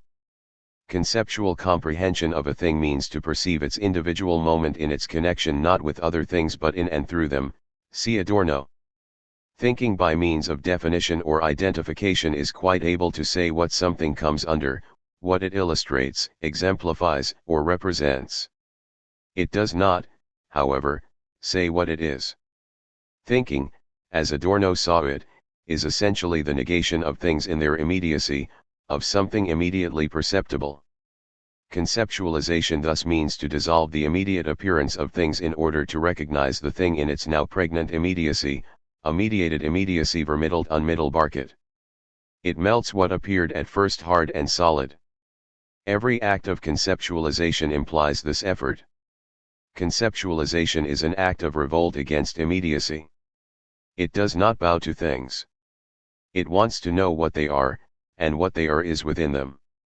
It thus does not pretend that the immediate appearance of things is unreal, nor does it simply negate the world of appearances as if it were no more than a veil that hides the real human being in his social relations. Rather it recognizes the existent, Adorno, for what it is, the human being itself in its social relations, Marx. That these social relations are reified does not make them less human, as if the reified world is a world apart. Reification is not something objectively given. It is a social product. However reified the world of things, it remains a human world. The immediacy of things is thus real as objective illusion Gegenstandlicher Schein, Reichelt. Conceptualization is required to decipher this illusion, that is, to reveal its social genesis, or social constitution, in human social practice. Conceptualization does thus not mean thinking about things. Rather, it means thinking out of things, Adorno. If it were really about things, then conceptualization would be external to its subject matter, thought would be applied to something presupposed as fact. Thought would thus relate to its world as a tool that can be applied to society like an instrument. The thing or reality is here presupposed as something external to thought, and vice versa, as if they really belong to different worlds. Thought that does not go into its object does not recognize its object. Instead, it hypothesizes its object and, by doing so, analyzes it as an as if. That is, by hypothesizing the objective world it hypothesizes itself as a derivative of objects. Such thought is able to name and order things but cannot recognize them. In its vulgar version it operates an ethics akin to a cash register, indifferent to its own substance, eager to calculate. Thinking out of things aims at discovering their social constitution. For instance, does price of labor amount to a yellow logarithm, Marx, or is pound an hour just and fair? Whatever the fairness or unfairness of a pound an hour wage, analytical thinking does not bring the thing to its concept. It presupposes the thing and describes it in analytical terms, but does not recognize it. Why has human social existence acquired the form of a commodity? And what laws of necessity exist in a society whose labor power is saleable? Do the interests of the sellers and buyers of labor power coincide? These questions suggest that reification is really just an epiphenomenon. Adorno. What is reified and what is reification? A reification of Marx's critique of religion argues that God requires no explanation. This is not because God cannot be explained, but because the explanation of God rests on the comprehension of the social relations that bring God to the fore as an objective abstraction that controls and cows those same social relations from which it springs. Equally, reified things do not require explanation by and of themselves. Their comprehension rests on the understanding of the social relations that exist in the mode of the object, and disappear in the appearance shine of reality's objective Gegenstand-liker character.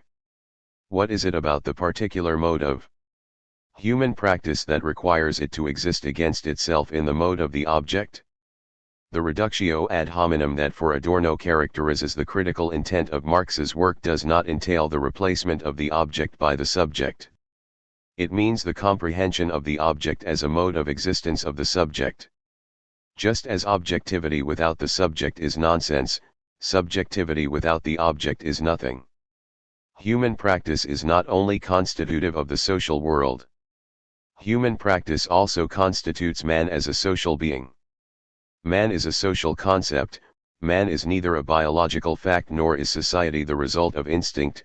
Man is not made by God, nor is society regulated by a total social subject Gesamtgesellschaftliche subject that governs social reproduction through invisible means.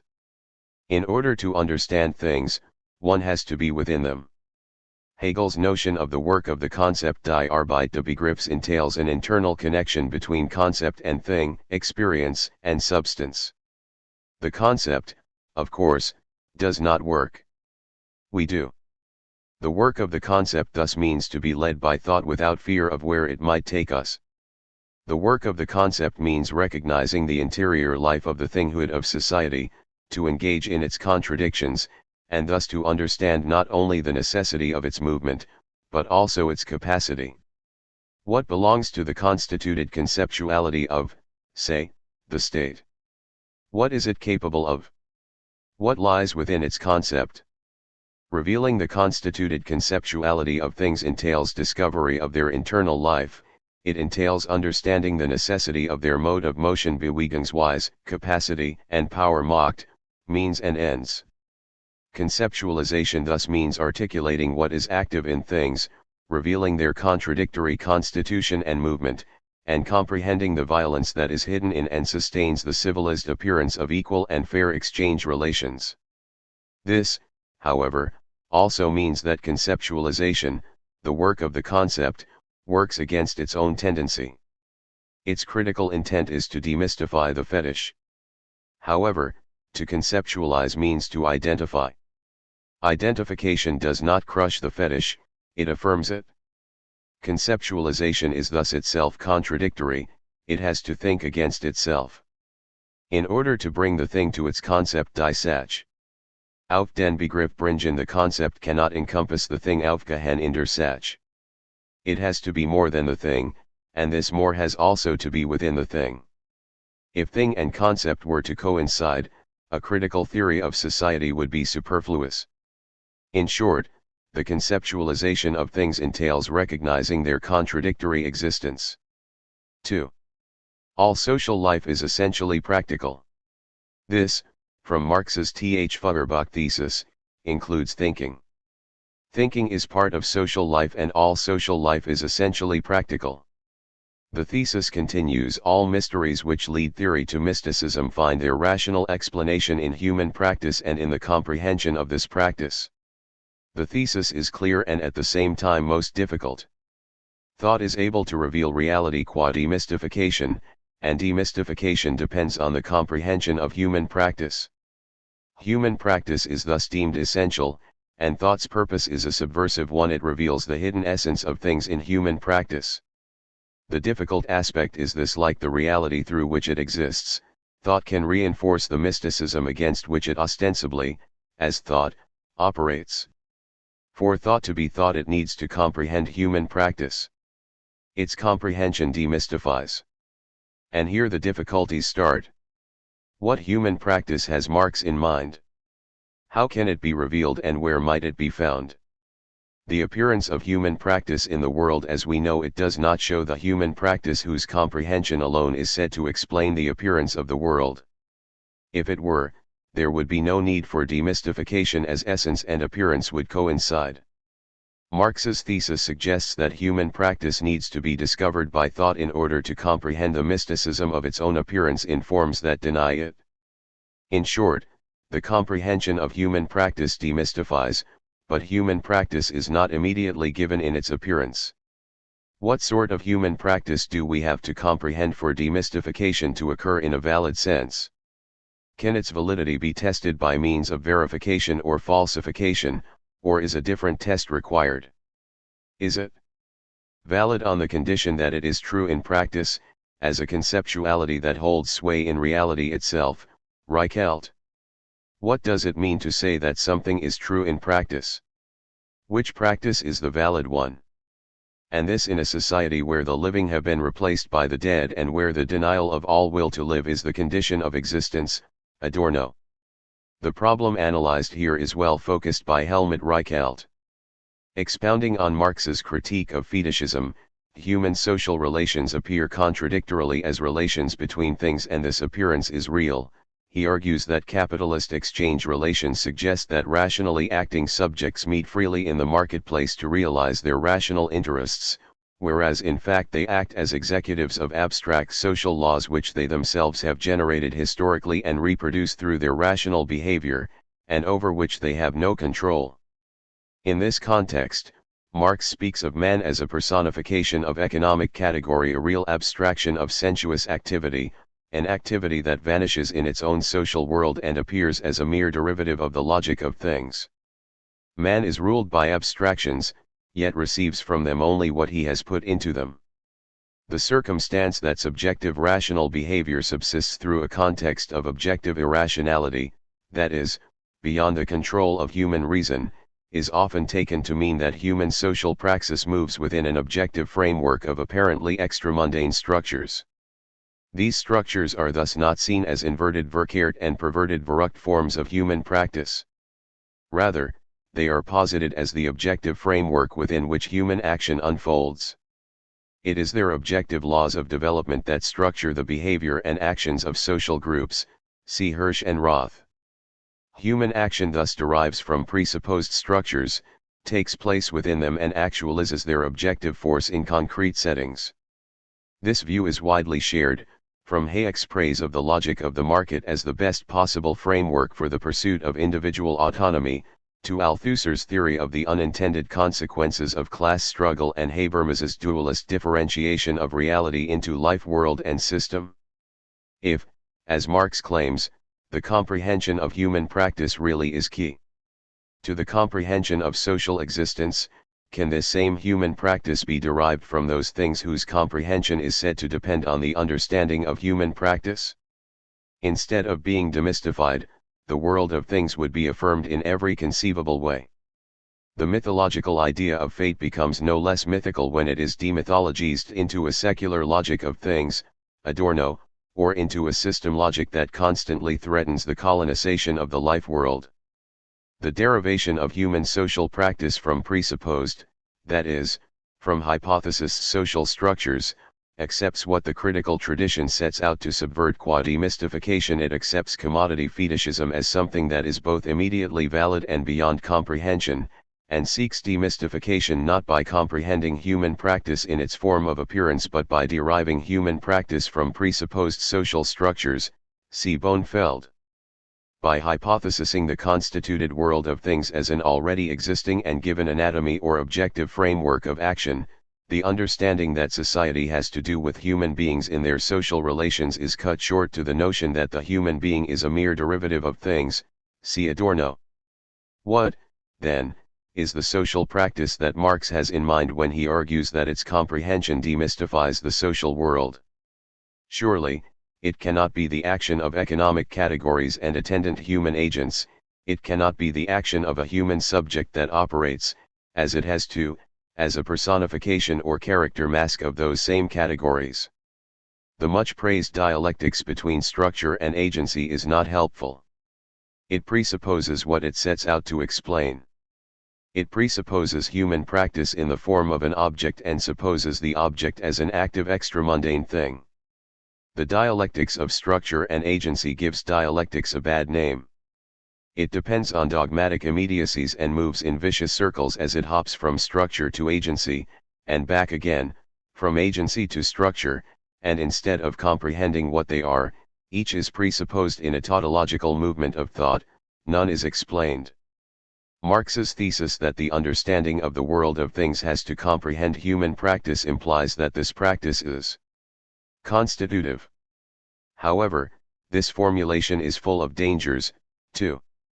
It presupposes a definite resolution to the stated problem: if social practice constitutes, is it ursprünglich, be it primitive or original? If it constitutes, does it remain external to its creation? Can it remain innocent in the perverted world that it has created? Negri says that capital is a bewitching force whose power is such that the constitutive subject is, as it were, sucked into capital. The constitutive subject is merely an alleged subject.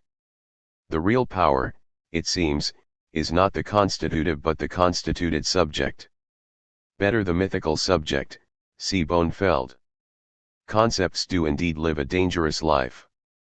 As Debord, Para, puts it, in a world which really is topsy-turvy, the true is a moment of the false.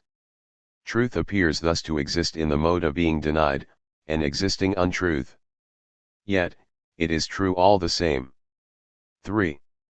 All science would be superfluous if the outward appearance of things and the essence of things directly coincided. Marx. Nor do essence and appearance coincide directly, or belong to distinct realities. As Marx put it in an earlier work, the separation between in itself and for itself, the substance of the subject, is abstract mysticism. In contrast, then, to the traditional acceptance that social theory is either a theory of structures or of social action, Van Berg, the conceptualization of things amounts to a process of deciphering their essence. But the essence of things can only be human practice in the mode of the object. Better in the mode of being denied, see Gunn. Essence must appear. If it does not, then it is not essence. Conversely, appearance must be the appearance of essence or it is nothing. There is only one reality, a reality of disunion, contradiction, sewers, and antagonism, and thus a reality where subject and object are inverted in a topsy-turvy way, see Backhouse. The distinction between essence and appearance exists within the things by means of an irreconcilable, antagonistic, restless unity. Disunity subsists against itself in the form of unity. Disunity in the form of unity entails coercion as the condition of unity, a coerced and coercive unity. The bourgeois relations of abstract equality render difference commensurable in the form of an abstract identity where everything is indifferent to its social content as mere variations of exchange relations. Abstract identity is indifferent to human distinctiveness, it is an identity of death, see Adorno. Difference exists in the form of unity, that is, difference is coerced to appear indifferent to itself in the form of value, the actual mask of death, Adorno. Disunity in the form of unity entails a social reality that is not reconciled with itself and whose concept is not at peace with itself. For this reality to be conceived conceptually, antagonism has to be a moment of the concept itself, a concept torn by contradiction and in antagonistic battle. It is within the concept, in its internality and immanence, that the non-coincidence of essence and appearance exists in the form of unity. This non-coincidence strains the concept, forcing it to operate against itself. Essence and appearance thus form an inner connection, Marx, of an antagonistic kind. Already the simple forms of exchange value and of money latently contain the opposition between labor and capital, Marx.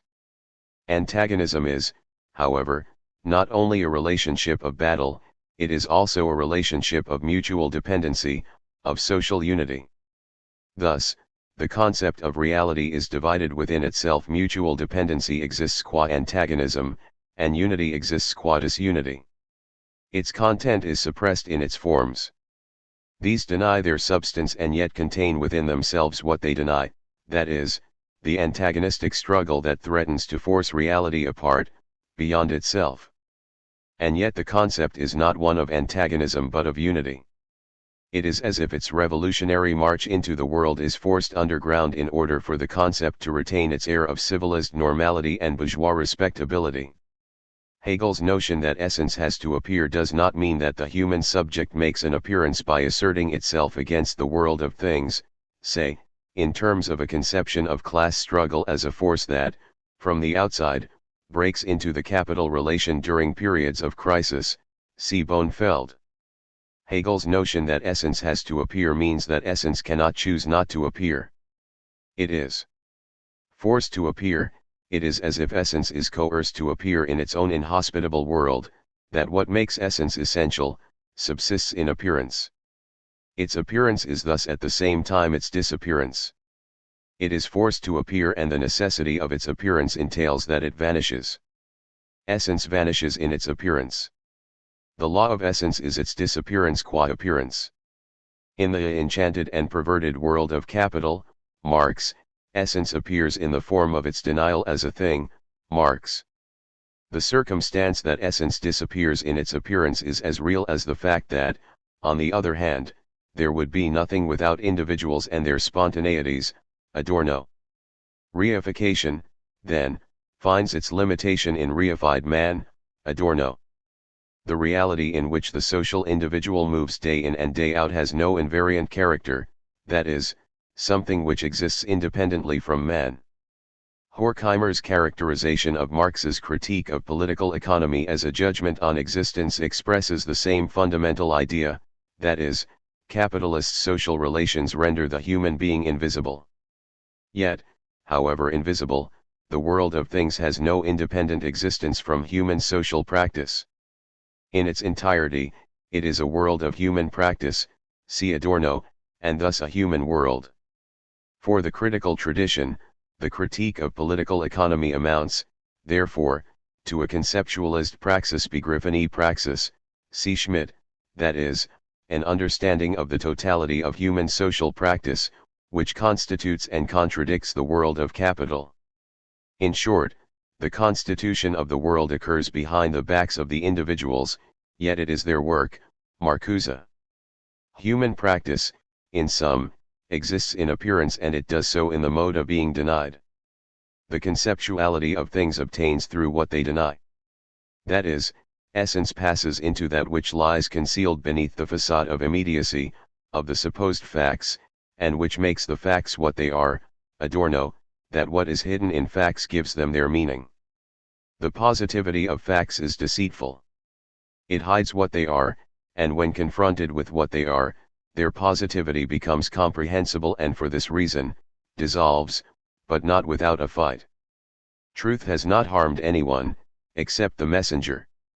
The circumstance that the appearance of things hides their genesis, see Adorno, in human practice, entails a program of critique that deciphers the puzzling forms of value as forms assumed by social relations between man and man, Marx, and reveals their social constitution in the peculiar social character of labor that becomes productive only by producing its opposite, that is, capital, Marx.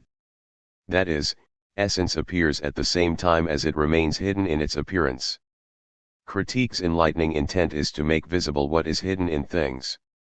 It comprehends essence in its appearance, that is, as a disappeared essence. Adorno captures this appearance qua disappearance when he argues that Essenswesen is first of all the fatal mischief unwesen of a world that degrades men to means of real abstractions that rule over them, see Adorno. Essenswesen exists in the mode of being denied, as mischief unwesen. That is to say, sensuous human practice subsists against itself in the form of, say, freedom as wage slavery. Neither are social structures external to human practice, nor is human practice external to social structures. Man is a social being and therewith a being qua objectification Vergegenstandlichung. Man is always objectified man. The issue that reification or alienation, or indeed fetishism, brings to the fore is not objectification but its alienated or reified mode. Therefore, the immediacy of the objective world is not really an immediacy of things. It is the immediacy of things in the mode of an objective illusion. Gegenstand Licherschein. The subject's objectification exists in inverted form where the thing subjectifies itself in the person, and the person objectifies himself in the thing. That is to say, the apparent immediacy of the objective world is in fact always already a mediated whole. Vermitteldsganzes. Mediation does not entail an external relationship between subject and object. Mediation is not the point of collision between subject and object. Nor is mediation the middle point between two extremes, or a point of reconciliation between subject and object. Mediation means mediation of subject and object in their topsy-turvy movement where both exist qua the other, where both are identical with the other, and where identity exists only against itself as contradiction and disunity, that is, as non-identity. Every category is at the same time a denied category. Mediation thus means that the world of things is the mode of existence of the subject that exists qua things in the mode of being denied. There is thus a continuing change of form between object and subject, where both are inverted forms of a social reality that renders man in his social relations invisible. The perverted Verrucht form of value, Marx, in other words, presents the mode of existence of human purposeful activity in the form of impersonal relations, including wage labor and capital. Capital finds its conceptuality in labor and in the denial of this labor. It posits itself as the restless expansion of wealth only on the condition that it maintains its relationship to labor at the same time as it goes beyond labor. It is movement of restless positing qua destruction. Concealed in the concept of capital as self-valorizing value lies the conceptuality of social labor. The necessity of its affirmation qua destruction, discussed by Marx at times as the dialectic between the forces and the relations of production, belongs to the constituted existence of social labor in the form of capital. Destruction is the constituted nightmare of the capitalist mode of social reproduction. Society suddenly finds itself put back into a state of momentary barbarism. It appears as if famine, a universal war of devastation, had cut off the supply of every means of subsistence. Industry and commerce seem to be destroyed, and why? Because there is too much civilization, too much means of subsistence, too much industry, too much commerce. The productive forces at the disposal of society no longer tend to further the development of the conditions of bourgeois property. On the contrary, they have become too powerful for these conditions, by which they are fettered, and so soon as they overcome these fetters, they bring disorder into the whole of bourgeois society, endanger the existence of bourgeois property.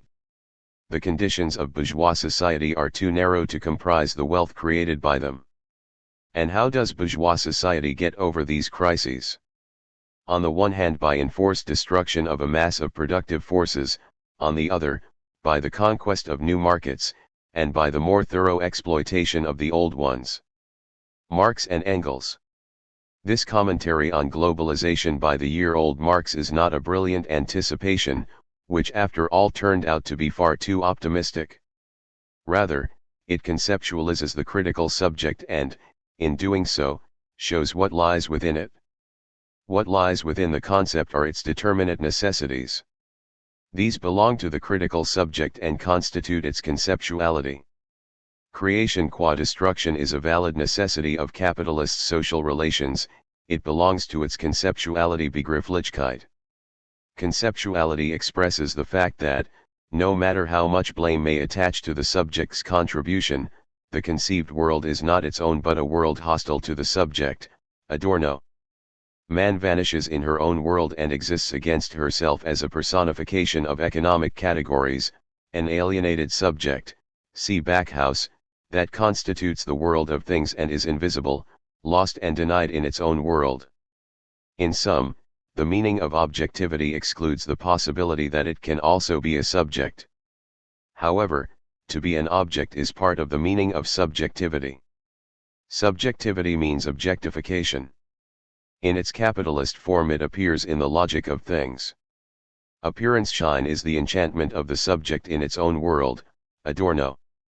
The circumstance that objectification Gegenstandlichkeit exists as alienation thus does not imply that there is an as yet undiscovered, and indeed undiscoverable, logic that lies solely within the thing itself. Only as a socially determinate object can the object be an object, see Adorno. Reason exists, but in irrational form. The irrational world is a rational world. 4. The circumstance that human beings enter into relationships with one another as personifications of things says that the subject vanishes in the mode of its appearance. Thus, the demand that thought is adequate to its subject matter entails more than it bargains for. Its adequacy cannot be established by means of falsification or verification. There is no variable it is. To say that something is already casts doubt on the proclaimed identification of the it. To bring things to their concept requires that concepts are open to the experience of the thing. The freedom of the wage contract challenges the concept of freedom in its experience. Dialectics opens concepts. Dialectics is not a formal procedure or method applied to reality. Instead, it focuses on social contents and does so by moving within their social forms. Dialectics is immanent to its social context. It knows that there is no second reality. Dialectics does not practice self-deception by pretending that appearance is distinct from essence as if reality comprises the interplay between structural laws of development and the social action of human agents. Dialectics is also not a self-perpetuating triad where the thesis confronts its antithesis, reconciling the two by means of synthesis, only for the synthesis to result in a new thesis. Dialectics concretizes reality by means of a determinate negation. Dialectics thinks the disunited unity of things, moves within reality's contradictory constitution and deciphers the reality of things by revealing human practice as the form-giving fire, marks, of things. Dialectics says no more, to begin with, than that objects do not go into their concepts without leaving a remainder, Adorno. Dialectics is thus a sort of cogitative confrontation of concept and thing, Adorno. As the disappeared essence of things, human practice is the non-conceptual content of things. Confronting the thing means deciphering the non-conceptual in the act of conceptualizing it.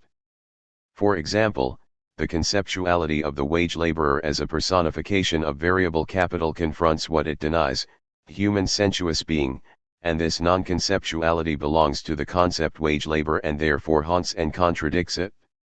Sensuous being exists within the concept of variable capital in the mode of being denied. Further, for variable capital to function, it requires the ingenuity and spontaneity of human purposeful practice.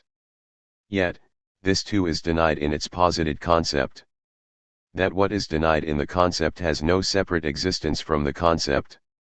It lives not only within and through the concept, but also against it.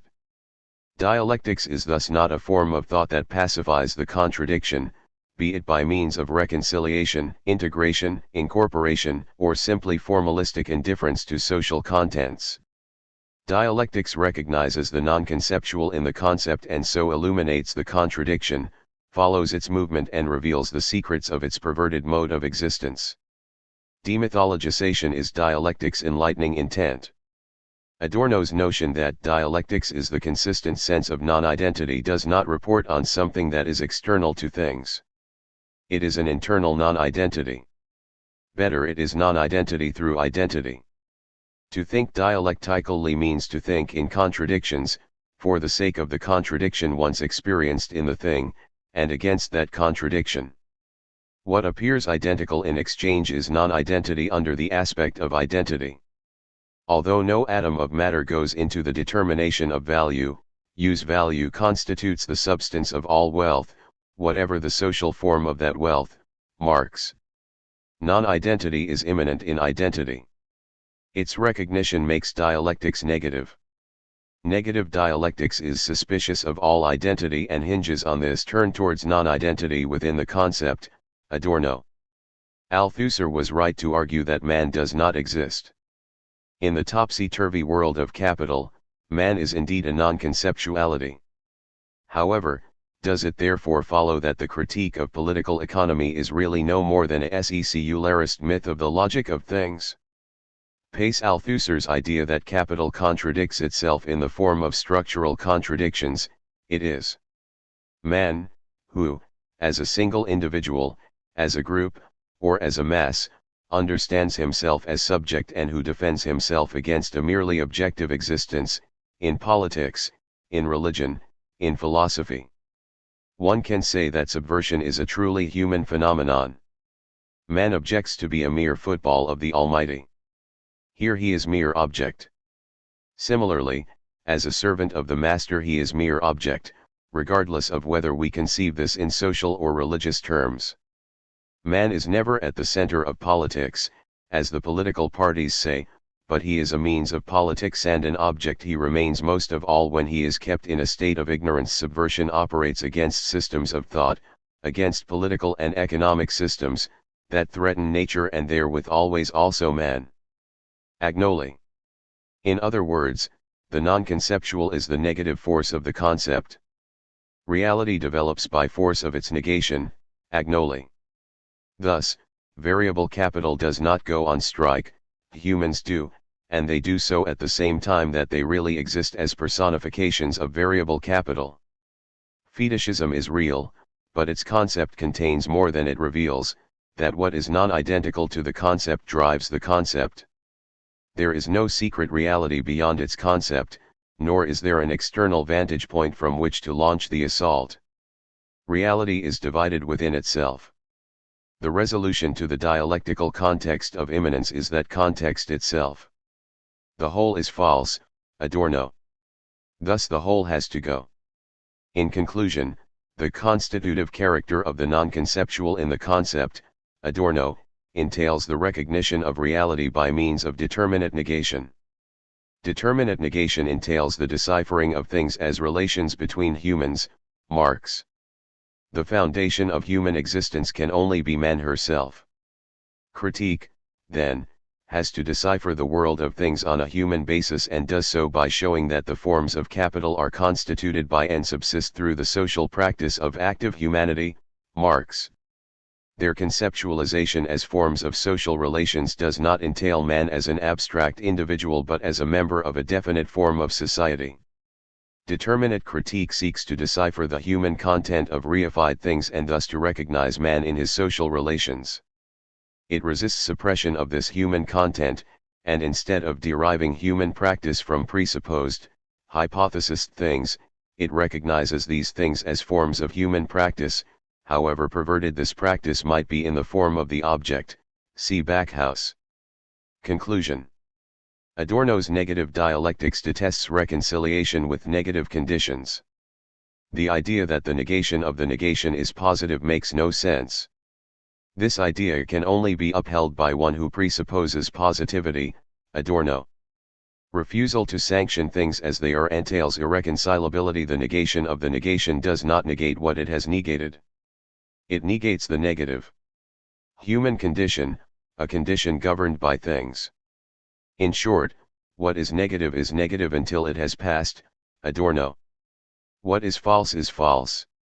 The whole is false, the whole has to go. If, however, the whole is false, then whatever one does is false. Irreconcilability of negative dialectics with negative conditions appears thus to render impotent its practical dimension. Adorno's concept of the concept is emphatically practical. It holds that however much the forms of human practice have autonomized themselves from the individual, they remain forms of human practice. Reichelt expresses this well when he argues that human sensuous practice subsists through its supersensible existence in the autonomization of society as both the object and subject of its perverted social practice. From within economic categories, the human subject is a mere metaphysical nuisance. Adorno's critique shows that this nuisance is in fact the essence of things. His concept of the concept is thus distinct. According to Lukács, the worker can resist reification because, as long as he rebels against it consciously, his humanity and his soul are not changed into commodities. That the soul of the worker in resistance is the party is of no interest here. What is important, however, is that reification does not affect the soul of the worker, as if the soul is not of this world but of divine issue. Lukács's position is a paradox. He derives the revolutionary subject, he calls it the totality of the proletarian subject represented by the party, from something that is and remains external to its reified existence. Bloch conceived of the unreified within reification as the inner transcendence of matter, and Knecht and Kluge conceived of it as materialist instinct. And Adorno? He would have none of this. The very idea that there is a world out there that has not yet been colonized by the logic of things is nonsensical. Instead of a concept of society, their differentiation of society into system and soul or transcendent matter or materialist instinct, separates what belongs together. Indeed, whichever formulation is favored, they all insist on a subject that is conceived in contradistinction to society. The insisted subject is not a social subject, it is an asserted subject. It is meant to do what the antagonistic society is no longer assumed to be able to do, that is, realize the social subject in battle against its own perverted mode of existence. Leaving aside Adorno's despair, he allows himself to hope only on the condition that all hope has disappeared. Böckelmann, his conception of bourgeois society does not allow for externalities. There is only one world. Human practice ensues in and through perverted social forms. Like Marx, Adorno's work mocks those who depict socialism as the realization of the ideals of bourgeois society.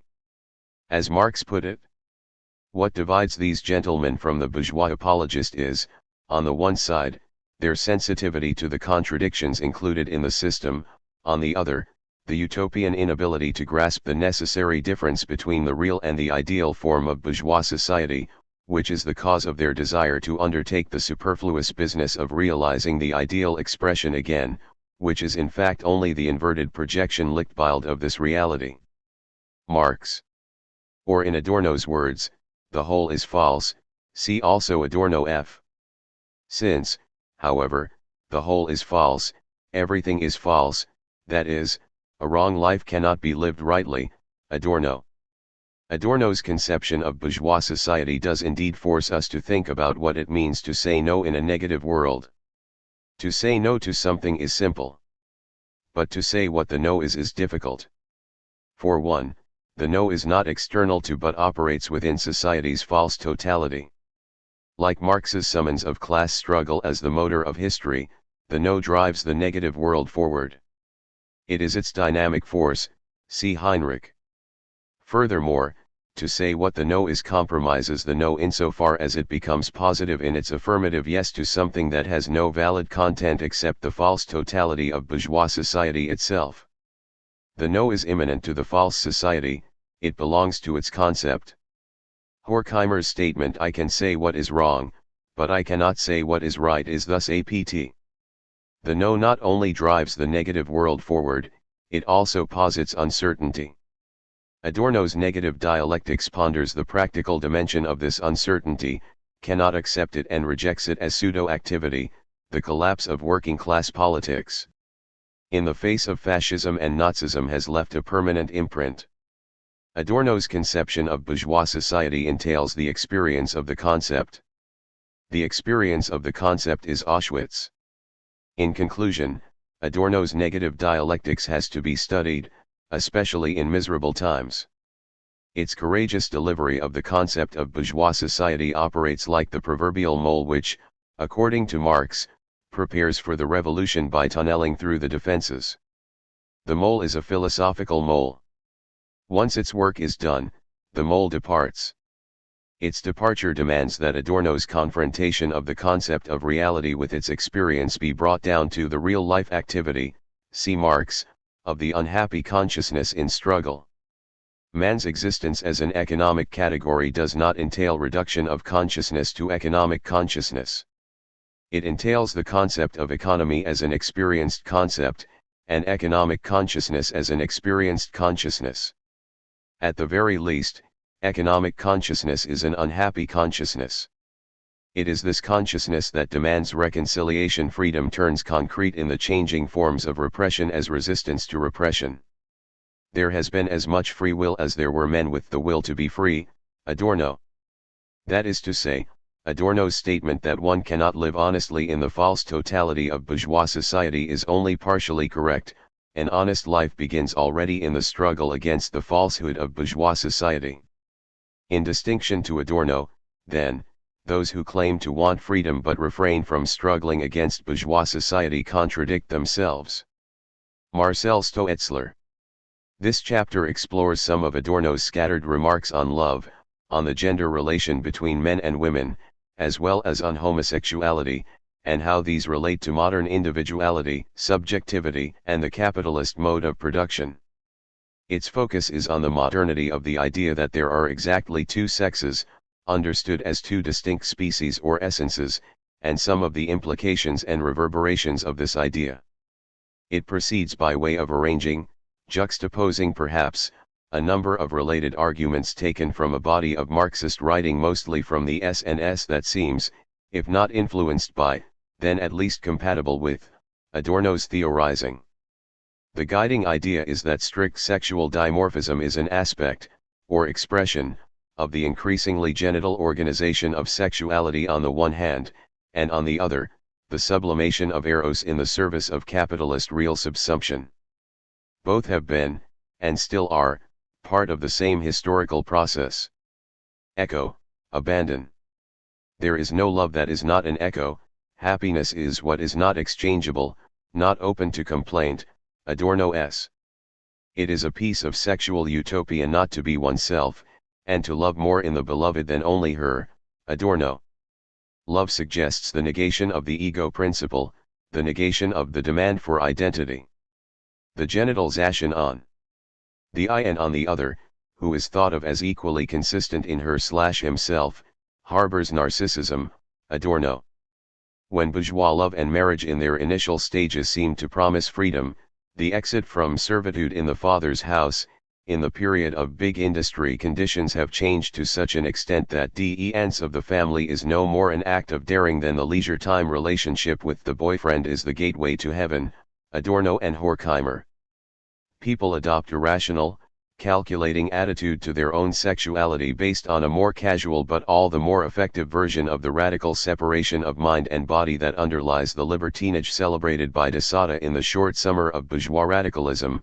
The period of the French Revolution. Love and pleasure are very different things, for the sentiments of tenderness correspond to the conditions of humor and convenience, but are in no way dependent on the beauty of a neck or a handsomely curved hip, Desatta, quoted in Adorno and Horkheimer.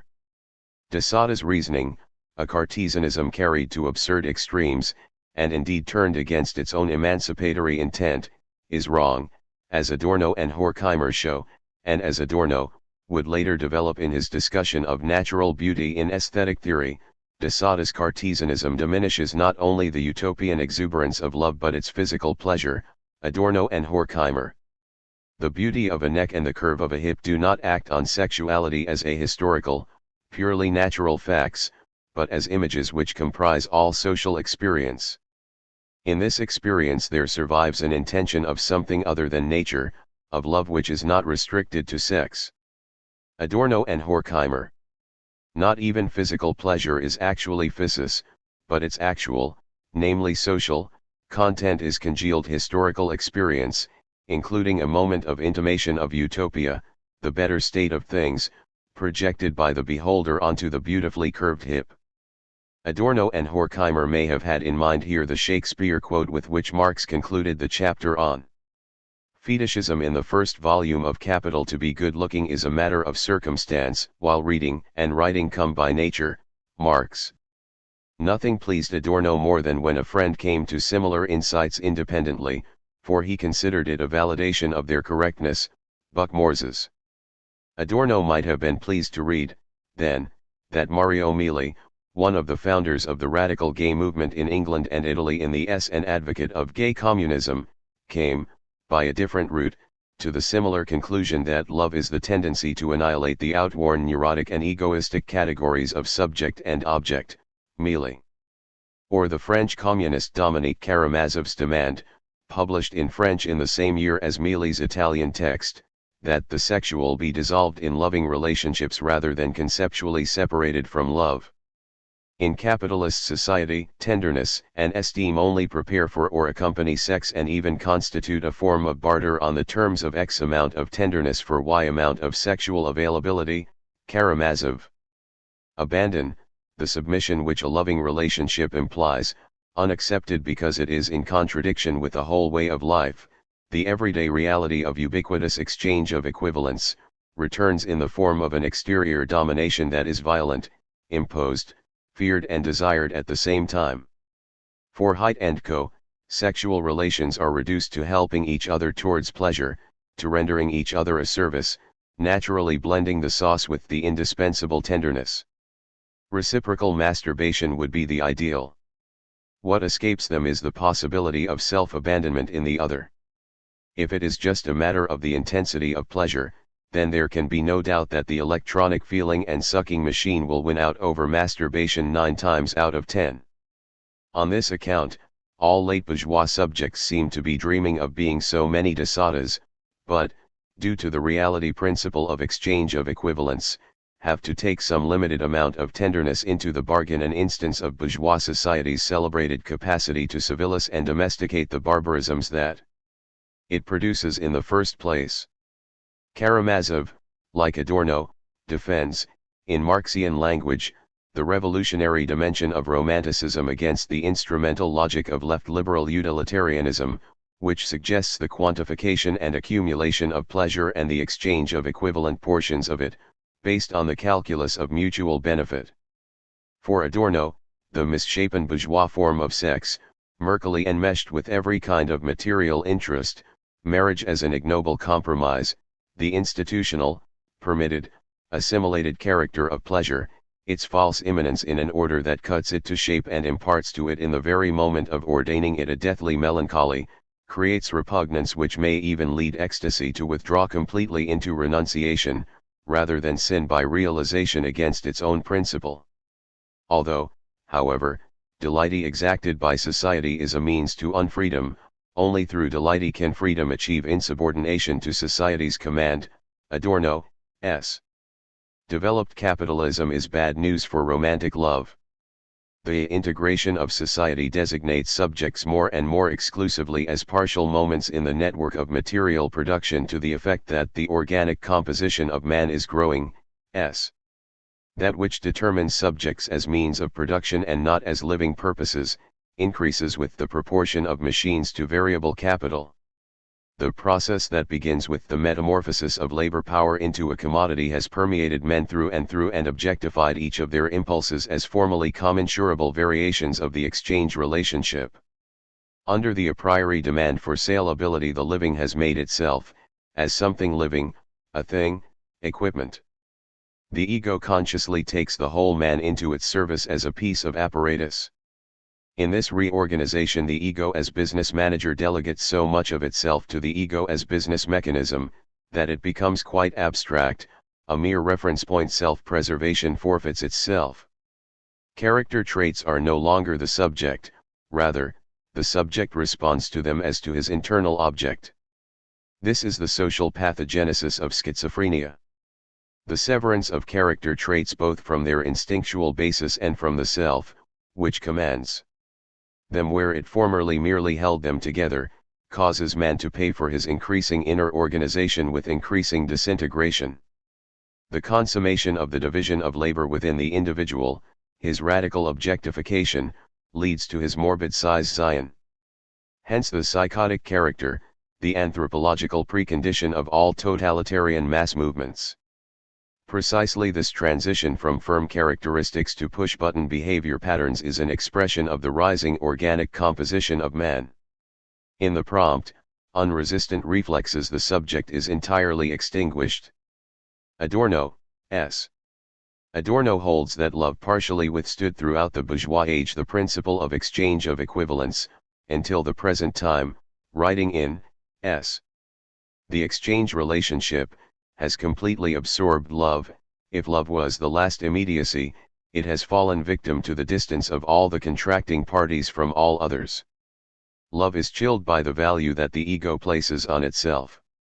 The more libido is being celebrated in society's shop windows, the less it is really able to undergird actual relationships. The objective dissolution of society is subjectively manifested in the weakening of the erotic urge, no longer able to bind together self-preserving monads. When Casanova in the 18th century called a woman unprejudiced, he meant that no religious convention prevented her from giving herself.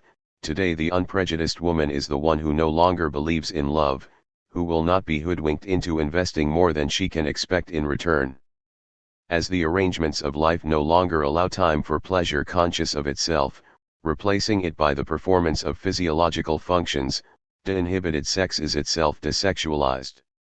The presence of continuing and ever-renewed exploitation, sexual and otherwise, keeps alive and actualizes the memory of violence and forces the individual to adopt the self-protective, calculating utilitarianism of fair and equal exchange of pleasure units. The reality of love under such social conditions destroys love's own basis, abandon. The experience of pleasure presupposes a limitless readiness to throw oneself away, which is as much beyond women in their fear as men in their arrogance. Not merely the objective possibility, but also the subjective capacity for happiness, can only be achieved in freedom. In a typical move, acknowledging the relevance of bodily history, including our prehistory as animals, Adorno introduces the statement with the observation, or rather the claim, that female animals undergo copulation in unfreedom, as objects of violence. Women have retained a consciousness of this, particularly among the petty bourgeoisie, down to the late industrial era. Society constantly casts woman's self-abandon back into the sacrificial situation from which it freed her. We are thrown back here to the familiar dialectic of bourgeois society according to its own standards. It makes possible the ability for loving echo and abandon for the first time in human history, but, as it denies these possibilities in the same breath, it destroys not only the potential for transcendence that it provides, but even the basis of actual experience of pleasure tout court. No emancipation without that of society's genitality, nature. Adorno observed, apparently in the male environs of an English club, that whiskey drinking, cigar smoking he men despise women because they do not smell of smoke, leather, and shaving cream in the process of its disintegration. The subject negates everything which is not of its own kind, warent das Subjekt zugrund jet, negiert es als, was nicht seiner eigenen Artist. To these masochistic men, repressed homosexuality presents itself as the only approved form of heterosexuality. He men are not capable of either.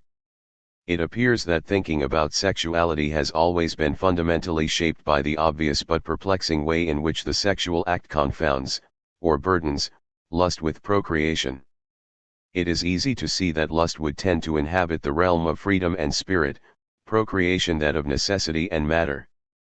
This cannot but reverberate with the social fact that the concepts man and woman are similarly charged. The conceptual dichotomy of nature and spirit, matter and form is rooted in the wish to escape nature on which one's life depends. Crawl. It was formulated in ancient Greece when human domination over nature was not yet complete and irreversible. Spirit is conceived of as pure and identical with itself out of wishful denial of the fact that human life and freedom independent of matter and nature are impossible, i.e. denial of the fact of spirit's non-identity with itself.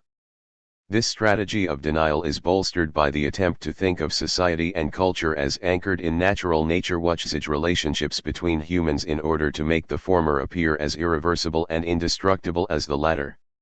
In Platonic philosophy, the pleasure principle lust princip and the procreational act are radically separated. The latter is part of the material, soulless, non-identical world. In the context of still insecure bourgeois domination, loving women is a disgrace, crawl, a procreational necessity, imposed by the reality principle, while true love is only homosexual, pederastic love which is not part of the banal procreation of matter.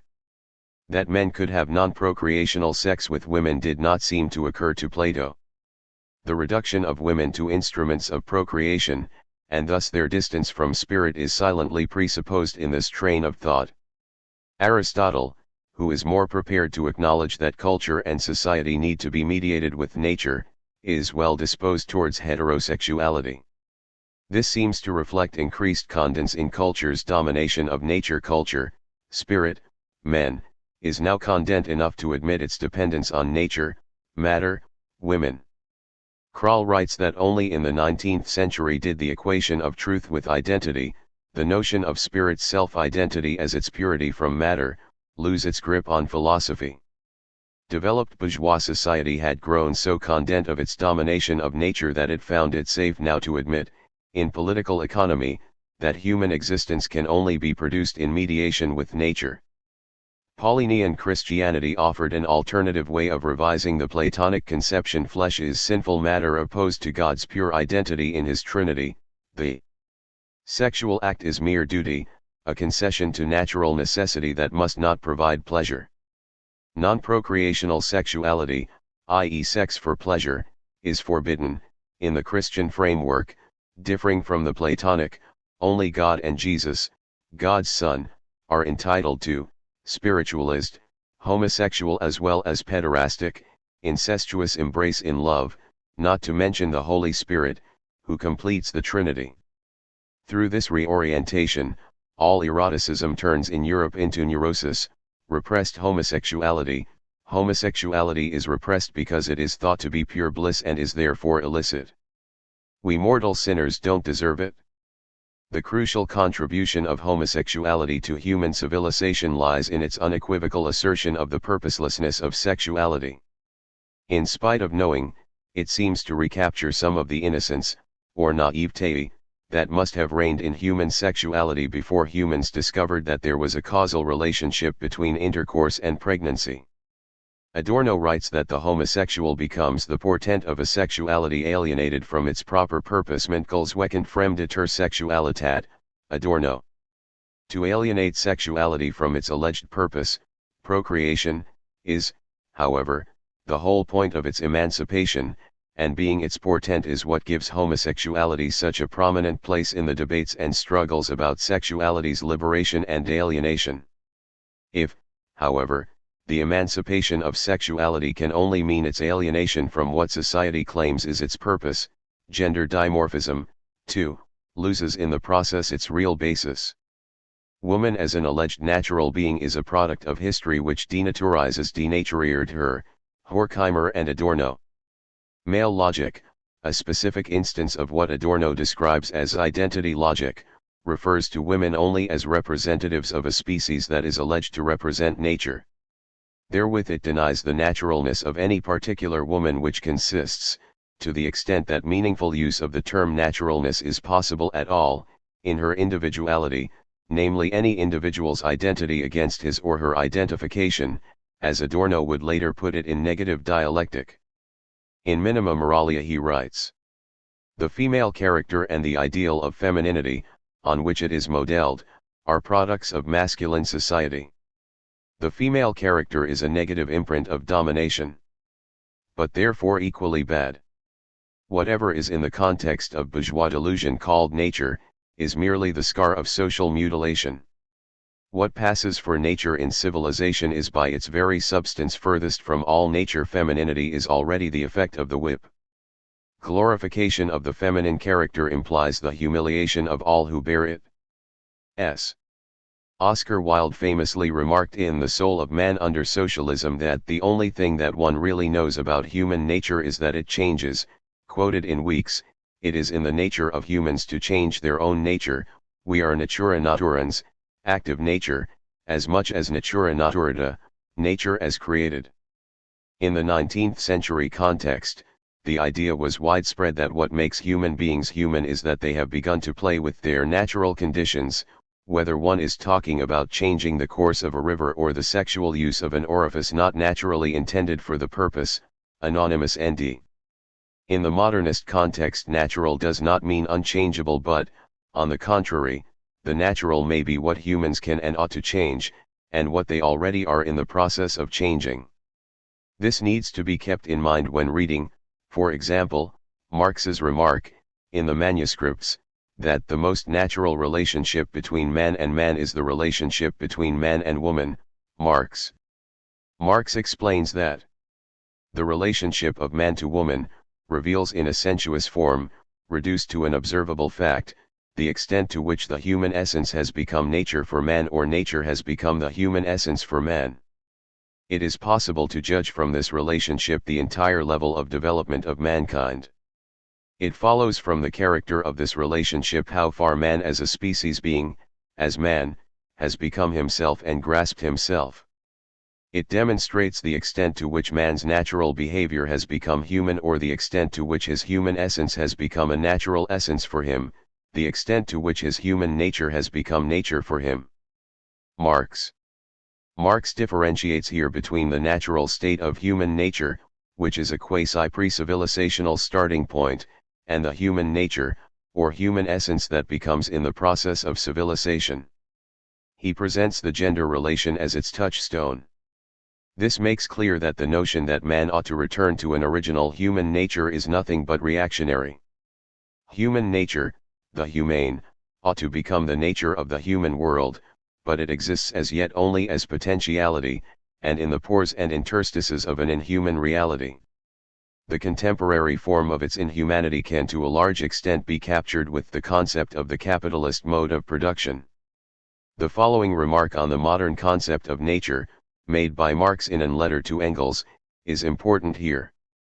It is remarkable how Darwin recognizes among beasts and plants his English society with its divisions of labor, competition, opening up of new markets, inventions, and the Malthusian struggle for existence. Hobbes's bellum omnium contra omnes. In Darwin the animal kingdom figures as civil society. Schmidt. Darwin reads society into nature, not the other way round.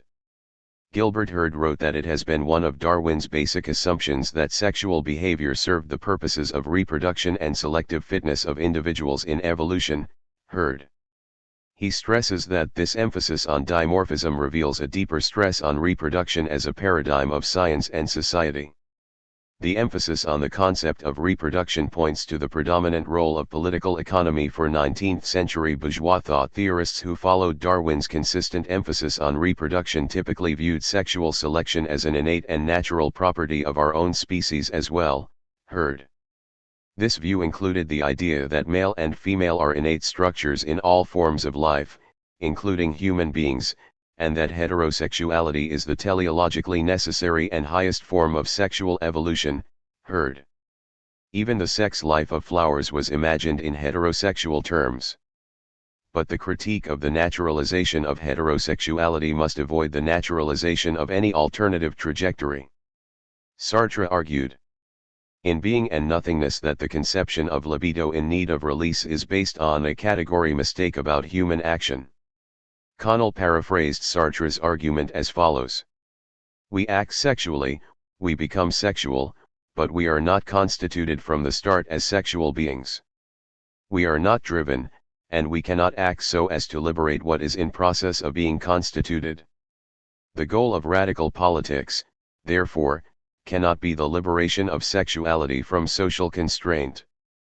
We can no more liberate libido than we can liberate the square root of -1. There is no thing there to liberate. Connell. Sexuality cannot be liberated, only individuals can liberate themselves from oppression. Connell stresses that such liberation would have to be revolutionary, literally, not metaphorically. It requires the overthrow of institutions, it depends on mass actions, and it points to a profoundly altered social order. That a real revolution is involved was perfectly clear to women's liberation and gay liberation activists and theorists around, and is exactly what has been lost in the evolution of theory ever since. The early formulas of sexual liberation, which drew their model of power and revolution from a bookish Marxism, were implausible. But they had a sound understanding of the depth of change involved. Connell. Adorno discussed the connection between the sublimation, integration, and genitalization of sexuality in his essay on sexual taboos. Bourgeois society coped with the threat posed by the proletariat by integrating it, and likewise it integrated the sexes, which it institutionalized, domesticated, neutralized, and tolerated, Adorno. Whatever could not be integrated, the actual spiciness of sex das Eigent-like sexual aroma remains under taboo, Adorno. Genital sexuality as the dominant form of sexuality is, according to Freud, the result of integration, Adorno. This is an historically specific, impoverished and reduced synthesis of the ensemble of partial libidos and causes the desexualization of sexuality when it makes a taboo, in turn, of the partial drives partial trieb, Adorno. In traditional society, taboos were directed at both the partial drives and genital sexuality. In the context of formal freedom, taboos take different forms. The most efficient taboo comes in the shape of liberalization. Sexuality is usurped by an ideal of naturalness, and in a culture of wholesome outdoor living is reduced as much as possible to pure genitality. The liberation in the name of naturalness, nudism is a case in point, fights back any refinement. Adorno uses the French raffinement, in which the partial drives would have their place, Adorno. The desublimation of the partial drives by the degenitalization of sexuality is also central to Mario Migli's concept of gay communism. Migli argued against both the identities of hetero and homosexuality, and also dismissed bisexuality as nothing more than a rather poor conceptual compromise between those. Migli ff. If both homo and heterosexuality are negations of some aspects of life, gayness is the negation of the negation. Migli draws the parallel to communism as the negation of that automatic monster, capital. The political aim of gay communism is general gayness, whereby the word flips back into its older and broader meaning, happiness. Gay communism includes new gay relations between women and men, different from the traditional couple, Migli. The object of the revolutionary struggle of homosexuals is not that of winning social tolerance for gays, but rather the liberation of the homoerotic desire in every human being, Migli. The existence of this desire has most famously been stated by Freud. In all of us, throughout life, the libido normally oscillates between male and female objects, Migli. Repressed homosexual desire is still present, converted in many different occasions in which physical contact between members of the same sex is permitted, such as in sport, Migli, or where the symbolic more than the actual phallus is celebrated, patriotism and drunkenness, business partnerships, political rackets, gangs and the rock star cult, religion, a universal obsessional neurosis of humanity, partly, to the extent that godfather figures are being revered, a result of the child's desire for the father, Migli. Like the sons of Freud's mystical primitive father, who after uniting in a homosexual bond find the strength to kill him, but are then overtaken by remorse and establish in memory and substitution for the father the totem, the phallic fetish, so the homosexuals who meet in liberation groups are largely powerless against the attack from the superego that immediately assails them, and find themselves forced to establish in their midst leaders, phallic and charismatic figures who command them, personifying the authority of the superego that binds every individual member of the group with a sense of guilt. Migli. Migli's reworking of Freud's myth applies to all revolutionary and leftist groups, practically all of which consist mostly of men, unless they consist solely of women, drawn together by some obscure, quasi-Platonic desire, to read, for example, and habitually to kill and reinvent fathers, phallic and charismatic figures. The case for revolutionary desublimation is somewhat complicated by the discovery of repressive desublimation, Marcuse, by way of which capital enables the unconscious to emerge in alienated forms, in order to subsume it, Migli. Migli points to voyeurism as one of the most profitable perversions for capital. Perversion is sold both wholesale and retail, it is studied, classified, valued, marketed, accepted, discussed. It becomes culture, science, printed paper, money. If for millennia, therefore, societies have repressed the so-called perverse components of eros in order to sublimate them in labor, the present system liberalizes these perversions with a view to their further exploitation in the economic sphere. Migli.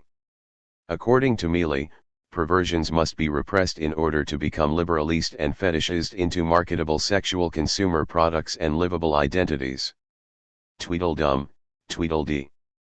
Freedom would be not to choose between black and white but to abjure such prescribed choices, Adorno writes, s. Is there a case for arguing that one could abjure the prescribed choice between being male and female? Have man and woman emerged in history and can they be expected to disappear, too? The French novelist and theorist Monique Wittig made the probably most powerful claim in that direction, pointing for this purpose to Marx's writing, where dialectical categories, such as the one and the other, master and slave, were not there to stay and had nothing metaphysical or essential about them, but had to be read and understood in historical terms. Thus the categories which are today called so solemnly categories of difference, were for Marx, categories of social conflicts, which throughout the class struggle were supposed to destroy each other. Wittig F. Failure to question the categories man and woman impedes the fight for their disappearance. The aim of feminism is to abolish the class men, thus simultaneously abolishing the class women, for there are no slaves without masters, Wittig. In Wittig's writings, lesbians, whether they know it or not, are beyond the category of sex, just as the proletariat in Marx's conception is beyond the category of class. Both mean the negation of a negative existence. The rise of evangelical religion, Enlightenment political theory, the development of new sorts of public spaces in the 18th century, Lockean ideas of marriage as a contract, the cataclysmic possibilities for social change wrought by the French Revolution, post-revolutionary conservatism, post-revolutionary feminism, the factory system with its restructuring of the sexual division of labor, the rise of a free market economy in services or commodities, the birth of classes, singly or in combination, none of these things caused the making of a new sexed body. Instead, the remaking of the body is itself intrinsic to each of these developments. Lequier. Authors from different backgrounds and persuasions agree that in the late 18th century human sexual nature changed, in the words of Virginia Woolf, quoted in Lequier. It was argued that not only were the sexes different, but they were different in every conceivable aspect of body and soul. Sexual difference was now meant to be a difference in kind, not degree, Lequier. It is in this context that the discourse on sexual dimorphism begins to shape social theory, THIRD.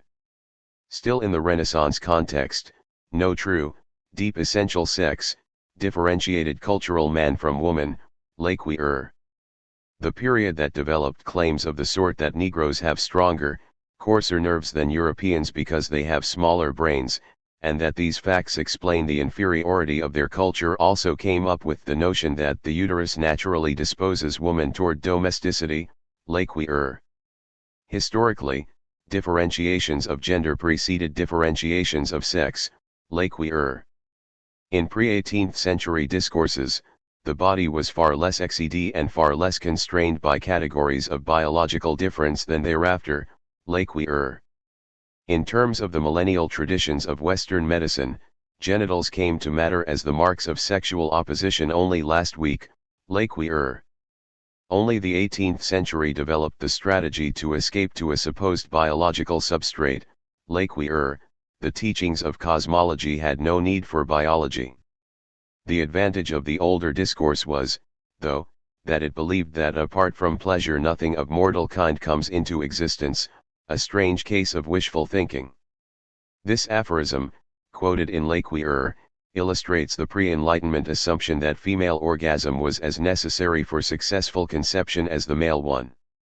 Thanks to this lack of scientific accuracy, subsequently amended by modern medicine, female sexual pleasure still had a place in the logical order of things, although sexuality was, theoretically at least, already subsumed to the notion that its purpose is to produce offspring.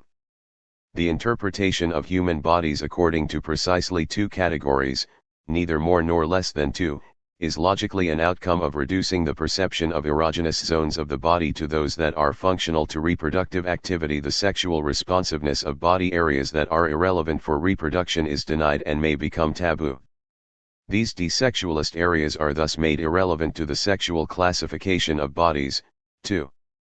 The concept of the two sexes, the one sex and the other sex, is therefore an effect of heterosexuality as a societal norm. In European societies before the modern era, sexuality seems to have been less clearly dichotomized into hetero and homosexuality. Everybody was assumed, or rather, suspected, to perform homosexual as well as heterosexual acts, the former being variously persecuted and punished. Since the 19th century, however, homosexual acts are automatically considered to be expressive of the homosexual nature of the actor, who is no longer considered to be perpetrating sinful homosexual, or rather, sodomite, acts, but who is a homosexual, that is, a member of a particular category of human species. The discourse moves from whether, or how, homosexual acts need to be punished to whether the homosexual as such, as a different sort of species, is persecuted, psychiatrized or tolerated. Just as race is assumed to determine automatically and spontaneously the racialized individual, sex is understood as specific and irreducible urgency. Sex and race are extra-historical essences underlying a species' essence. Whatever the meaning of sex may once have been, in modern society sex, like race, becomes essence. As Connell writes, the abolition of the linking of fields of social practice to the reproductive division would mean that sexual difference would be simply a complementary function in reproduction, not a cosmic division or a social fate. There would be no reason for this to structure emotional relationships, so the categories heterosexual and homosexual would become insignificant. Connell. What Ernest Renan claimed for nationality is true also for the imposition of dichotomous sex. It has to appear as a daily plebiscite, but simultaneously as something one has always been, something one has actively forgotten to have become, and in how cruel a way one has become so. Renan. The violent history of the shaping of the object no longer appears with that object. Hence, sex is the reality effect of a violent process that is concealed by that very effect. Butler, in other words, what Adorno, following Marx, would have called a fetish. In a society based on separation and isolation of atomized individuals who are unhappily chained together only on the basis of a set of neurotic projections, nation, religion, etc., as well as the practices and institutions that undergird them, it seems unsurprising that Tweedledee will occasionally, perhaps increasingly, have sex without the involvement of Tweedledum, or even of another Tweedledee. Although this tendency must be expected within the dialectic of bourgeois society, it makes its defenders and therapists turn to their Adam Smith problem. Masturbation threatens the healthy measure of neurosis that we call social cohesion. It has been vilified by bourgeois society as an antisocial form of subject-object identity that counters heterosexuality and bypasses, or makes irrelevant, the holy cow of sexual dimorphism. The power of the taboo on the solitary vice can be read from how strongly it features even in the thinking of bourgeois society's most radical progressives. Richard Carlile, editor of Tom Paine's works and of the Red Republican, unleashed in Every Woman's Book or What is Love etc., a sustained attack on conventional sexual morality, advocating birth control and temples of Venus for the controlled, healthy, extramarital satisfaction of female desire. Lequier. In doing so he was, according to Lequier, motivated by promoting the natural and healthy commerce between the sexes, which also led him to a particularly shrill rejection of masturbation. His concern was a moral one. The solitary vice is a vice precisely because it is solitary. The debate over masturbation that raged from the 18th century on might therefore be understood as part of the more general debate about the unleashing of desire in a commercial economy and about the possibilities of human community in these circumstances. Lequier. Lequier refers to this as a sexual version of the classic Adam Smith problem without actually challenging the principles of the capitalist mode of production, which manifestly produces egoistic, calculating, monadic individuals. How can I make sure that the degree of community necessary for its functioning reproduces itself spontaneously and continuously, that is, without an overtly Hobbesian, Leviathan-type state?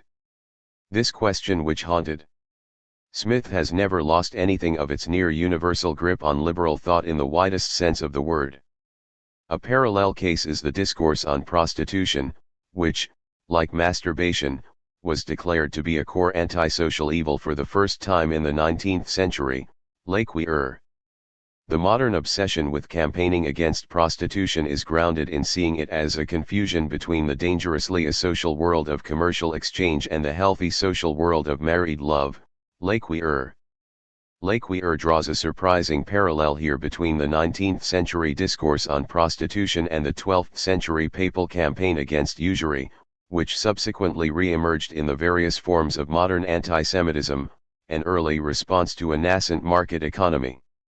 The church hierarchy, basing itself on Thomist philosophy, denounced the usurious charging of interest because nothing real is gained by it. In Thomist Catholicism, the usurer's capital is illegitimate because it is generated in the sphere of circulation only, it does not come from productive, which in this context means first of all agricultural, labor. Lequien points out that the same pattern of argument is directed in the 19th century against prostitution. Money earned from prostitution is illegitimate money since nothing is produced. Like usury, prostitution is pure exchange. Lequien, like homosexuality, it is unproductive and purposeless. The concern with social cohesion and a clean separation of the sphere of exchange from that of love, privacy, etc. collides in the case of prostitution with the tendency of commodity relations to really subsume all aspects of life. Bourgeois society cannot consistently maintain that value production is the only value it respects. It has to try to maintain values, family life, heterosexual love, parental affection, etc., that are undermined by the production of value. Lequien does not make any such references here, nor does he develop the theoretical implications of what he is describing, but his attempt to think antisemitism and sexuality together within the framework of a critique of the concept of production resonates with the thrust of dialectic of enlightenment. Substance, subsumption. Adorno quotes in Negative Dialectic a passage from Hegel's Rex Philosophiae in which Hegel gives eloquent expression to one of the fundamental paradoxes at the core of the concept of the modern state. It is downright essential that, although the constitution originated in time, it not be viewed as a product, for it is that, rather, which is atli in and for itself, and is therefore to be considered divine and enduring and above the sphere of that which is produced. Quoted in Adorno.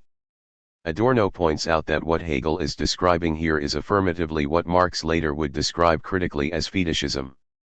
Hegel's observation that the state, represented here, pars pro toto, by its constitution, must appear as if it was not the artifact that everybody knows it to be, reappears in many disguises in many different, but related discourses. It is behind Renaud's famous assertion that one has to have forgotten the many cruelties that were necessary for the nation, the great peacemaker that is so central to bourgeois political thought, to be built, or else, in Simone de Beauvoir's assertion that being a woman means becoming what one, supposedly, has been all along. When Hegel pointed to the daily reading of a particular newspaper as one of the reiterative acts that produce what looks like it has always been there, the same can be said of Renaud's daily plebiscites and Butler's daily acts of performative reiteration that produce the real illusion of sex. Marx's concept of fetishism is the tool to unpack all of the above. It should be pointed out, however, that race and sex implications do not willfully need to be inferred in the concept, they have been present there all along. The German philologist F. Max Müller complained in a lecture of that the very theory of fetishism was at the time so widely debated in a whole range of discourses that it had itself become a kind of scientific fetish, Pettinger. Marx reflected the fetishism of fetishism in his own adoption of the concept. The word itself, related and similar in meaning to artifact, something that has been made, a product, had in the Middle Ages referred to popular talismans, which were heretical and illegal devices. The early Portuguese explorers and colonialists employed the term to describe the charms worn by peoples encountered on the West African coast, Pettinger, identifying the undesirable habits of savages at home and in the colonies by referring to them with the same word. In a text from a Dutch West Indies official, Willem Bosman, reported that colonial subjects had massacred hogs after a hog had eaten a snake, which happened to be the chief fetish of the respective region, Pettinger. This enlightened gentleman disapproved strongly of such uneconomic behavior by which the real, commercial, value of things is obscured by a sentimental respect of certain animals. By the middle of the 19th century, fetishism had become increasingly racialized and denoted, in the words of the anthropologist Edward B. Tyler, the one-sided logic of the barbarian, Pettinger. But it did not escape bourgeois scholarship that there was fetishism at home, too. Tyler himself pointed to collecting scarce postage stamps or queer walking sticks as the Englishman's own fetish. The point is, however, that European fetishes were thought of as eccentricities or anachronistic superstitions, whereas the mind of the savage was constituted by fetishism. In the French psychologist Alfred Binet introduced the concept of fetishism into the discourse on sexuality. Binet referred to degenerates who experienced intense genital excitation from the contemplation of certain objects which would leave any normal person completely unaffected, Pettinger. Thus throughout its evolution, from the heretic via the savage to the sexual pervert, the concept of fetishism serves bourgeois society, whether emerging or established, to denote what it thinks it most definitely is not. The rhetorical power of Marx's adoption of the term lies in its ironic inversion in Marx. Fetishism is not the exception or the anachronism, but the truth and the essence of modern bourgeois society. The half-developed form of Marx's concept, clearly revealing its origins, is evident in an article from October in which Marx ridicules a debate in the Rhenish Diet on a law concerning the theft of wood, conducted blatantly in the interest of the aristocratic owners of the forests. Marx argues that the social and legal rights of human beings are sacrificed to the wooden idols. Marx. In his conclusions, he turns the concept of the fetish against the provincial assembly, explicitly drawing on the colonial implications of the concept. The savages of Cuba held gold to be the fetish of the Spaniards. They held a celebration in its honors and then dumped it into the sea. Had the savages of Cuba attended the meeting of the Rhenish provincial estates, would they not have held the wood to be the fetish of the Rhinelanders? But they would have gathered from the following meeting that the Rhinelandish fetishism is to the service of animals, and the savages of Cuba would have dumped the rabbits into the sea in order to save the humans. Marx. One commodity can stand in for other commodities only because it is a product of labor. The equivalent form represents the abstract labor that has gone into it. The product of concrete labor is thereby reduced to being the form of appearance of a quantity of abstract labor, which assumes a somewhat higher form of realness. The abstraction becomes the essence, or the soul, of the concrete, from which it has been abstracted in the first place. It is on the basis of this essentialism, as it were, not Marx's term, that despite its buttoned-up appearance, the linen recognizes in the coat a splendid, kindred soul, the soul of value. Marx.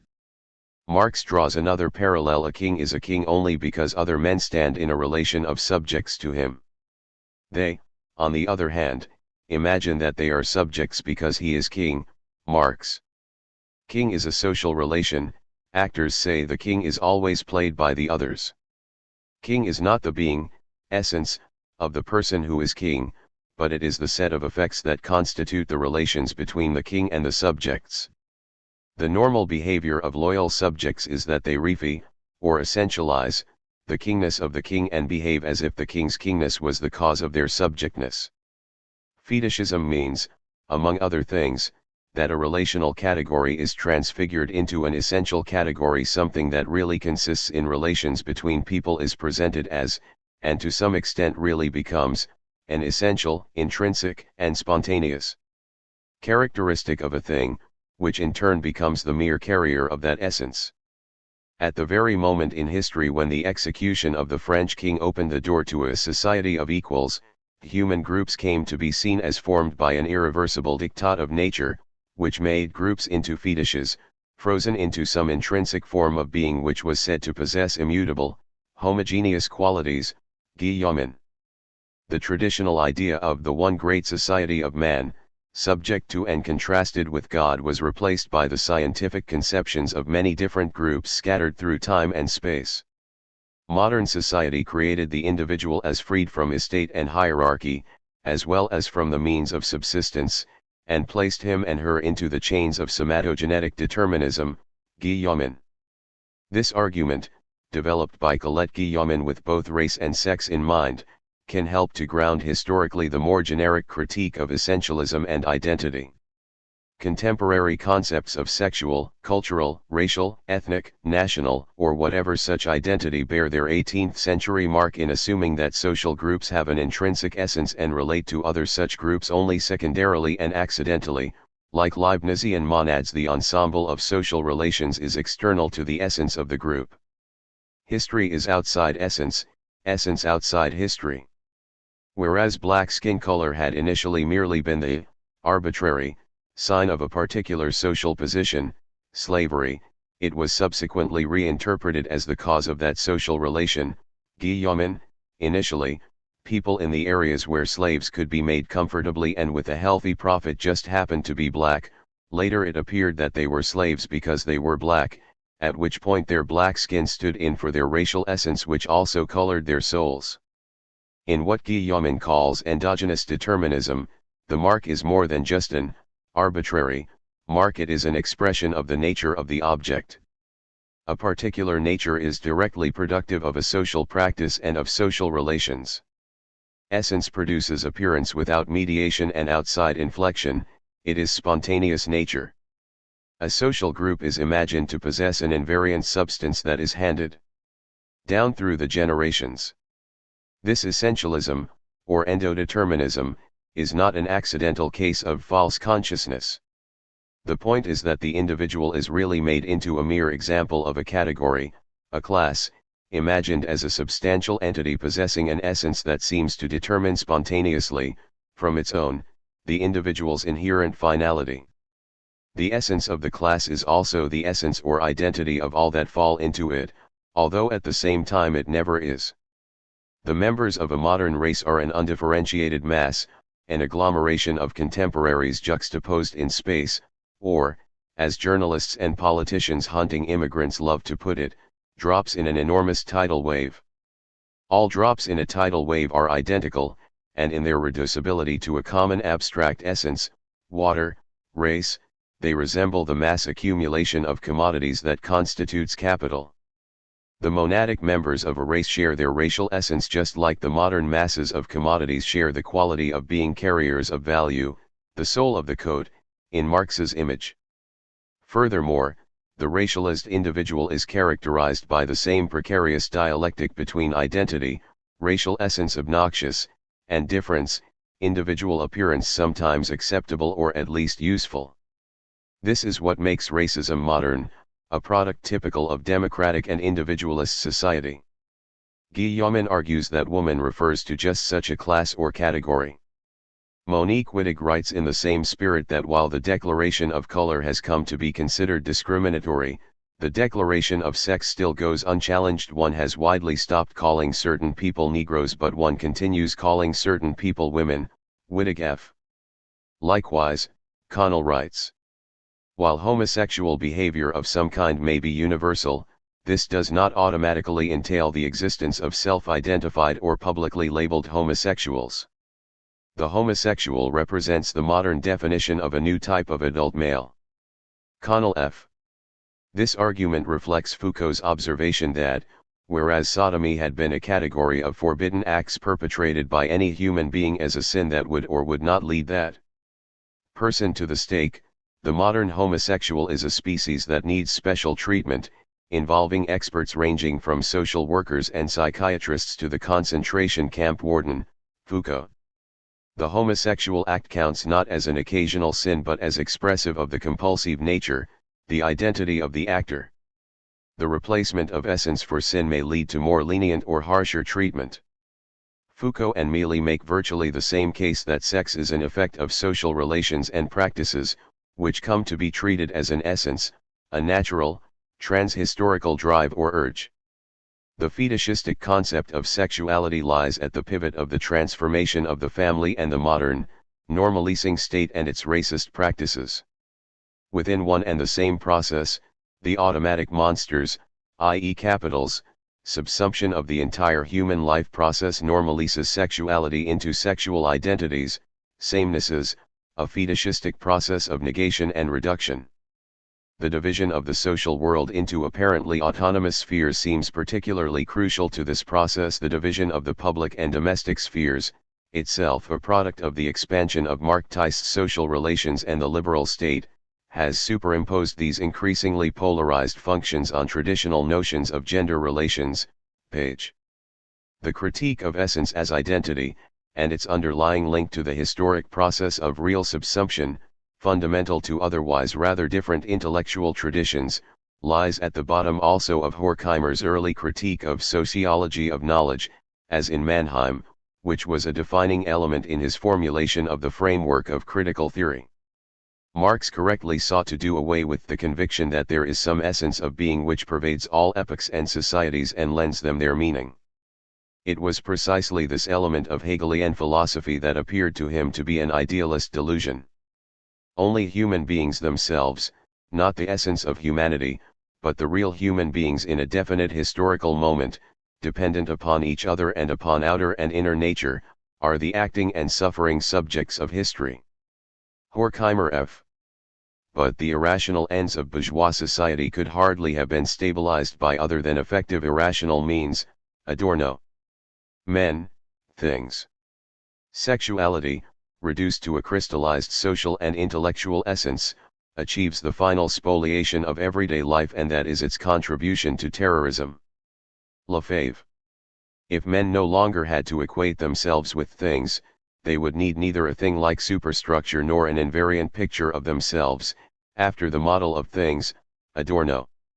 The reduction of human labor to the abstract universal concept of average working hours is fundamentally akin to the principle of identification. Adorno. It makes non-identical individuals and performances become commensurable and identical.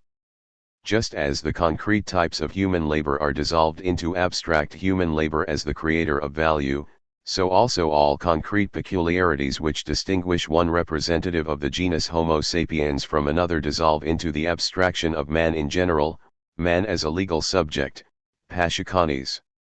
In compensation for having become slavishly dependent, the subject acquires under modern conditions a rare gift, in Pashikanes' words a will, juridically constituted, which makes him absolutely free and equal to other owners of commodities like himself. Poor bourgeois subject, you think it unfair that not all individuals own equal numbers of slaves, factories, wives, acres, iPods, etc.?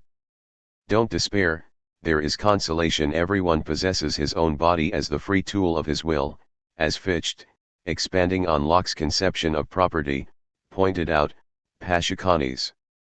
Fichte's notion that I own my own body as a tool also resonates with Descartes' concept of the thinking subject as radically separate from his, or her, body, and the fact that the owner of the tool can change this tool, make it fit better any given purpose or order, brings us back to de Beauvoir's central problem of the becoming of the subject, the problem of the human potential to transcend and reinvent, or re-articulate, the body, and the debate around Wittig, Butler, and others that sprung from it.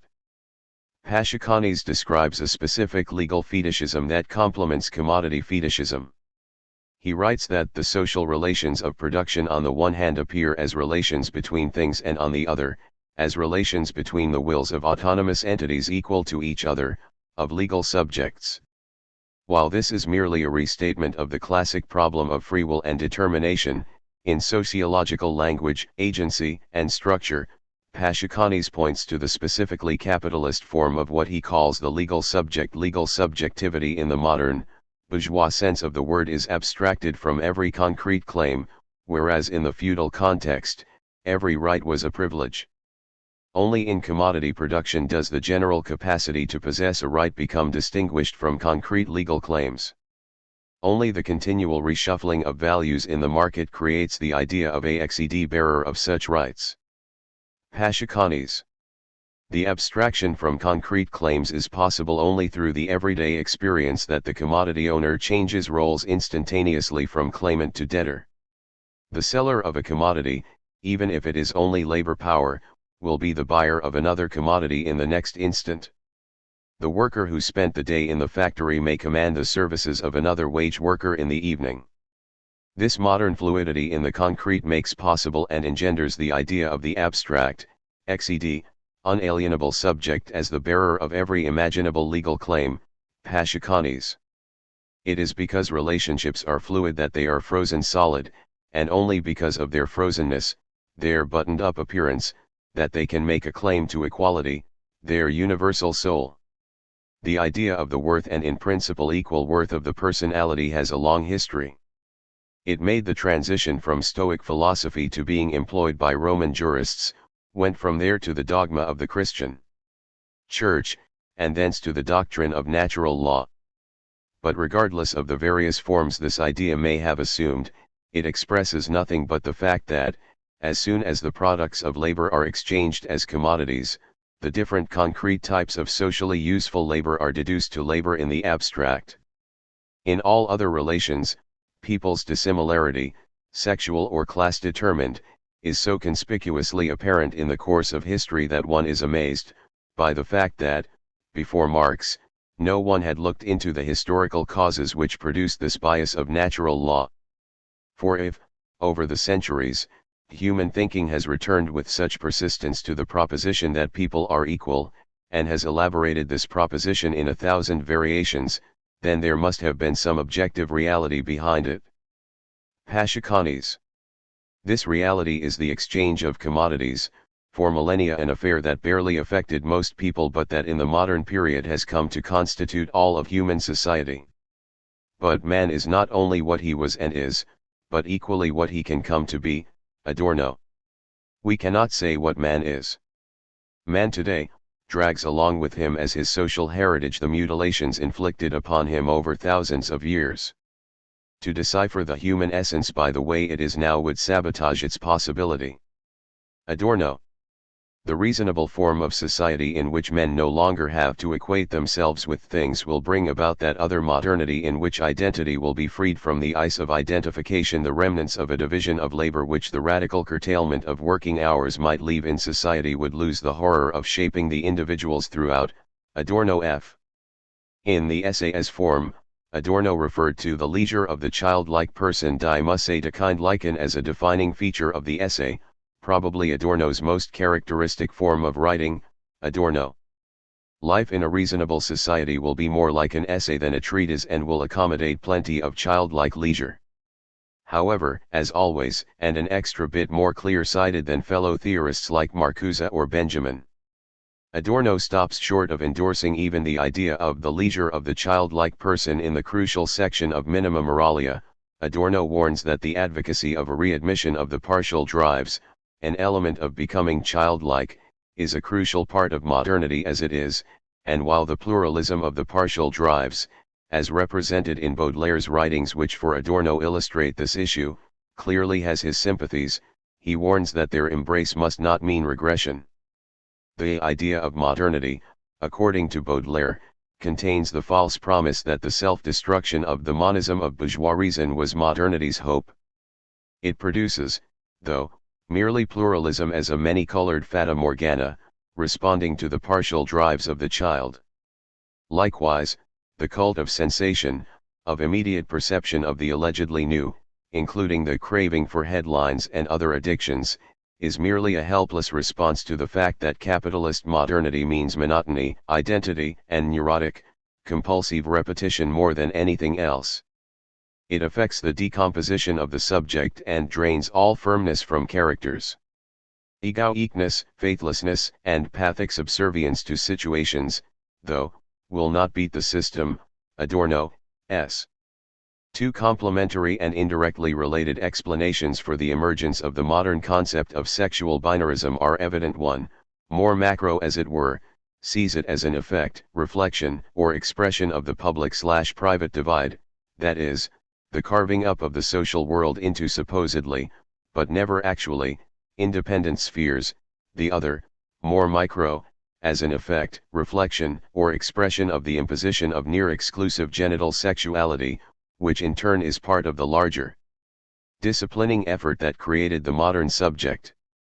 The domestication of the partial drives in the form of genital organization of sexuality, Capital's precarious insurance policy against its subjects' regression into childlike leisure, created the modern form of the idea that there are exactly two sexes, men and women, and that being one or the other organizes and shapes every aspect of any individual human being. The trajectory to a reasonable form of society, or rather, a state of things after and beyond the fetishes of society, state, and individual, would have to include the critique of the genital organization of sexuality. The importance of homosexuality in this context is that it tends to be less strictly genitally organized for the obvious reason that it is not subordinated to what counts for society as the functional purpose of sexuality, procreation, although it can still, of course, be equally subordinated to social reproduction in a wider sense, i.e. beyond the reproduction of working bodies, hence legal ideological phenomena such as gay marriage, etc. All aspects of modern bourgeois subjectivity are intrinsic aspects of one ensemble of social relations, the capitalist mode of production that can only be overcome as an ensemble. The society of identity has a belly, as it is still the old monster the Leviathan, in different clothes, and can always find reasons why some particular element of non-identity needs to be devoured. To the same extent to which the normal, banal, cool racism that is implicit in the nation form does every now and again turn hot, the heterosexual world of two sexes may occasionally indulge in some gay bashing, however respectable homosexuality as an identity may have become. Because the non-identical is never completely accommodated in any identity, neither the homosexual nor the heterosexual is completely safe from rushes of gayness, the dissolution of sexuality, just like no historical compromise and social democratic national regime can ever completely eradicate rushes of proletarianness, the dissolution of class. All aspects of the capitalist regime remain precarious. The good news is that there is room for anti-politics, everywhere, always. Solidarity with the fall of metaphysics, negativity and hope. Fernando Matamoros *. It is you, metaphysical entity of places, who lull children to sleep, it is you who people their dreams. Louis Aragon. Introduction. This chapter approaches certain digressions of the concept of metaphysics. With negativity as hope, it aims to go beyond the established truths of society. With the possibility of theory as political action for liberation, we try to rescue the dimensions of the incomplete human. We do not offer absolute answers, but rather multiple questions on metaphysics, beyond the academic, political, and institutional character of authorized action. We do not stray into metaphysics in order to philosophically restore a mythical, academic, or linguistic origin of the concept. On the contrary, we highlight the constitutive and practical moments of critical thought inside the concept itself, times of social struggles and words as constellations. We could say that, like God, metaphysics as a conceptual object is the geometric center of the discordant and antagonistic time of contradictory and concurrent standpoints. In this sense, the social significances in the meaning of metaphysics are made up of external and internal realities. Indeed, the concept is mediated by human substances and class struggle, along with the idea's essences of thoughts referring to the representations, signs, and symbols of life-specific experiences and practices. Metaphysics covers a critical and reflexive moment of thought that thinks that which is thought, physis, what is real from the truth of experience and its sufferings. Paraphrasing Benjamin, the concept is not empty or homogeneous, it is mediated by what can be interpreted, what can be comprehended from experience through substance and essence, critical thought and praxis of the subject. Also, founded on what is thought, there is a moment which has become a reflection and possibility for critical and political thought on utopia and ontology, it is the meta, what is beyond the comprehension, which is determined by the concept, the non-identical and the non-truth, the encounter of the desired as a possibility of critique in the praxis of liberation. It is difficult to question or formulate problems surrounding metaphysics, even more so when the intellectual and rational definitions of common materialism have qualified it as non-existent, as speculations of ideas, intellectual moralities of a God without subjects. However, according to Adorno, If the concept of metaphysics and its paradigms are hard to understand, negative dialectics is manifested in the very existence of the identical of the nominalist concept, physis. We believe the order of the chapters in negative dialectics is not a matter of chance. Negativity, non-identity, and metaphysics are the central mediations in the preoccupations of the philosophical, metaphysical, object in the context of the dialectical and identity-negating work expounded by Adorno. 2. In the preface to the French translation of the courses on metaphysics, concept, and problems, Adorno, Christophe David asserts that this concept is used by Adorno to trace the critique and negativity of the singular in the particular identical, which characterizes the rationality of power, which, in its turn, is protected by the objectivity of the non-identical, the negativity expressed in singularity. He also highlights the importance of the concept of metaphysics as a constellation of Adorno's experiences, war and death programmed on the basis of identity, Auschwitz, just as the reflections in Minima Moralia. Reflections on a damaged life is part of the metaphysical inflections inscribed in negative dialectics. These courses indicate the problems of ontological and dialectical reasoning surrounding the concept. In order to go politically beyond the nominalist conditioning of philosophy and sociology, David asserts that these courses on metaphysics are the center of reflections and inflections, the very core of negative dialectics. It is no longer about Aristotle and his metaphysics, or about Hegel with his totality of the idea and the being as dialectical synthesis, but about stressing that at the heart of metaphysics can be found the times of desire and knowledge, experience and critique of the poverty or misery in the world, another possibility to see the praxis of desire in action and politics to save the critique crushed by the concept of the existent, see chapter of Negative Dialectics, the ontological need. It is worth stressing that this constellation in metaphysics or negativity as metaphysics is inscribed in Adorno's thought as rescue, salvation, or redemption, Benjamin, Thesis on the Philosophy of History. Indeed, the meditations on metaphysics and culture in the third section of the last chapter of Negative Dialectics are not left to chance. The courses on metaphysics were a laboratory of reflection and of the salvation of non-identity, what David would call minima metaphysica. So, recourse to metaphysics offers an opportunity to save and redeem the sufferings of the past, to think of the possibilities of metaphysics in our own discursive context of knowledge and dialectics, to update the revolution in constellation.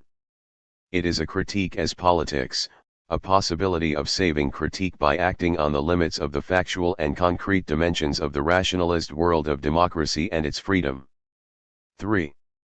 From Minima Moralia to Negative Dialectics, 2 years after his courses on metaphysics, we find that the spirit of critique as the salvation of culture is the link between his analyses on the pain of the world.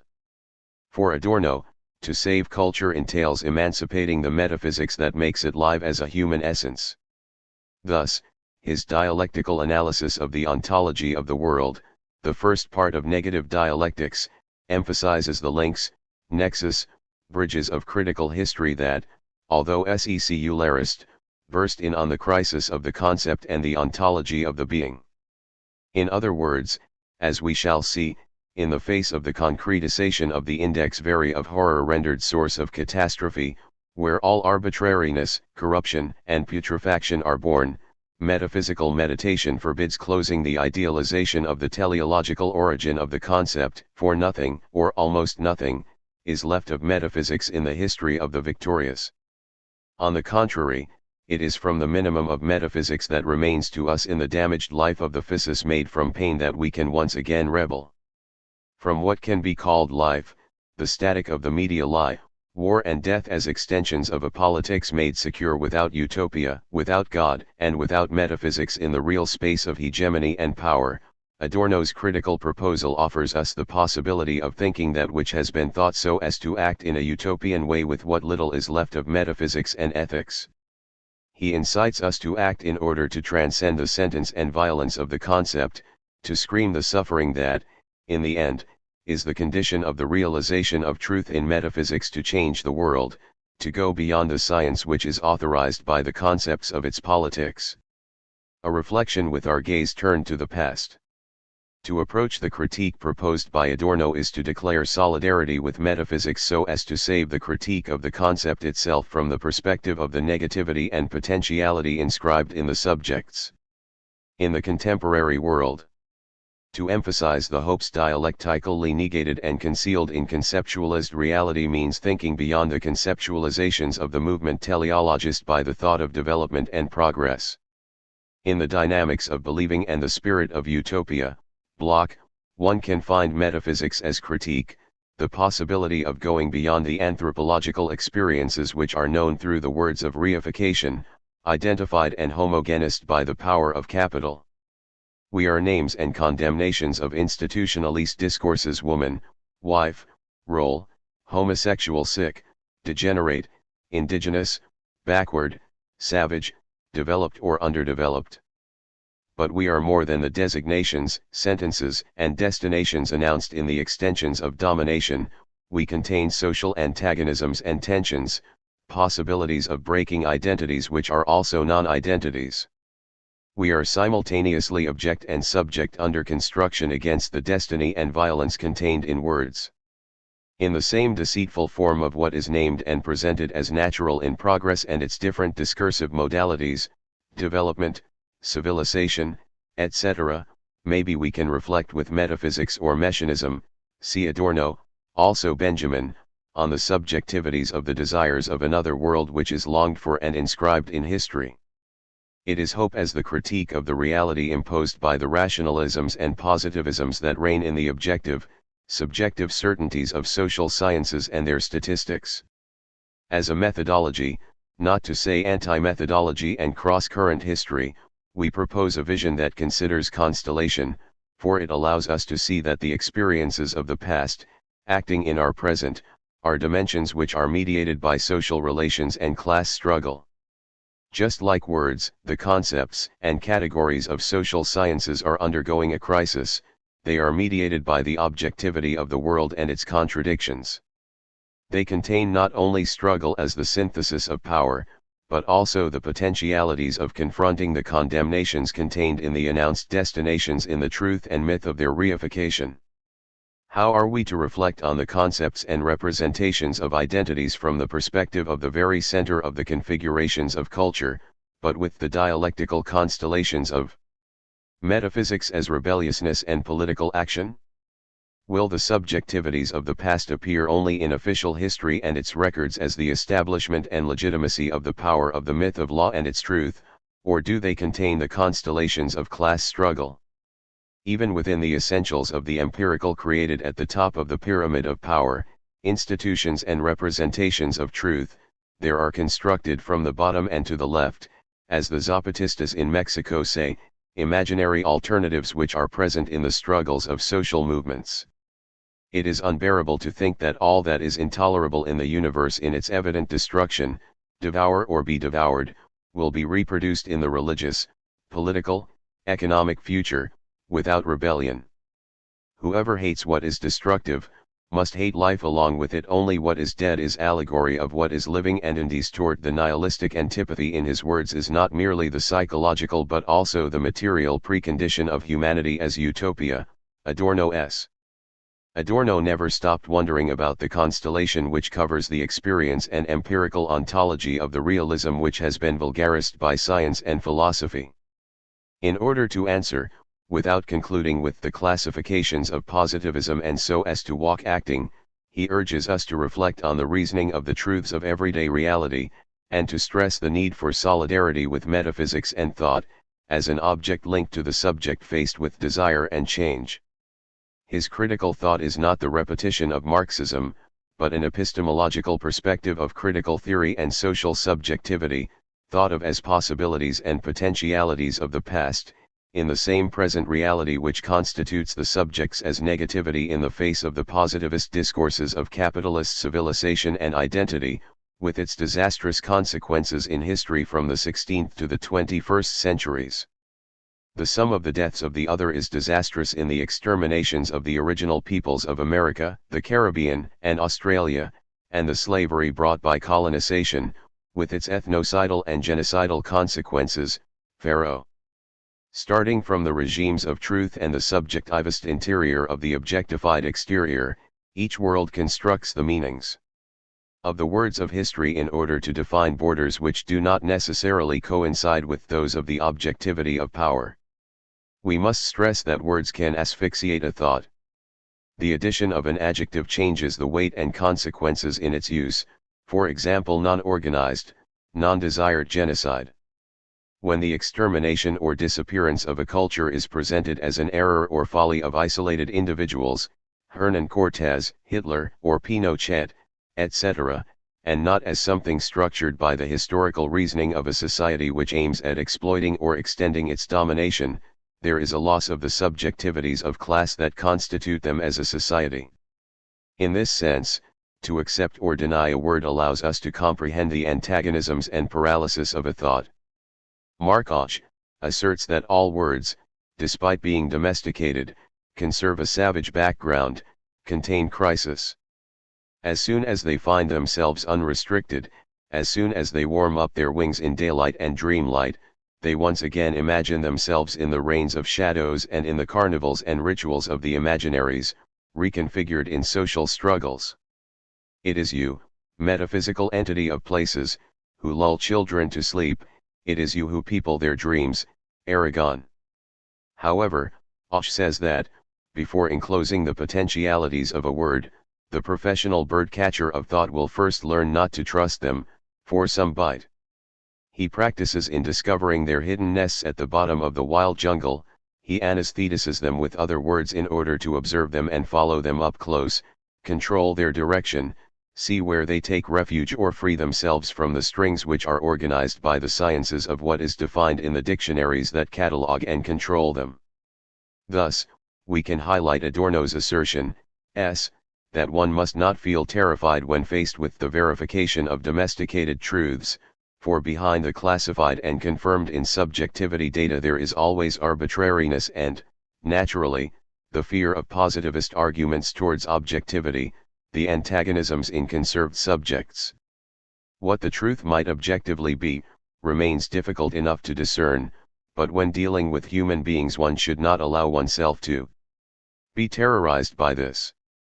There are criteria there, which seem satisfying at first. One of the most reliable is the reproach that an expression is too subjective. If this is laid down with that indignation, which echoes with the furious harmony of all reasonable people, then one has reason to be satisfied with oneself for a couple of seconds. The concepts of what is subjective and what is objective have been completely inverted.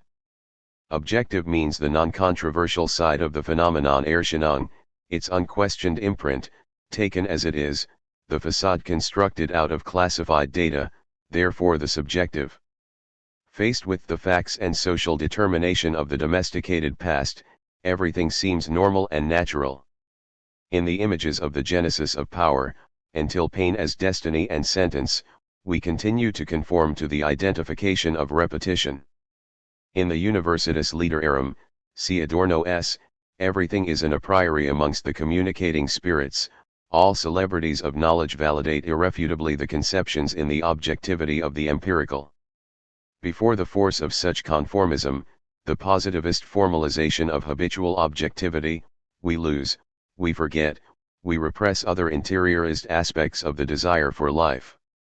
Society and power chew us up and swallow us.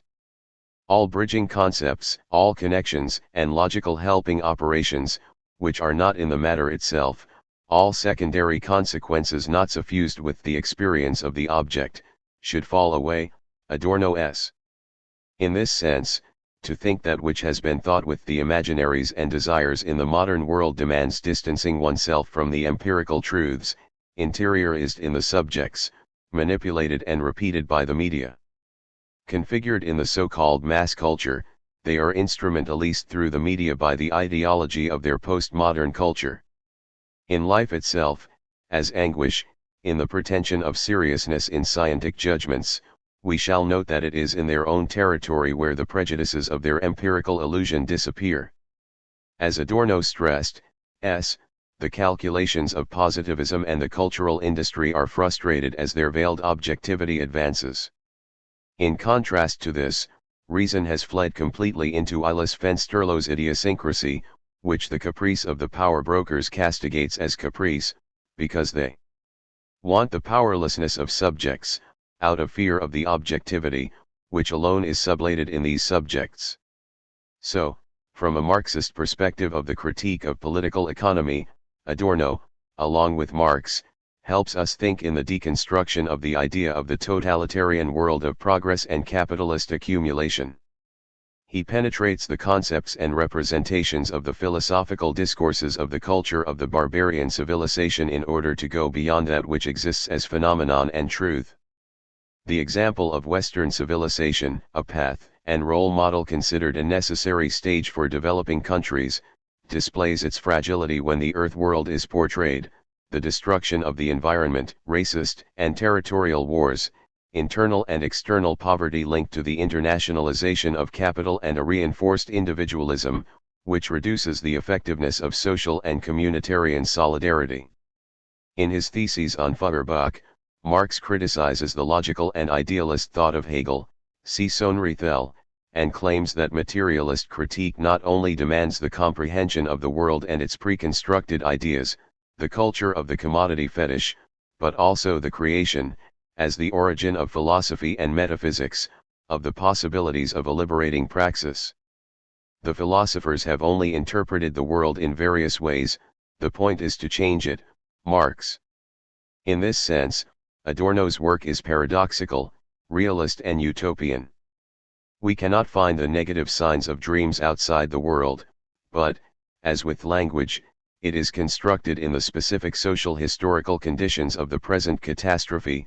It is unfinished, for it is utopia, negative and creative in the world and outside it. In order to highlight the irregularities and abnormalities of a discourse and its reification, we must approach the past, or, rather, comprehend the past as accumulated possibilities of desires. On language in general and on the language of humans, Walter Benjamin detects in language a dimension of the divine. It is the medium through which the spiritual essence is communicated as accumulation of experiences. It is a guard which stores the hoping against a myth-made law. This constellation, which is in our body, language, and hands as power to do, Holloway, as negative potentiality for transformation, is also pointed out by Adorno. Becoming aware of the constellation in which a thing stands is tantamount to deciphering the constellation which, having come to be, it bears within it. The chorismos of without and within is historically qualified in turn. The history locked in the object can only be delivered by a knowledge mindful of the historic positional value of the object in its relation to other objects, by the actualization and concentration of something which is already known and is transformed by that knowledge. Cognition of the object in its constellation is cognition of the process stored in the object. As a constellation, theoretical thought circles the concept it would like to unseal, hoping that it may open like the lock of a well-guarded safe deposit box in response, not to a single key or a single number, but to a combination of numbers. Adorno. With constellation we can see that the concepts we live with are in crisis. In order to comprehend the fugitive images in the social significances of class struggle, one would have to tear apart or dynamite the modern, reified and mythicized concepts, the words, and their significance.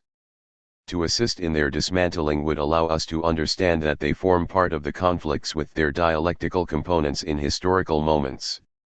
That is, we must ask ourselves if the events occurrences submerged in the concepts of the writing made myth, or what is expressed in the sculptures and walls of history, did not exist previously in the traditions of language and conflict, in the cosmogonies created on the basis of specific geographies, spaces and histories of the past, myths that participate in the negative potentialities of the religious and political discourses and their constellations which re-signify histories not yet existent, the utopia, a carpe diem in a genuine present, Block Volume I. For his part, Marx highlighted this permanent drive in the present. It will be clear that it is not about drawing a straight line from the past to the future, but about bringing the ideas of the past to life. We will see that humanity will not engage in a new labor, it will rather consciously realize its old labor from the beginning. In other words, it is not romanticism. for the conservation of the past, but above all the realization of accumulated hopes in our new constellation. From Adorno's, but also Benjamin's, point of view, this, in practice, means that the critique of pre-bourgeois progress has no other value than as a fertilizer for the certainties of what is new. It is worth stressing that the temporal question is neither a starting point for the origins nor, much less, the end of a straight line of human evolution. It is, rather, a movement. Therefore, we deal with the implicit change in that which is lived and thought in the inflections of time.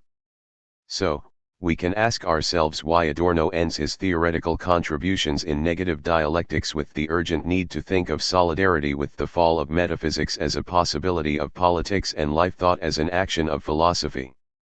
Is there actually any point in thinking of the subjectivity of the I and the we from the perspective of metaphysics, what in rationalism would be called the speculation of the inexistent, in the paradigms of the stage of the social spectacle?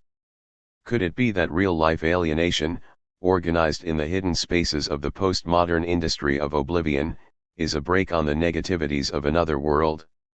Would there be any point in thinking of the desires and aspirations emanating in the negation of the world as truth and lack, from the perspective of the concepts of culture and identity in the present? Why think on the basis of the multiple cultural representations of the current situation if they are nothing but a reflection of a genealogy of knowledge as power and domination? In order to try to answer these questions we must establish ourselves in space, like Thomas Mann in the Magic Mountain perhaps, for, when reading Adorno, a desideratum appears before the sick society. Questions emerge surrounding the desperate urgencies of our time against the time of capital. These questionings do not come from the archives of history or from the resignation inscribed in structuralist pessimism, not even from the present, dominated by the ontologies verified through empirical science. The contributions by Adorno and other critical theorists are situated beyond, in a utopia beyond the world of alienation, which makes it possible to break the experiences of the being normalized by the dominant philosophical discourses and the disciplinary institutions of identity that compares, hierarchises, homogenizes and excludes, see Foucault.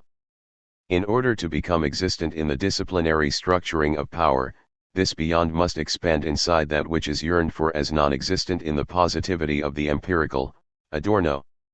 This desire infuses the work of Adorno with a continuum of metaphysics as an enormous heritage of messianic traditions which, paradoxically, being traditions and culture, conserve the images of the past as potentialities of change. See Echeverria, they are the rays of history eclipsed by the culture of barbarism.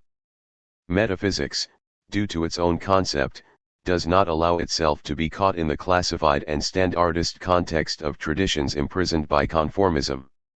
It is an expert in non-classified desires, it is situated outside that which is accepted as normal and good or rational and demonstrable.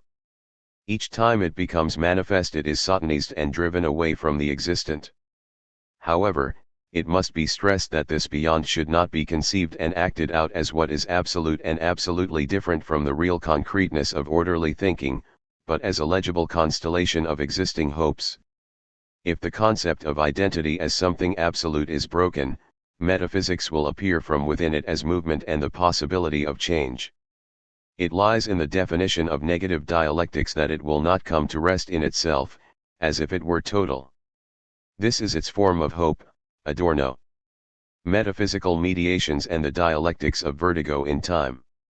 Every day we go out, we walk, we dream, asking ourselves about the wars and misery in the world.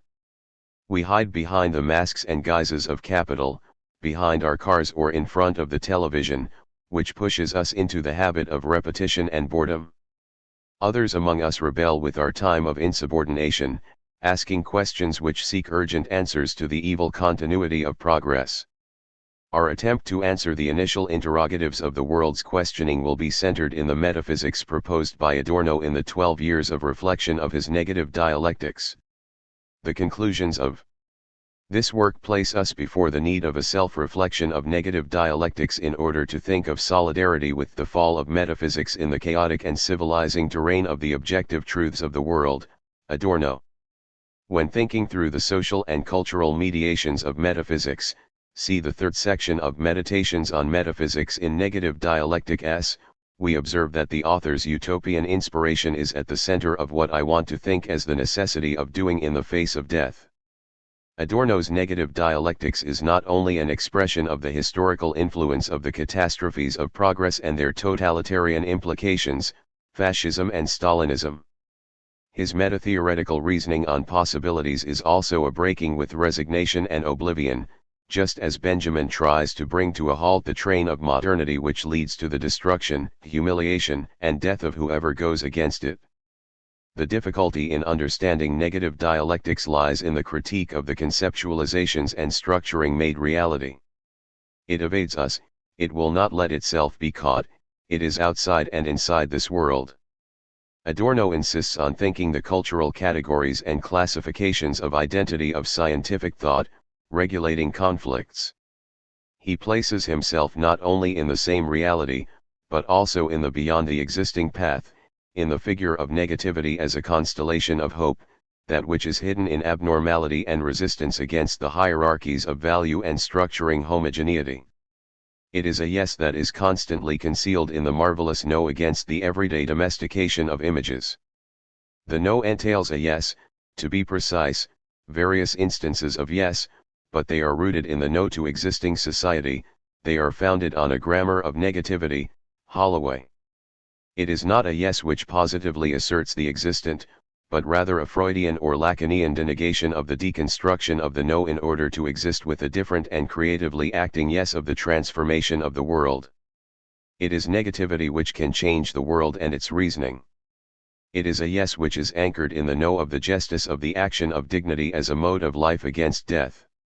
At the end of the road, among the questions that have risen from the no to the mathematical, classificatory truths of the knowledge of human sciences, Foucault.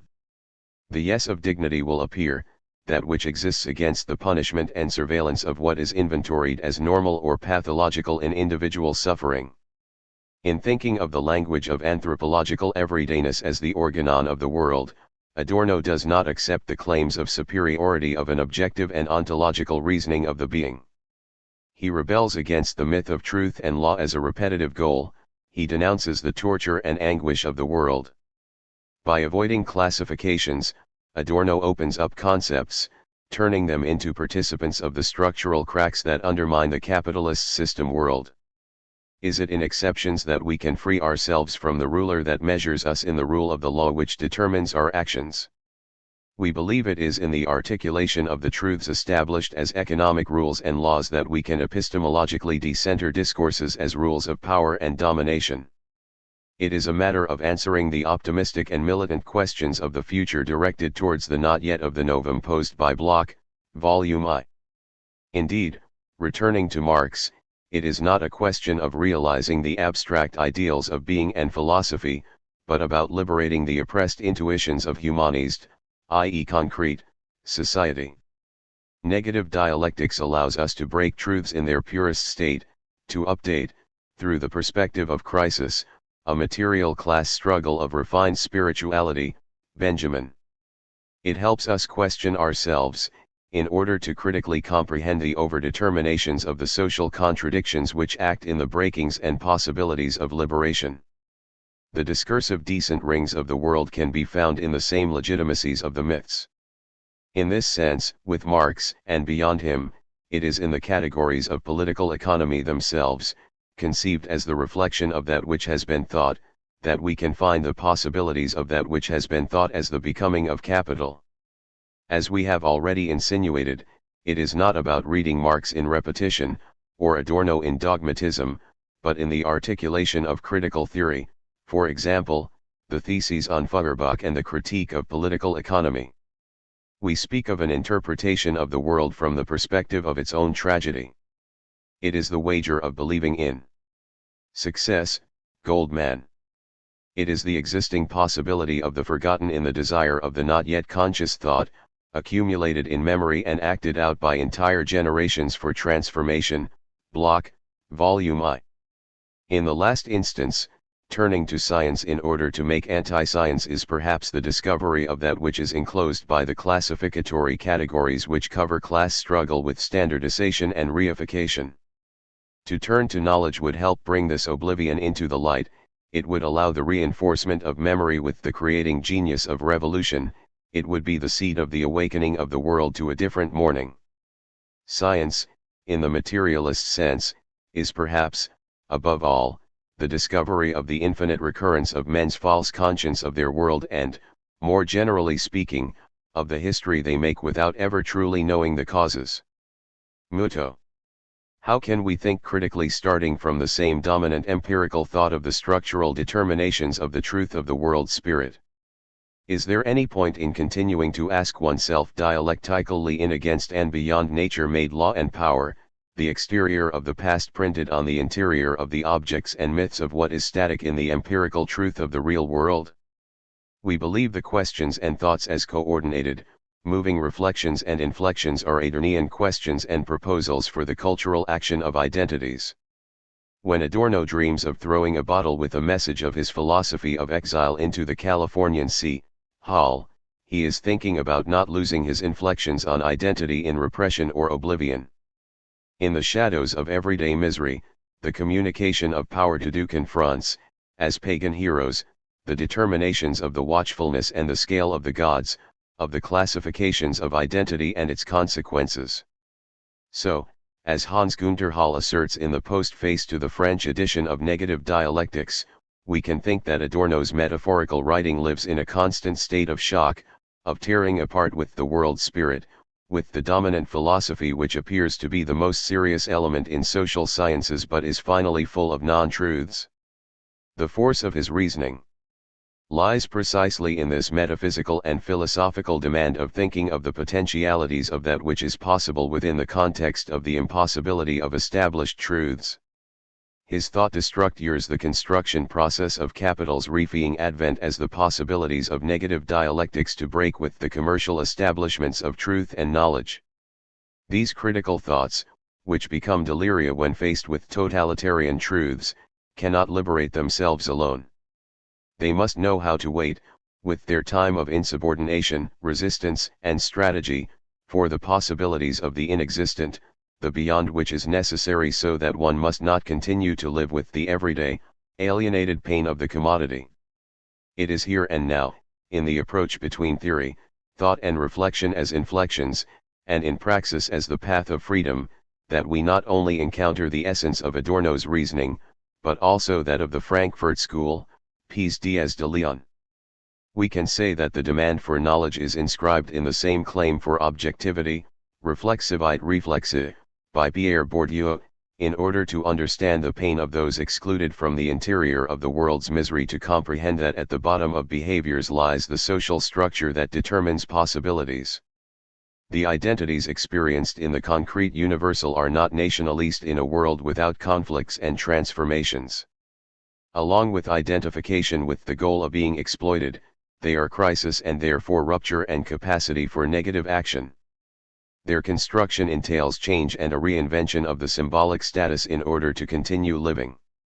Negativities and their individual possibilities are not elaborated in the solitude of identities, but rather in what must be thought in and beyond the law which moves us. It is in the trans-individual configuration of the past in the present that the variations of ethics and of the action of our wagers for the change of the finite goods and terrestrial ills, Marx, or of Goethe's diabolical evil, see Goldman, are objectively determined. With the internalization of faith and hope in the objective world, one day silence turns into the scream of "I've had enough, I'm fed up," the "ya basta" of destiny and of the myth of law. At midday, men and women gather at the barricades of collective life struggling for dignity. At the end of the day, all cry in solitude bemoaning their impotence in the face of the powerful. The following day, exclamations with deep currents intertwine at dawn, and, in the morning, they take part in the confrontation, maybe death. There is a time when rebellion arises. Tomorrow, inevitably, from the catacombs must emerge what is now but an intuition, a metaphysical desire from beyond the lived moment, the not yet as an accumulation of desires, frustrations, and mistakes of the past. It is not only a complaint of accumulated neurosis, it is also a force of the subject struggling in the transformation of the world. Although the essential motive for Adorno's critique is in the critiques of the culture of barbarism and the genocidal identity of capitalism as the spirit of the world, we stress that metaphysics must not be sought in another philosophy of aesthetics, the one that substitutes for the philosophy of the death of the other. Like Benjamin, we must search for it not in the metaphysical essentialities of capitalism and the spirit, but rather in the combat between capitalism and the proletariat as social forces, see Traverso, spaces of labor where the subjectivity of the subject and its critical theory are constructed. In Dying Today, Adorno argues that one must question and go deep into the appearance of the culture of death, a reality covered with guilt and truth. If, as Adorno asserts, since Auschwitz, fearing death means fearing worse than death, then what is left at the bottom of pleasure and the art of creation as negativity is metaphysics, which wants to exist as a possibility of changing the essential of the empirical, a priori concepts of truth and the identity of capital and its wars. If the relation of blindness that chains men is so powerful, then, dialectically, the imaginary part of breaking, from mysticism, that veil of writing also emerges from there, as in the Jewish tradition of the Kabbalah, see Adorno, and Benjamin, and, as Benjamin would do in his theses on the philosophy of history, messianically go beyond the world and its desperation. This historic movement of desperation and its ideology is also socially conditioned by the itinerary of the knowledge of metaphysics, the sister in solidarity of philosophy at the fall of its humanity. What is still to come is neither homogeneous nor devoid of hope. Every second of the present into the future is the straight gate through which the Messiah might enter. Benjamin.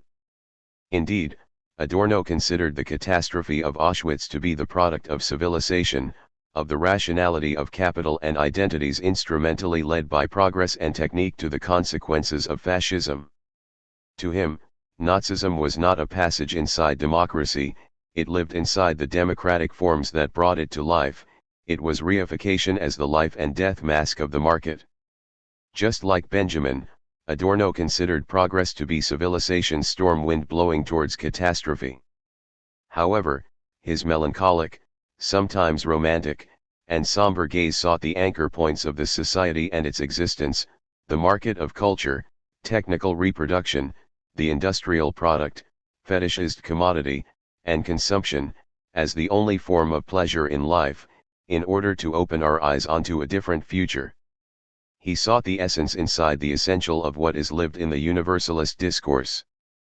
Although Adorno appears skeptical in the face of the ontological thought of the spirit of the world, his social critique of philosophy allows us to rethink the symbolic effectiveness of discourse and knowledge, to go deep into the comprehension of the social causes of anguish and catastrophe. It deconstructs the concepts of the world in order to encounter, in the subsurface of our existence, the origins of the discourses and thunderbolts of history. When dissolving them with transgression, we break the mirror of the identity of pain into millions of particles. They are the world of many worlds of insubordination.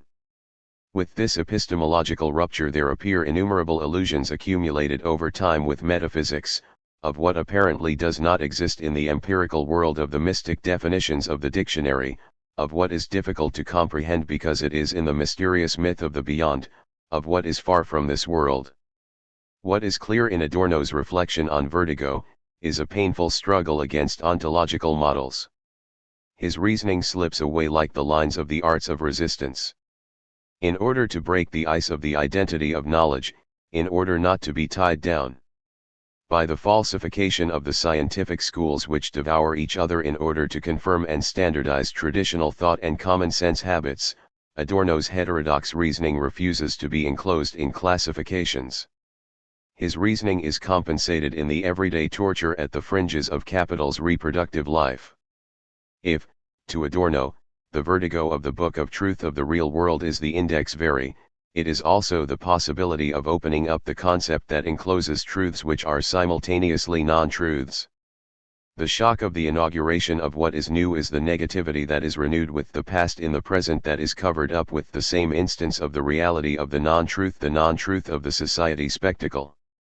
The advantage of vertigo, of the suffering of the existence of negativity in the shadows of the reality of the truth of the universalist spirit of the world, is that our knowledge is not satisfied with the objective, partial and provisional truths of the knowledge of power and its totalitarian dreams. One can perceive the vampire of fiction, that Seigneur du Monde, feeding on the blood of the non-truth of the common visions which are everyday repetition and boredom.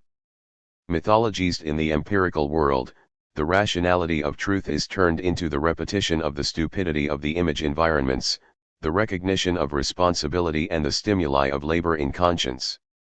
The inhibition of consciousness as the practice and will which constitute the being is transformed into the systemic reproduction of the reproductive truth of self-indulgent conformism, Reutemann-Rensenmann. However, the existence of the realities of constructed spectacles leaves a margin of movement for negativities towards freedom. Only those who hold on to the end as part of the struggle against reality, those who continue to deny the secure world of technical reproduction as self-satisfaction and postmodern nihilism, continue to wager like Pascal in order to win at the risk of losing. It is the starting point, the deployment of ethics as autonomous behavior of the trans-individual, a sweet certainty of the worst, Benassaillac and Charlton, a risk of thinking that which is thought as the rupture of dominant thought. Many scientists base themselves on surveys and inquiries to observe the existence of a society fallen sick with its postmodernity, of the market and its freedom, and, supposedly, they speak the truth, the seriousness of the object constructed in anthropological empiricism and coherent with the world. They do not seek another place. They do not scrutinize the paths of this desired place, inexistent in reality, utopia as a room of the imagination renovated with the soul. They only wish to diagnose, detect symptoms in order to cure society and its sufferers, propose solutions in the world of the market. In their agonized delirium, the dying of this sick society are thirsty for life. They tear apart the screens in order to open windows onto possibilities and release their souls into a new time. If Adorno's society of vertigo is a reality reified with the word and the undifferentiation of the scientific and philosophic mask, for Baudelaire life is a hospital where every patient is obsessed by the desire of changing beds. It always seems to me that I should be happy anywhere but where I am, and this question of moving is one that I am eternally discussing with my soul. We could say that those metaphysical moments of rupture are the desires inscribed into Bucky's little misunderstandings of no importance. More than resignations, they are the allegories of emancipation, the ghosts of life with the love of our times, those present in the magic mountains of life struggling against death. Paradoxically, these times are brief but, when multiplied, they are as big and volatile as the sighs and gazes of the world we live in. The hour around you is as vast and solemn as space, a motionless unit of time which is not marked on the dial and is as light as a sigh, as quick as a glance. Our time is not a time autonomous of the past, or a straight line, but a carousel of events directly linked to our what to do. If our time were independent from the world of the ghosts of the past, it would be nothing. Movement would have disappeared without the changes which are hoped and wished for every day. However, what is time? Thomas Mann asked, in The Magic Mountain. They are inflections of time as movement and change. It is an occurring of time constructed by us as the eternity of duration directed towards another world. It is never backwards. Time is the hope of the change of reality in the face of death. It is a secret, insubstantial and omnipotent. A prerequisite of the external world, a motion intermingled and fused with bodies existing and moving in space. Time is active, by nature it is much like a verb, it both ripens and brings forth. And what does it bring forth? Change. Now is not then, here is not therefore, in both cases time lies in between. But since we measure time by a circular motion closed in on itself, we could just as easily say that its motion and change are rest and stagnation, for the then is constantly repeated in the now, the there in the here.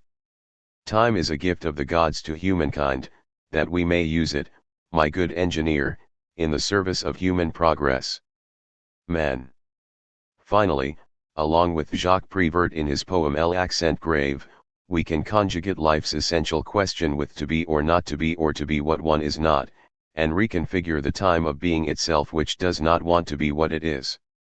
It also wants to be what it is not. Everyday dialectical questions when we ask ourselves why we are what we do not wish to be: racist, sexist, arbitrary, aggressive, etc., subjectivities which are imposed and manipulated in the surveys of truth as totality. Discomforts which are embodied every day through neurosis, which are often only expressed in the suicide of the social, in the confrontation of dreams with reality, or the abandonment of the aspirations of the collective as well-being. Then, intuition protects itself with the shields of life. Once again it waits, with the time of the arrow and the sword, for the right moment to break the chains of imprisonment. In this sense, following in the poetic footsteps of Baudelaire, in metaphysics, inscribed in the present world, there exists no other. There will always be an assertion of distancing and exile towards another place, it does not matter which, but to live and dream one must always travel outside the world. Just as those who go far into the desert in order to think the truth with subterranean subjectivity, one reflects upon the landscapes of the present with the past of hope, searches in the uncertainty of everyday life. In the trains traveling between Germany and France, Benjamin rode Paris, capital of the th century. He sought the bridges of resistance with past centuries so as to think of the constellation which could save us from the painfully announced catastrophe. Finally, in those instants of the everyday life of terror, amplified by the totalitarianisms inscribed in institutions and in the words of identity, love slips into thought and establishes intelligence with the friendship and the goodness of a desired and more beautiful community. Shadow and movement of metaphysics, the gods, and negativity. Adorno's tragic reasoning in negative dialectics reflects the pain inflicted by the guilt of identity and racism with its consequences in war, destruction, ethnocide, and genocide. Adorno returns to Marxism through the epistemological door of the relation between matter and thought.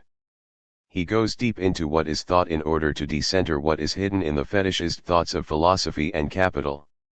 He realizes the dangers that exist in the processes of rationalization of that which is rationalized in concepts. With negative dialectics, he penetrates into those rationalizations of identity and identification in order to question himself as to the possibilities contained within the affirmative impossibilities of the rational empirical world. As a negative pagan man, he realizes it is better that the pain of the gods continues to exist in order to deny real-world suffering, lack, unemployment and hunger. However, it would seem that in secrecy and reserve, the gods, like the heroes of antiquity or those who seek to resemble them in creative potential, come down to earth and materially blend in with men in order to recreate the world and the twinkling of the stars. They are the barbarians who in no moment of their present try to restore the world, just as before, chained down by the discipline of alertness and punishment, Foucault. Just like the creative gladiators of Walter Benjamin in the struggle of their own desires, as a staging of the practices of pleasure, in their dreamy walk of freedom, everything is possible in conflict and combat. They parry blows with the shield of the time of the new, the rescue of the eternal. Return of the struggle of the heroes of capitalist modernism, see Weigel. They even lie below the surface, in catacombs, in the cellars of those who are underneath, in order to confront reality and condemnation. They are capable of lifting mountains, dominating the forces of nature for the good of humanity, being more realistic in their search for the impossible, this not yet which underlies the dreams of a tomorrow which will always be better. So, for example, in A War of the Gods, Prometheus, Jesus Christ, and Topilzinquetzalcoatl are dialectical significations of the gods transformed into terrestrial promise. They are part of the concrete and material man, they are critical points which prepare the constant conversion of the physical person into a visible conscience, mask, of collectivity as a need for change. They are part of the natural history of the conversion of nature into man through the sign of the word in the thought for action. From the autonomy of humanity as resistance and rupture, the defeated construct their time of rupture, they imagine another world, they revive in the communities that rebel and nurture their dreams and beliefs so as to expand their freedom. Inside their own I, which is a we, in the trans-individual sense, they question the same structural determinations. They look around, searching for a way to escape from the normalizations and naturalizations of the victorious.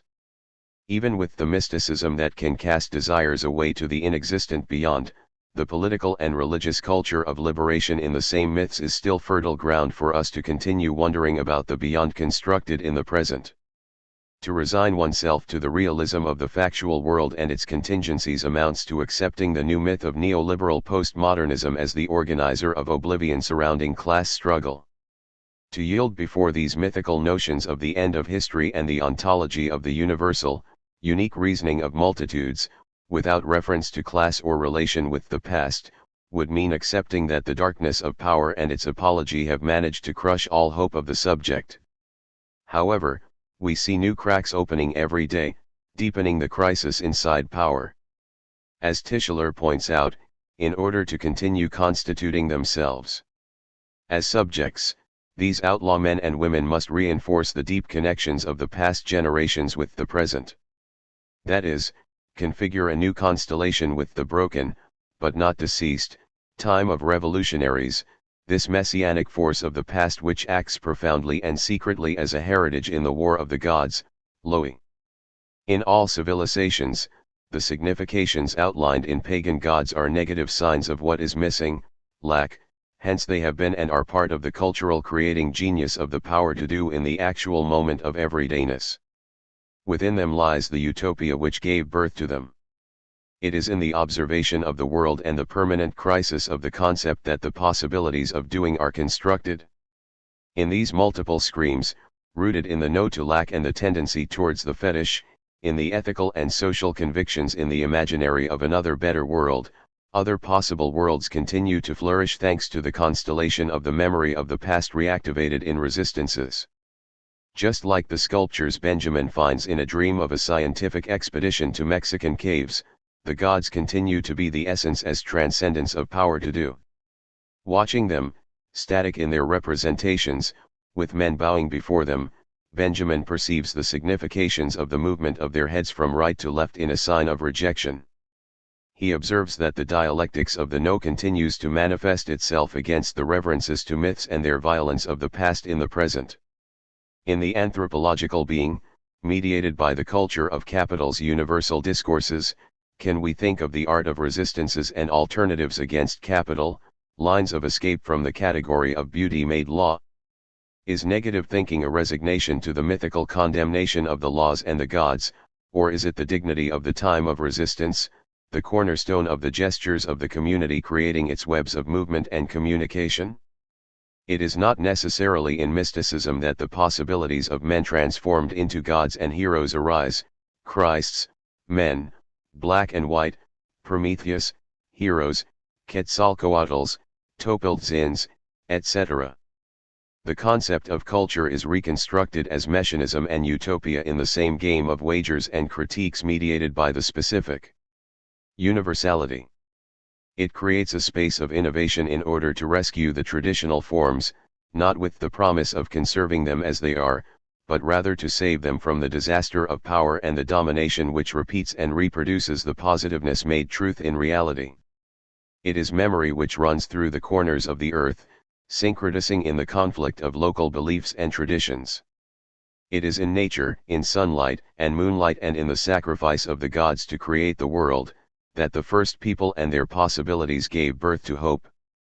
The small ones, the defeated ones, those who walk in the night, await the fall of the power of the sun so as to renovate, with the dreams of the night, the possibilities of the daydream of the morning.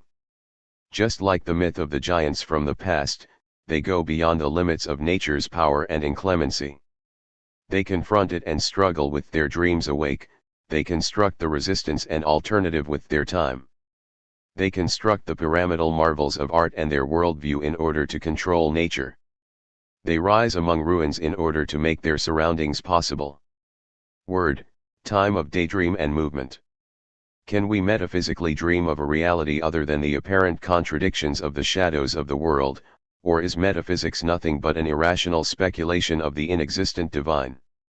Will the alienated person simply be a reflection subject among shadows, a node of power webs, or is it in obscurity and alienation itself where what Adorno called the invisible emerges, the negativity of the grand esprit? In man himself and in metaphysical consciousness dwells that which is most elevated, sublime, beauty, art and creation. At the beginning it is invisible, unreachable by power's empirical rationality. Metaphysics is recreated in anonymous and autonomous spaces before linearity as the history of totalizing development. However, it is in the dialectic mediation of the time of use value and the value of the word as negative critique that the specific world of present time is articulated. All the features of society contain the dimensions of culture, its relation with the land, fertility, the mother which gives fruit, and its pagan or barbarian gods.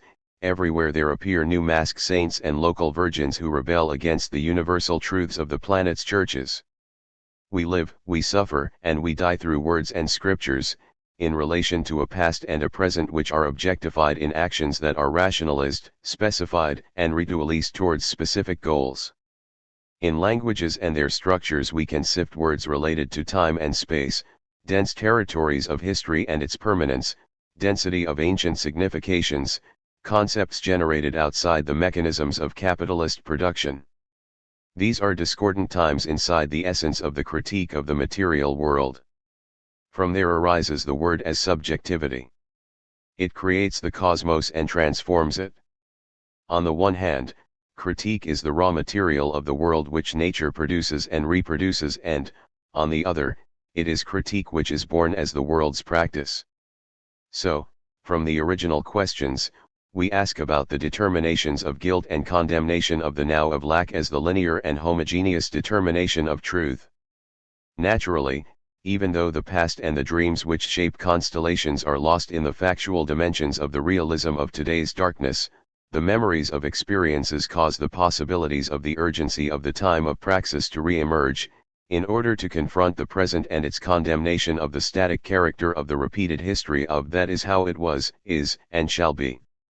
On the contrary, metaphysics is rupture as possibility, as a concept of crisis and class struggle. Indeed, the desires of metaphysics are the dreams of something else which does not exist in reality.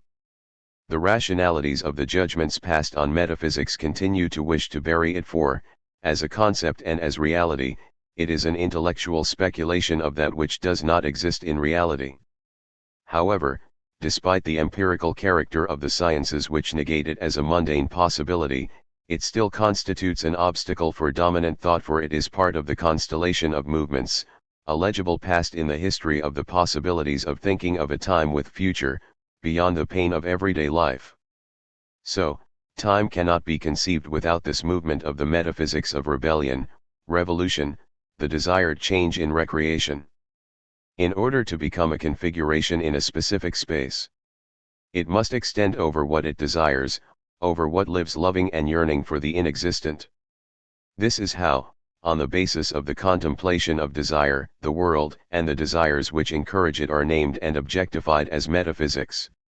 It is the opposite of the darkness of lived experience. It is the root of the experience of movement which denies life as a continuity of the moment. It is the discontinuity which causes belief in something else, here and now. In the instant of desire exists the insanity of the word of the night, forbidden and isolated from the daydreaming of another world in the real world of the everydayness of then. Thus, in the challenge of cultures and their identities there exists an irrevocable commitment with the past and the dreams which revitalist societies forms. My dream has granted it to me so clearly that I will always remember. Yes, I am overjoyed and LLED with its warmth. My heart is beating strong and knows why. It beats not for purely physical reasons, the way fingernails grow on a corpse. It beats for human reasons and because my spirit is truly happy.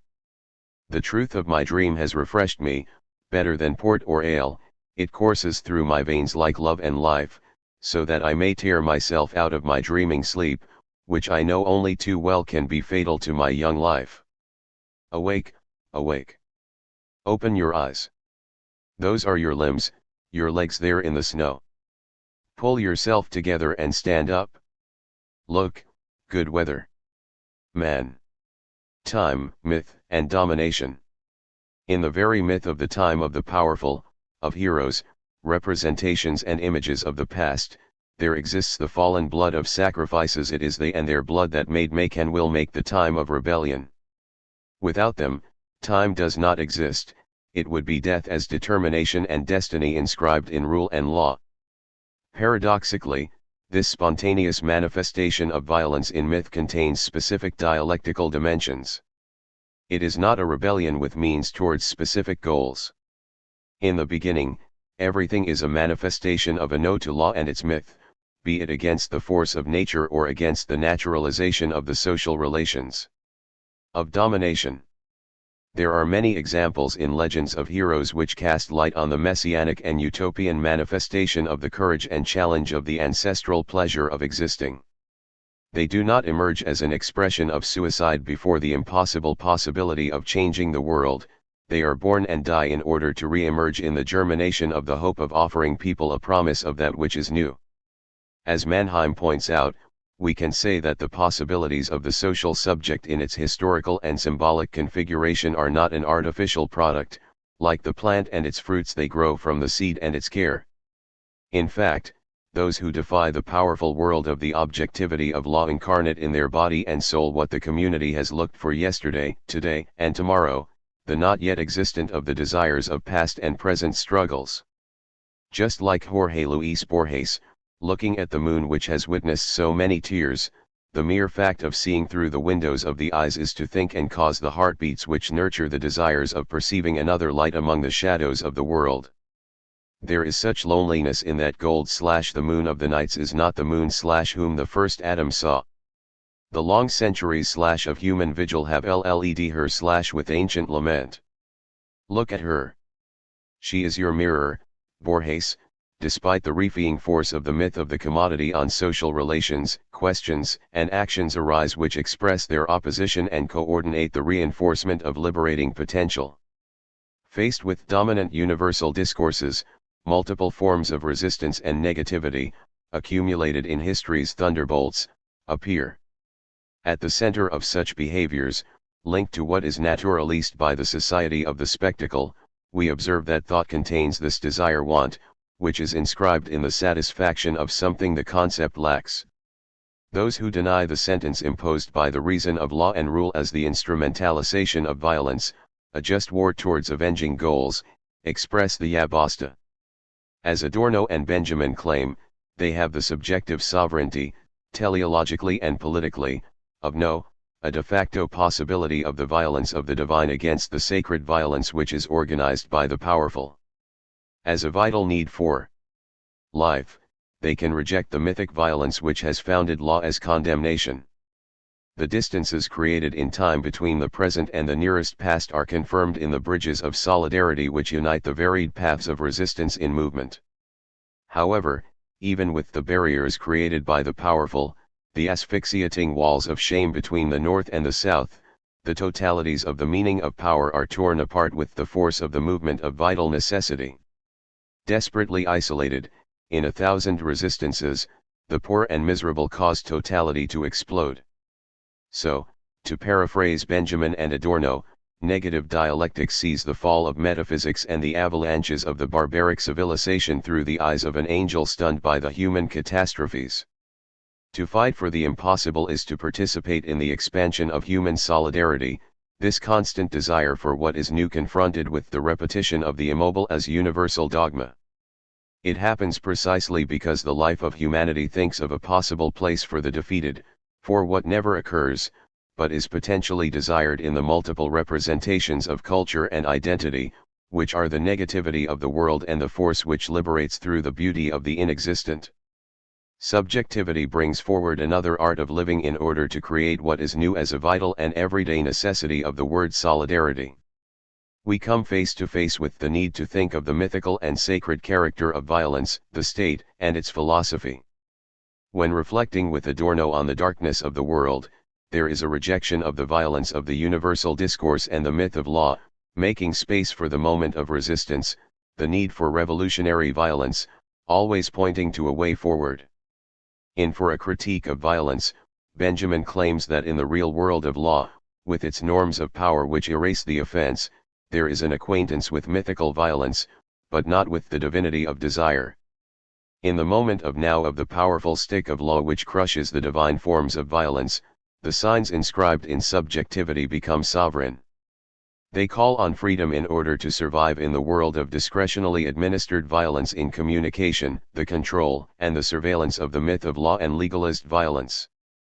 A question in the movement of despair. It must be stressed that Adorno's reasoning is not isolated, it is not the result of a brilliant mind. The critique in negative dialectics is part of a process of accumulation of many dramatic experiences, places of apocalypse and prophecies against all evil. However, if to say no encloses the want and desire for something else, it is also obscured in the painful stories reduced to smoke in identity's ovens. The immediate key to the reciprocal answers to the experienced world of identity and the negation of the other, is to critically confront violence and the boredom of repetition by asking what is justice and what is just.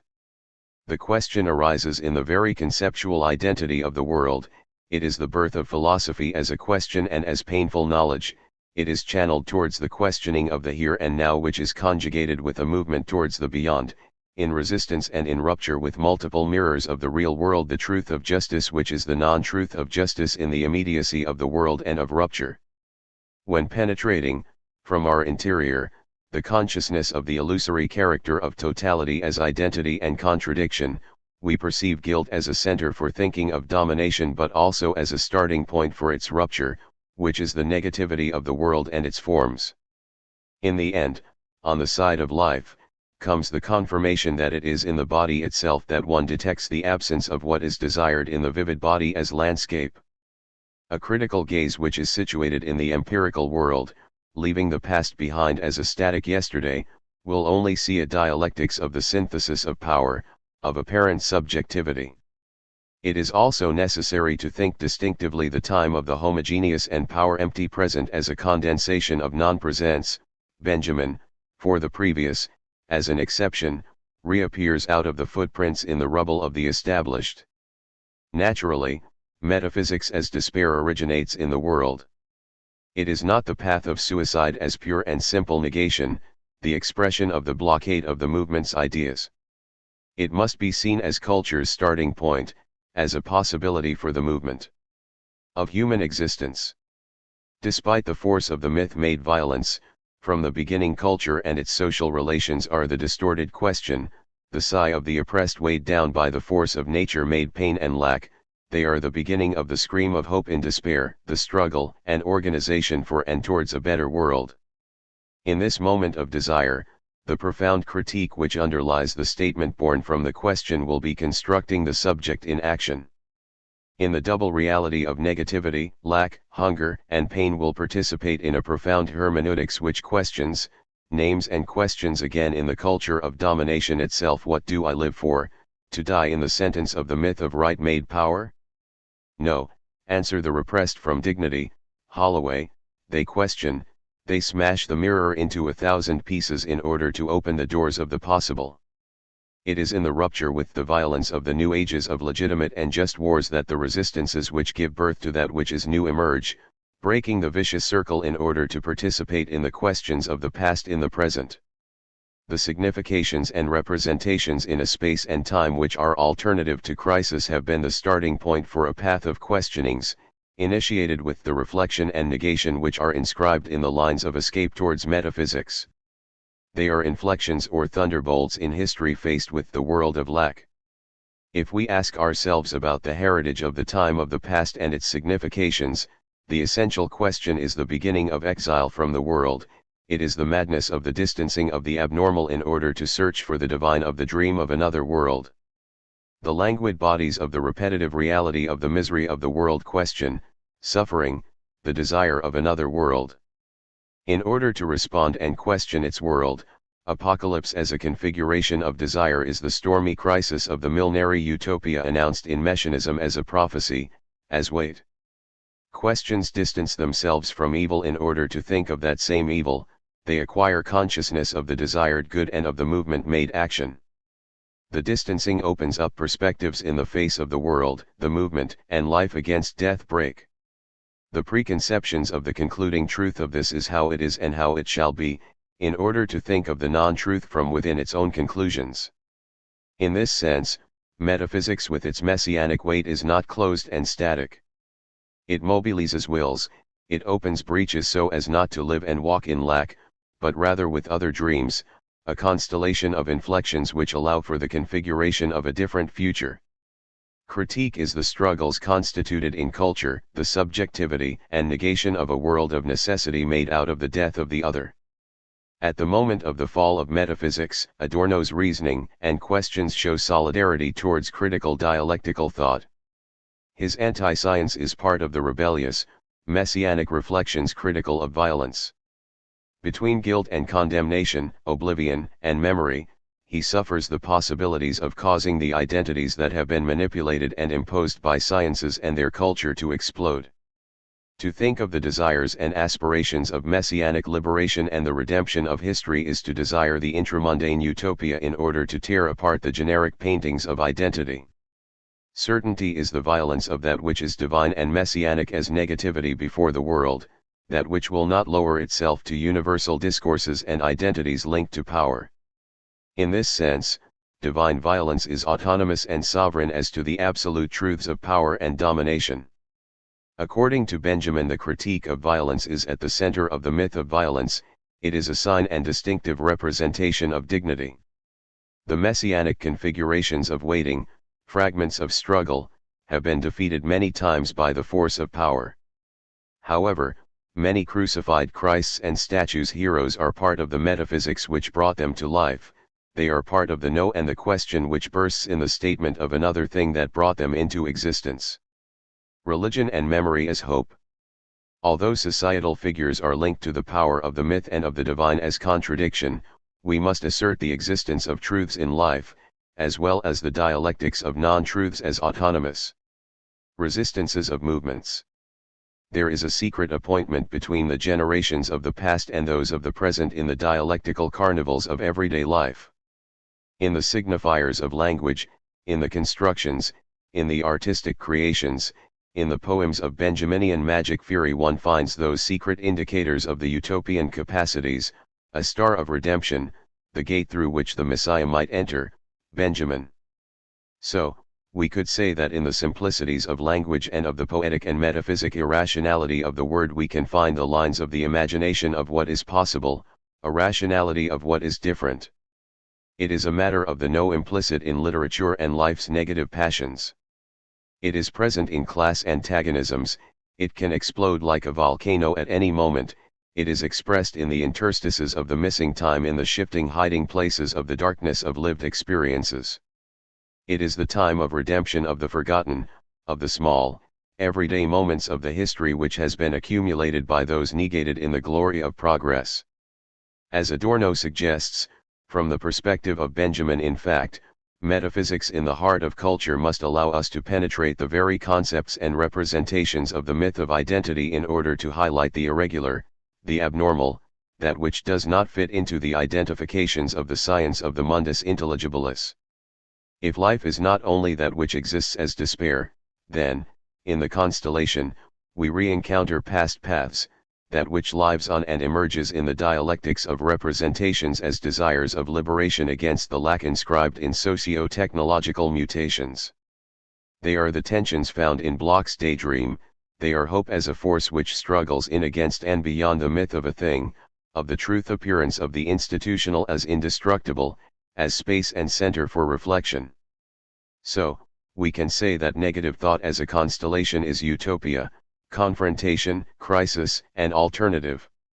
It distances itself in the context of the very political culture established as a subterranean struggle against the secret and disturbing weight of present everydayness as social synthesis in bodies and subjectivities. Why do new magic religious movements emerge at the moment of great transformations of the paradigms of the present? Why do social scientists worry about the emergence of new sects which are reconstructed in and with the old techniques of tradition and belief? What is the point of identifying, classifying, and homogenizing, as more or less religious, practices of believing in another world from the one which is known as institution and truth? In order to approach the comprehension of new forms of belief, we should mention that we are submerged in the myths of history and power in order to bear witness to the utopian tensions which intertwine inside religiousness and reality, the Marxist dialectic of the opium of the people and the sigh of liberation. If certain liberationist and rationalist movements explain religiousness univocally, from the perspective of the power which recuperates and captivates it, they do not see, they do not hear the sighs contained by the oppressed in an economic and historical context. They do not see that inside the myth of the violence of condemnation and guilt also lie the symbolic significations of the lamentation of those who live in misery. Although the tragedy of metaphysical indifference is taking control of us, there is always the intuition that another possible world exists. It is true that in the real world we want truths and securities of the individualist, specific I. We grow more and more distant from each other. We do not know the world of love and solidarity as main gestures for the duration of the time of hope for life. However, there exists a potential certainty that something else exists, for it makes us question ourselves and spurs us into action every day. We cannot live without the dreams of another reality. We constantly move towards a desired not yet. As Sabato says, there is something that does not fail, and it is the conviction that, only, the values of the spirit metaphysics as hope can save us from this earthquake that threatens the human condition. In some corner of our memory something gains control of us. Guilt and the condemnation of law are not the end of the road for man, rendered anonymous and imprisoned in power's labyrinths. This man is also the light of metaphysics projected onto the shadows of the reality of a starless night. With negative dialectics we can highlight the saturations of time. The desires and possibilities which are close to salvation are resignified in the struggles of non-identity in the present. With the category of time created by rebelliousness, the past is reactualist in the present and in the future. In the reappropriation of the potentialities of the past in the present's negativity of the negated, the constellation causes the explosion of the founding and law administrating violence which also seeks to be reactualist in today's world. Thus, in the dialectics of the image, one must unite or deconstruct the meanings of heroic and messianic images in order to understand everyday experiences as socio-historical resignifications of the clashes with modernity. Starting from the historical assemblies of concepts and their representations with their future images, we must set out paradoxically to deconstruct those same forms in order to evidence, with metaphysics, the lines and fragments of what is possible. There is no law of cause and effect in the set of signifiers, for they correspond to social meanings inscribed in social tensions. Indeed, there is an interaction between the fields of the inside and the outside in the acting person. Importantly, one can take in the exterior and decode it from one's interior, and transfer this interior field out to the exterior in a new way. So, the subjectivity of the interior is an objectification of the exterior, and it coincides in the critique of the culture which provides the basis for what is new. In Meditations on Metaphysics, Adorno asserts that what the spirit of the world of domination wanted to do as that which resembles it, subject-object, constantly moves with what is not recognized as culture and spirit. Metaphysics, considered to be the absolute evil, hides from domination. It does not wish to be part of the materialist world and of official philosophy. In this process of material, scientific circulation, akin to money and its power, Adornian metaphysics, with the aesthetic spirit before the world's ugliness, becomes once more the escape route in the face of the truth of money and the positive science which denies the human potential for transformation. The critical spirit rebels like Prometheus. It does not accept social illness or condemnation as an absolute evil, or the resignation of the time of reality. It dreams of another world, another culture. Another life lived in the time of critique, aesthetics, and ethics as movement and change. One must not try to romantically trace back the time of the arts of conversion and social values, but rather see that constellations are in our present, that they act covertly in the movement of the resistances of the time of insubordination. As Borges says in Tlan, Akbar, Orbis Tertius, the present is indefinite, the future has no reality save as present hope, the past has no reality save as present memory, that is, according to us, the a-present of the time of the mirror which has been shattered into 1,000 pieces as negation and redemption of hope and utopia. Asterisk translated by Anna Maeve Holloway. Notes. Karl Marx mentions in Capital, Volume 3, CHXXIV, that the so-called primitive accumulation of global capitalism flourished with blood in order to attain its goals of development and civilization. Tell me, my soul, poor chilly soul, how would you like to live in Lisbon?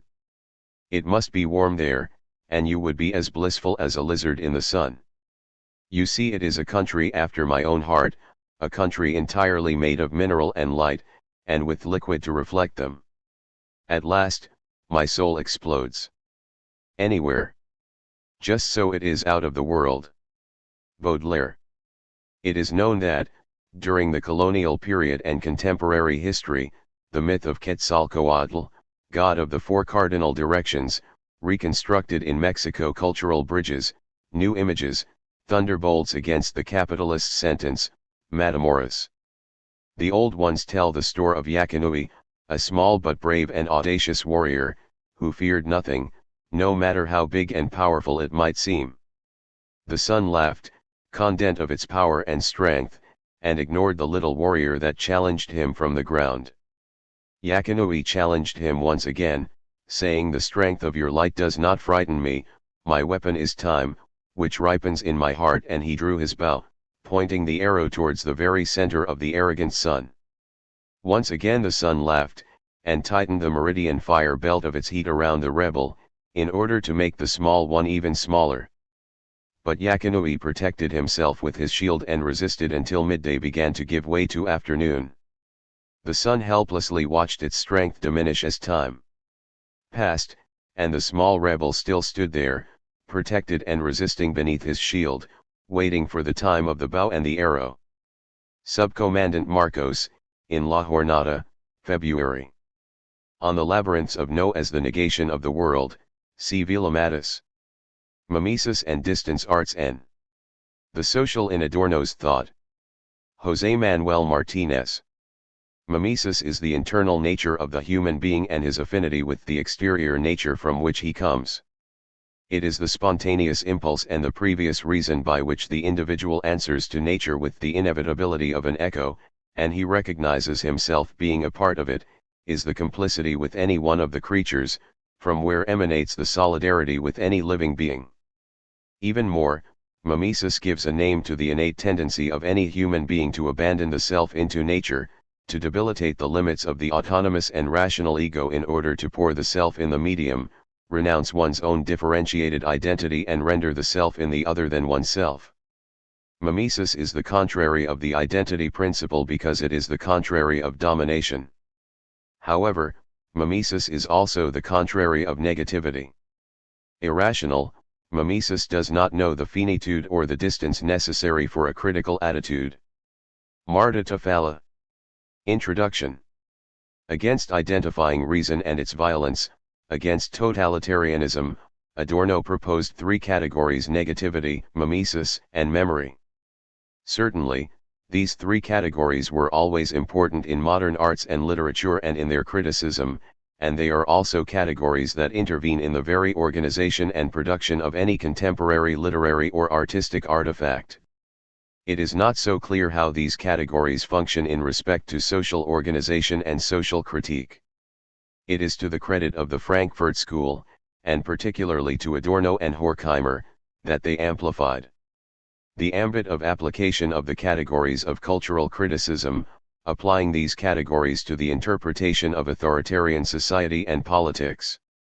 A corollary not always explicit is that artistic and cultural criticism today are criteria that can be applied to the criticism of the social and even to contemporary political action. This is, of course, the very opposite of what is often assumed by left activism, where avant-gardism in the arts is judged in political terms, which may indeed be authoritarian political terms. So the question is a controversial one and is particularly difficult once we go a little further than the repudiation of the Nazi regime, as Adorno and Horkheimer did in Dialectic of Enlightenment, and attempt to apply the categories of mimesis and memory to a strategic consideration of contemporary conflicts. The association between revolutionary avant-gardism and modernism in the arts, both supposed to be extreme positions of negation of the given, is recurrent. It is commonly supposed that a spontaneous relationship between both kinds of avant-gardism exists. It is well known that Adorno was against this assumption. For him the most important is not the semantics of arts or politics, what they are saying, but the real or structural position in which the subjectivity really is in relation to the political acts or the new objects or actions in arts. Adorno was opposed to the aesthetics of Hegel, as also to his metaphysics, so he was not interested in the narrative aspects of the arts. He turned instead to Freud, Nietzsche, or Marx in order to reveal and denounce the inverted terms of ideology. It may be said that the first principle that political and aesthetic radicalism share is negation.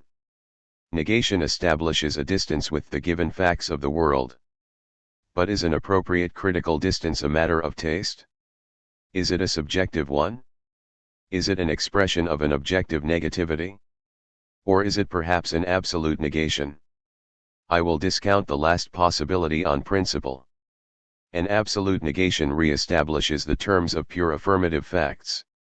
Adorno and Horkheimer were very aware of this, that, if it were absolute, negation would re-establish the terms of mimetic relationships. The point is that absolute negation is not arguable, it is a mere matter of taste and implies in practice whimsical behavior, but if questions of taste are inseparable from mimesis, then capricious attitudes have a place in rebellion, so a dialectic consideration is always necessary, even in the case of negation. It is not an easy question. I want to clarify the matter in this chapter. Some mediations are necessary, of the kind that Marx, Freud, and even Nietzsche studied theoretically and that can make possible distinctions between different mimetic positions. There are not different mimesis or different mimetic impulses all mean copying, but in different subjective positions. Mediations are related to memory or memories. Subjective position is characterized as criticism by a certain distance, basically a temporal one, but also a behavioral one. Negation has to be determined negation, to put it in Hegelian terms, determined by means of criticism, distance, interpretation and, of course, memory as an organizer not only of the subject itself but of historical conflicts in general. Determined negations are organized in constellations, subjective constellations with objective meaning. Negation, simple though it may seem, requires clarification, so I will be dedicating my first point to it. Mimesis is a concept that comes from Aristotle's Poetics and from Plato's Republic and was not absent from modern criticism in general, in particular Freud's explanation of artistic production or Nietzsche's critique of the phantom of ego, the feeble ego of the individuals in multitudes. The concept is also present in literary studies and was the center of the work of Auerbach entitled exactly so, Mimesis, where mimesis is considered principally as the study of different forms of appreciation and representation of reality. It was also very important for all the contemporary Marxist realists, Lukács and Brecht, for instance. However, Horkheimer and Adorno went further and I will be referring briefly to their concept of mimesis.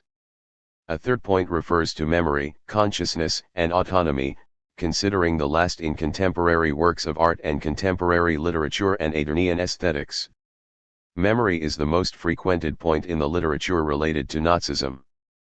Memory requires a careful treatment, even if short. It is necessary to clarify whether we consider memory as independent of mimesis when a complete and operational concept of negation as determined negation is given.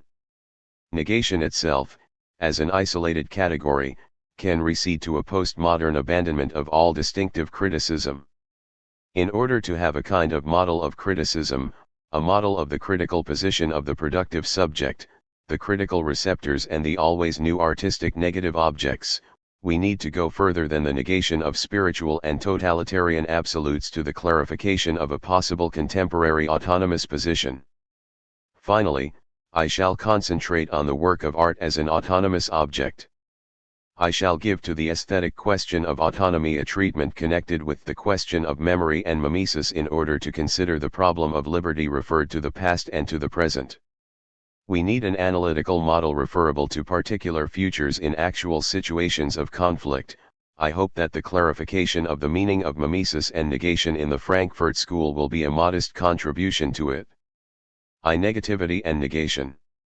In all the work of Adorno, philosophy has its principle outside itself, it is born as an answer, to Falle, it is criticism, and it is a negation that expresses what imposed identity means for the subject, something negative, domination, or what amounts to the same thing, the surrendering of reason to will. Given this alienated position of the principle of identity, negation is never absolute. As negation is nothing substantial in itself, we arrive at a concept of negation by means of dialectical negations itself. What is not negation? A. Negation is not equal to the abolition of the principle of identity in logics or mathematics, or even in any language. The structure of languages contains negation as meaningful operation. A new logic of negation is irrelevant. B. Negation is not the abolition of the real, but criticism of the real. C. Negation is not the complete abolition of identity in psychological terms, negation is not a product of psychosis, psychosis is not the result of negation in philosophical terms. Identity from the point of view of the subject has a meaningful memory. What negation of identity pretends is the liberation of the subject in a context of imposition of identity, not the abolition of the real, including the memory of the subject and his personal integration as such. D. Negation implies the criticism of the phantom of ego, an unreal megalomaniac projection of the subject as an unlimited power, and the mimetic acts of the subject of the multitudes, Horkheimer and Adorno. E. Negation is not plain action. F. Negation is not an unconditioned, simple expression of the self. G. Negation has its own categorical imperative, the orientation of thinking and action in ways that never repeat. Auschwitz, Adorno. Corollaries of this moral principle are possible. Repetition, as in Freud, is the symptom of infirmity. The new is necessary not only as fashion, but as a means of producing the new constellations and corollaries necessary for the historically relevant negations. These constellations and corollaries are not enunciable a priori, they depend on subjects and conflicts, in any time they are postulated or reformulated, again and again. Negation is closely related to the Adornian concept of negative liberty. Adorno, as complete liberty has not the possibility of being real in the real world, there remains only one possibility of liberty, and it is individual, a liberty that is given by means of knowledge and memory, and that is developed by means of a critical behavior. Saying no is evidently not conformist behavior, the guiding idea is to put distances, not participate, be an exile. Distance and negation are as mirror aspects of the same, but what puts the distance is criticism. Critical distance puts the object and the subject as an opposition, in certain ways creates the subject's position itself.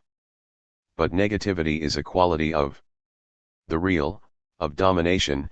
As identity is imposed on the subject, negativity is also a quality of the subject. It is convenient at this point to defer for a little the exposition while going on to the analysis of mimesis. The articulation of these concepts is dialectic. Perhaps it will be convenient now to anticipate the conclusions of this chapter, violating in this way the rules of the game of essay writing. It would be good for the reader to have always in mind the inverted relationship between culture and politics proposed throughout the chapter as the very contemporary pragmatic problem. I can say that the model of the free individual is not the agitator in a multitude, but if the model is not the activist but rather involved in cultural production and cultural criticism, we have a problem on the left. And we have a problem in the association between revolutionary and artistic avant-gardes, and it is a major problem. Adorno obtained the idea of a free individual inspired in intellectuals such as Benjamin or Berg, who were able to resist identification with society. The works of Kafka, Beckett, or Schönberg have their law in themselves. They are free in this sense, and in their model of interpretation of the real, there are no absolute models, but they show the subjective position sufficiently to be preparatory and necessary in the formation of the new critiques. This means that we have to ground the kind of liberty conceived in negative dialectics in the concept of the aesthetic artifacts given in the aesthetic theory. It is in the concept of aesthetic criticism, artistic mimesis, and the memory of arts and society included in the new works of art that all the dialectic and negation in thought acquires a materialist autonomous character, Tafala. I think that the conclusion anticipated here will be acceptable if the obstacle that the ambiguity of mimesis interposes is removed. 2. Mimesis as a theoretical artistic concept. Vicente Gómez introduces the exploration of the concept much as Adorno did, saying that art is not an anticipation of a better praxis, but is above all the criticism of a praxis that is domination, a criticism of brutal auto-conservation in the real by means of mimesis. Gómez. Adorno emphasized the second aspect developed in aesthetic theory, that is that the work of art is a criticism by means of mimesis. Some propositions may clarify the question, as follows. A. Only a specific form of subjective and negative behavior in the arts is able to develop as the non-identical with domination. Contemporary art is really such only when it is free of the manipulated mimetic impulse. Contemporary art should be distinguished from magic or religious art, and even from modern bourgeois art. Contemporary art is negative art. We have only one word, art, but the concept is completely different. Contemporary art is conscious of ancient and bourgeois art, as philosophical critique is conscious of classic and modern philosophy. In both cases consciousness leads to critical distances. B. The behavior of contemporary artists is mimetic, but differs from classicism and in the last instance from Lukács, and socialist realism in general, in that the mimesis in contemporary art and literature and in the conceptual treatment of mimesis in Adorno, is a mimesis of something that is not a natural beautiful perfection or a moment in a glorious narrative. It is mimesis of the particular terrors and pains or a particular expression of negativity, but remember, it is not negativity as an absolute. What contemporary art shows are subjective positions that reveal rational ways of apprehension. It is productive of something more than shock, it produces conceptual thought after the shock. See, in Adorno mimesis is not the image of a not yet, but the copy of the very structure of the given and an expression of the subjectivity affected by the negativity of the world. Artistic mimesis gives knowledge. D. Mimesis in Adorno does not have a hypnotic relationship with the audience, as in Brecht, but on the contrary mimesis itself breaks the complacency of the receptors and moves them further than catharsis. What contemporary works are doing by means of mimesis is more than putting in place and moving and purifying, rather, it promotes changes in the subjective position of the receptor. It is this new position that puts the subject in a place where new cognitive constellations can be produced. Contemporary art denounces the mimetic impulse which ends in a contemplative auto-complacence and pseudo-enchantments. So mimesis in Adorno is simultaneously not about illusions and not a mere copy of the real or ideal conceptions of the real, on the contrary it gives the very perception, real perception, global and mimetic perception, of the real in its negativity. By means of mimesis, the receptor of the work of art can remake the work by himself in his criticism. He acquires the artistic position in relation to the perceived object that operates as a door to the other, to an other that is real although not defined but dialectically present in the free mimetic relation with the structure presented, suggested, or even posed by the receptor. Mimesis and fragment. It is known that Adorno was opposed to the metaphysical tradition, the memory of which he obviously did not want to abolish, but to criticize, as any other contemporary cultural characteristic. Adorno system is the representation in metaphysics of the domination and the administration principles in society. Mimesis is irreducible to system. Mimesis is always a particular copy, Even Platonic pre-modern artists failed in an impossible copy of a non-existent ideal, giving us particular portraits of individuals much more particular and fragmentary than in previous symbolic medieval art. What can we say about mimesis in philosophy? The answer is on the side of fragment. Adorno understood that philosophy was not independent of its linguistic or literary expressions. So an anti-systemic expression has to follow the criticism of the illusory systems of metaphysics itself. Fragments of criticism are mimetic in the sense that they are related to particular conflicts that are expressed in particular conceptual constellations that depend on the perception of a particular situation. Rationally controlled mimesis and critical behaviors are exactly what remain after the destruction of imposed identity in culture, or, and this is in parallel, what remains after the Hegelian system was broken and shown to be illusory by Marx, Nietzsche, and Freud. Fragments are new approaches. Essay has in common with contemporary artistic representation the fact of being expressions of the new. Horkheimer had recovered the fragmentary philosophical essays written by Montaigne, Horkheimer, or Rousseau as models for approaching contemporary problems related with subjectivity, and so did Adorno, but his most direct models of thought were those of the contemporary Austrian school of music. Fragmentary variations in music are the model of the new philosophy, the only philosophy that can be honest, Adorno. In Mahler, after the symphonies that resembled the Hegelian system or romantic novels, remember Beethoven, variations are the force that stand opposed to the completion of works, particulars stand against closed musical experience and systematic thinking.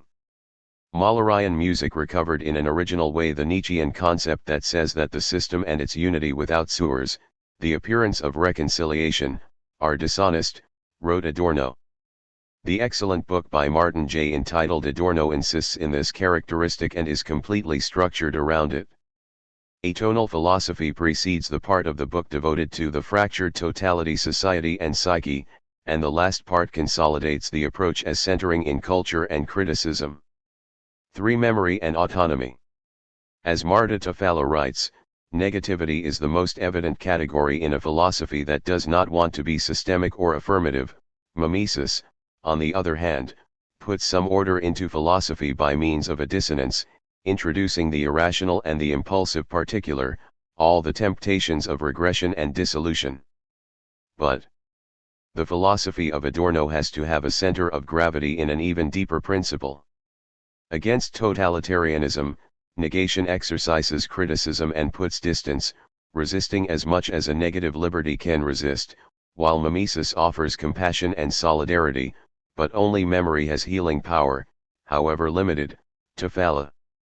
According to Tafalla, if all domination consists in the last instance in the oblivion of the dominated, memory is the only instance that can defeat it and create some justice. If that is true, then, any form of liberty has to rest on memory.